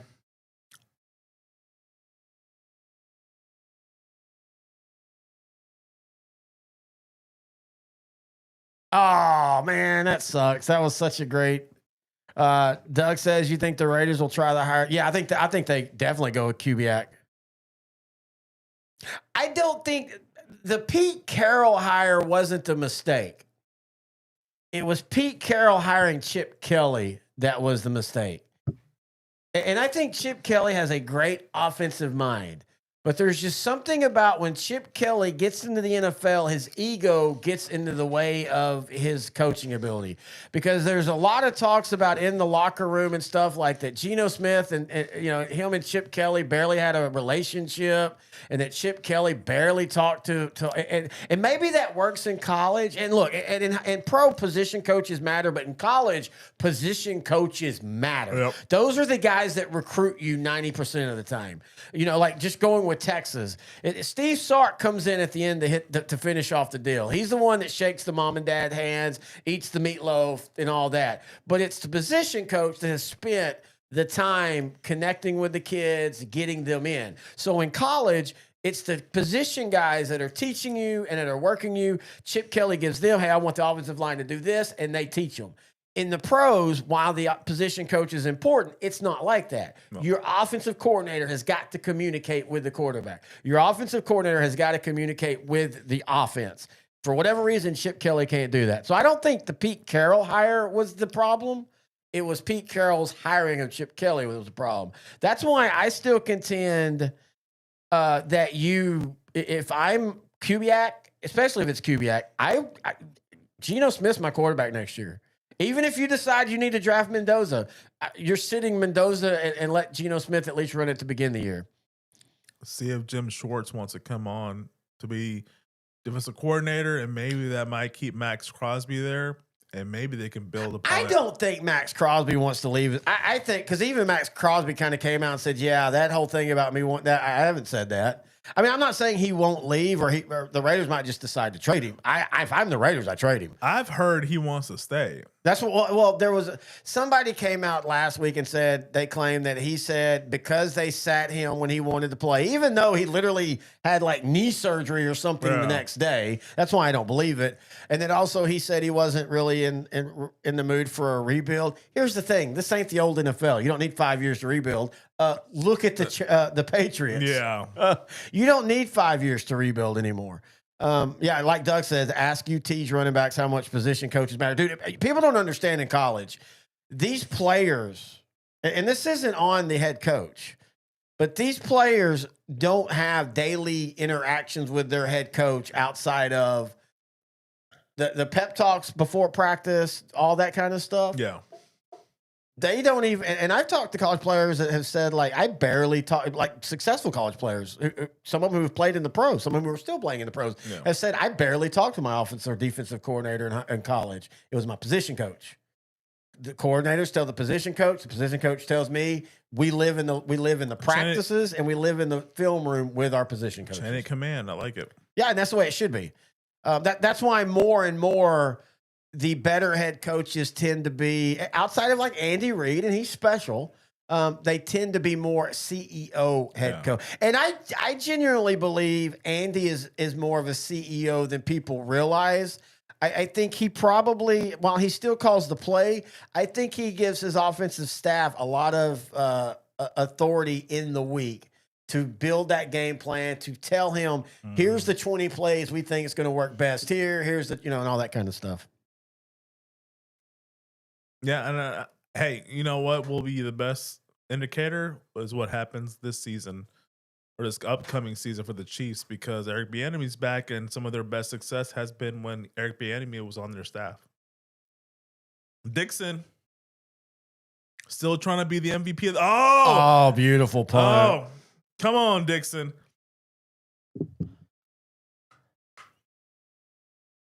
It's so funny how we're just talking about. Mike Tirico is giving the flowers to Michael Dixon. Jackson Smith and Jigba is smiling. He doesn't know where he's at, so that's fine. Yeah, he might have a concussion. Collinsworth is saying words. Good for him. Guadalupe, Katie Harmony opened up in 2022, if I'm not mistaken. Over the middle. they're like a they're not a magnet. They might be considered a magnet school. They're called the School of Innovation, so they might be a magnet school. No timeouts for the Patriots. Minute 90 seconds left in the season. May back to pass, complete. Hooper, first down. Clock keeps rolling. Seattle up 29-13. 70 seconds left in the season. Tick tock, tick tock. It's it's a charter school, Guadalupe. It's kind of like the science version of IMG. They're real big on STEM and such. The actual school system, it's a whole system, has been around for a while, but they just started getting into sports, and they're pretty good. They were pretty good a couple of years ago. I think for a couple of years they were running what they call an outlaw schedule. They were just playing games, but they couldn't qualify for playoffs or anything like that. 47 seconds left in the season. Seattle gets called for offsides.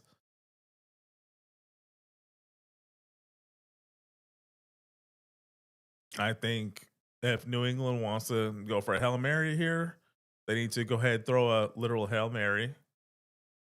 They're at the 32, 33-yard line. No timeout still. These little short dink and dunks are cute. They're matriculating the ball down the field. Another flag. But they're not going to score a touchdown within the next 30 seconds if they keep doing this.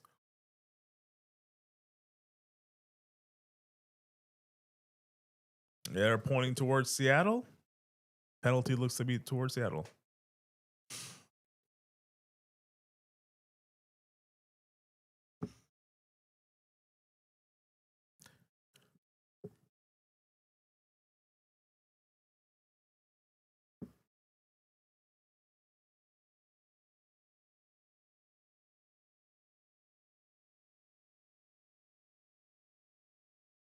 They literally need to go for a long touchdown right now. The game's over. If you're gonna do it, I still can't believe you're trying to watch this in a way. But like, I'm just saying, like, why are they just doing these little dink and dunk passes? Just go downfield, let it be intercepted or let it be incomplete. But you have a better chance of getting in this game by throwing it deep than you do with these little dink and dunks. This is not showing. Okay, finally, they're doing the thing I just told you they needed to do. Throwing completions? No, that's better than what they were doing.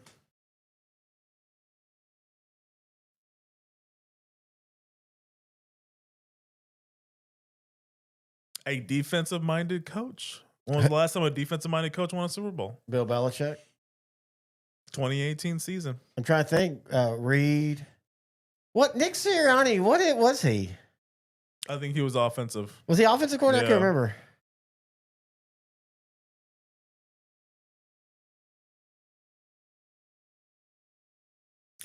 Bruce Arians was a offensive-minded. That's it.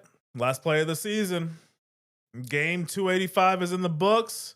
Seattle Seahawks, Super Bowl 60 champions. Their second Super Bowl in team history. Mike McDonald, in his second year as head coach, gets his Super Bowl win. Second year here, second Super Bowl for the franchise. John Snyder continuing his mastery as general manager for the Seahawks. Sam Darnold wins the Super Bowl as a starting quarterback in the National Football League. New York Jets, you were right to pick him. So who is the MVP? And that's what we'll end it on. I'm going to go ahead and say, I think it's Kenneth Walker. I think, or doubles, or a duo on defense, maybe. They could do a double on defense. I'm going to go ahead and say they're going to go with Kenneth Walker. I would love the wild card being Michael Dixon, because 2018, the Patriots punter should have gotten it easy. He was the best player in that game. But I'm going to go ahead. Right, the guy's talking right now, Kenneth Walker III. 29 carries. Wow, most yards as from a running back since Terrell Davis. No, Davis got that. Was a 98. Yep. His MVP season. You know what makes Mike McDonald look good is he's a defensive coach that lets his offense cook. You and I, that's one of my biggest pet peeves with defensive coordinators who become head coaches, and then they want to try to win every game 9-3. Yeah.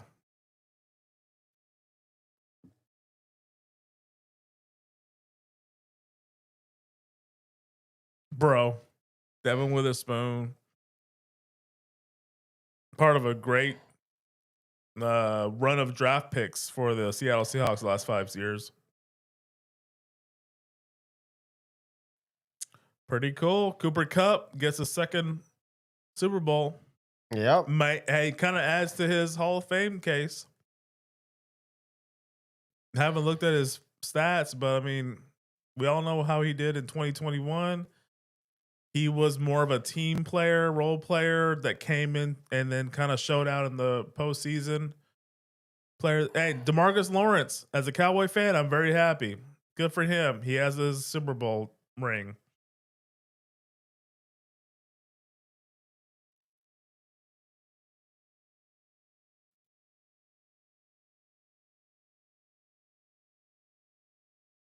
That's one thing you can say.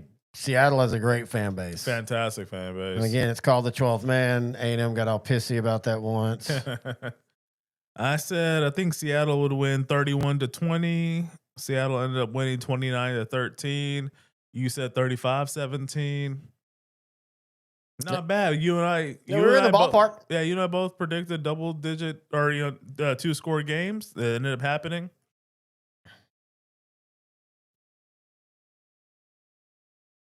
I wouldn't have been shocked if New England won because in the Super Bowl, it's happened. Huge upsets have happened. Well, and this wasn't, I think on like the pundits were all picking it, but I don't think the score was, I don't think the point spread on the betting was massive, was it? I think it was like 9 points or something. Yeah, I don't think this would have been. I think if New England won, it was definitely an upset. Yeah. But I don't think it was considered. I don't think it was like New England beating the Rams in 0-1 type of an upset. Yeah. Trying to see. I wish they'd name the.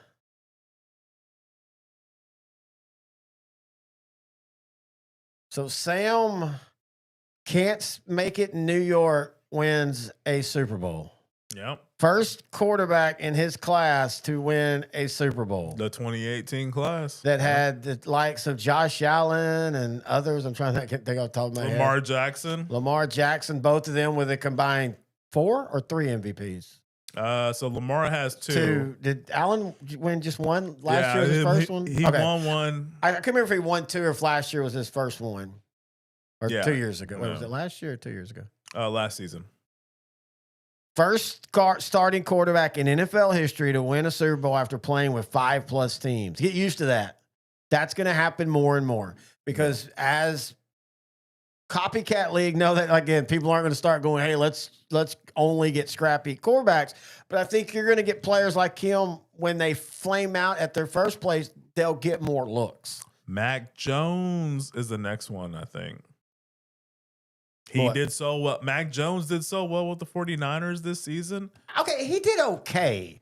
He had one big game, and he was 3-2, which that was good. He had one big game, and then his other 4 were okay. Let's see what he does with the team that's actually kind of healthy. Because with the 49ers this season, he didn't have, he didn't have Brandon Ayuk. Nobody with San Francisco had Brandon Ayuk. That's true. I don't think Brandon Ayuk has played since the Super Bowl. That is the weirdest. I don't know what has happened between those two. Yeah. All right. I think that's going to do it. All right. So we're going to start our happy hour shows every other week, starting with one next week. Or we'll skip a week. Let's take 2 full. We'll be back in like 14 days. How about that? On that, we're going to have shorts and things like that. We're going to still be doing those kind of things. But like the happy hours, we're going to be doing every other week for the rest of the off season like we did last year. Of course, we'll have a live draft show. You'll be in studio for that. we'll probably do a scheduled show, probably not live because they take forever on that damn show to show off. But that week of we'll do a scheduled show, talk about who everybody's playing, and in a blink of an eye, we'll be having our big preseason show here in a few months. Man, this has been a blast. It has been. All right. So happy. To everybody, remind you, if you have any questions, thoughts, or comments, you can email the show. Let me pull that up one more time. We do appreciate the numbers this year. We have great numbers once again. We still didn't know what we'd get when we started doing these live stuff, and especially watch parties, especially on a Super Bowl when people are at groups and stuff and hanging out, or Mario's making out with waitresses from hookers, but hookers from hookers. Email the show, odtcnetwork@gmail.com. Until next time, he's intern Noe the Pro. I'm Terry the host, and this has been OutDrank the Coverage Super Bowl 60 Watch Party right here on air.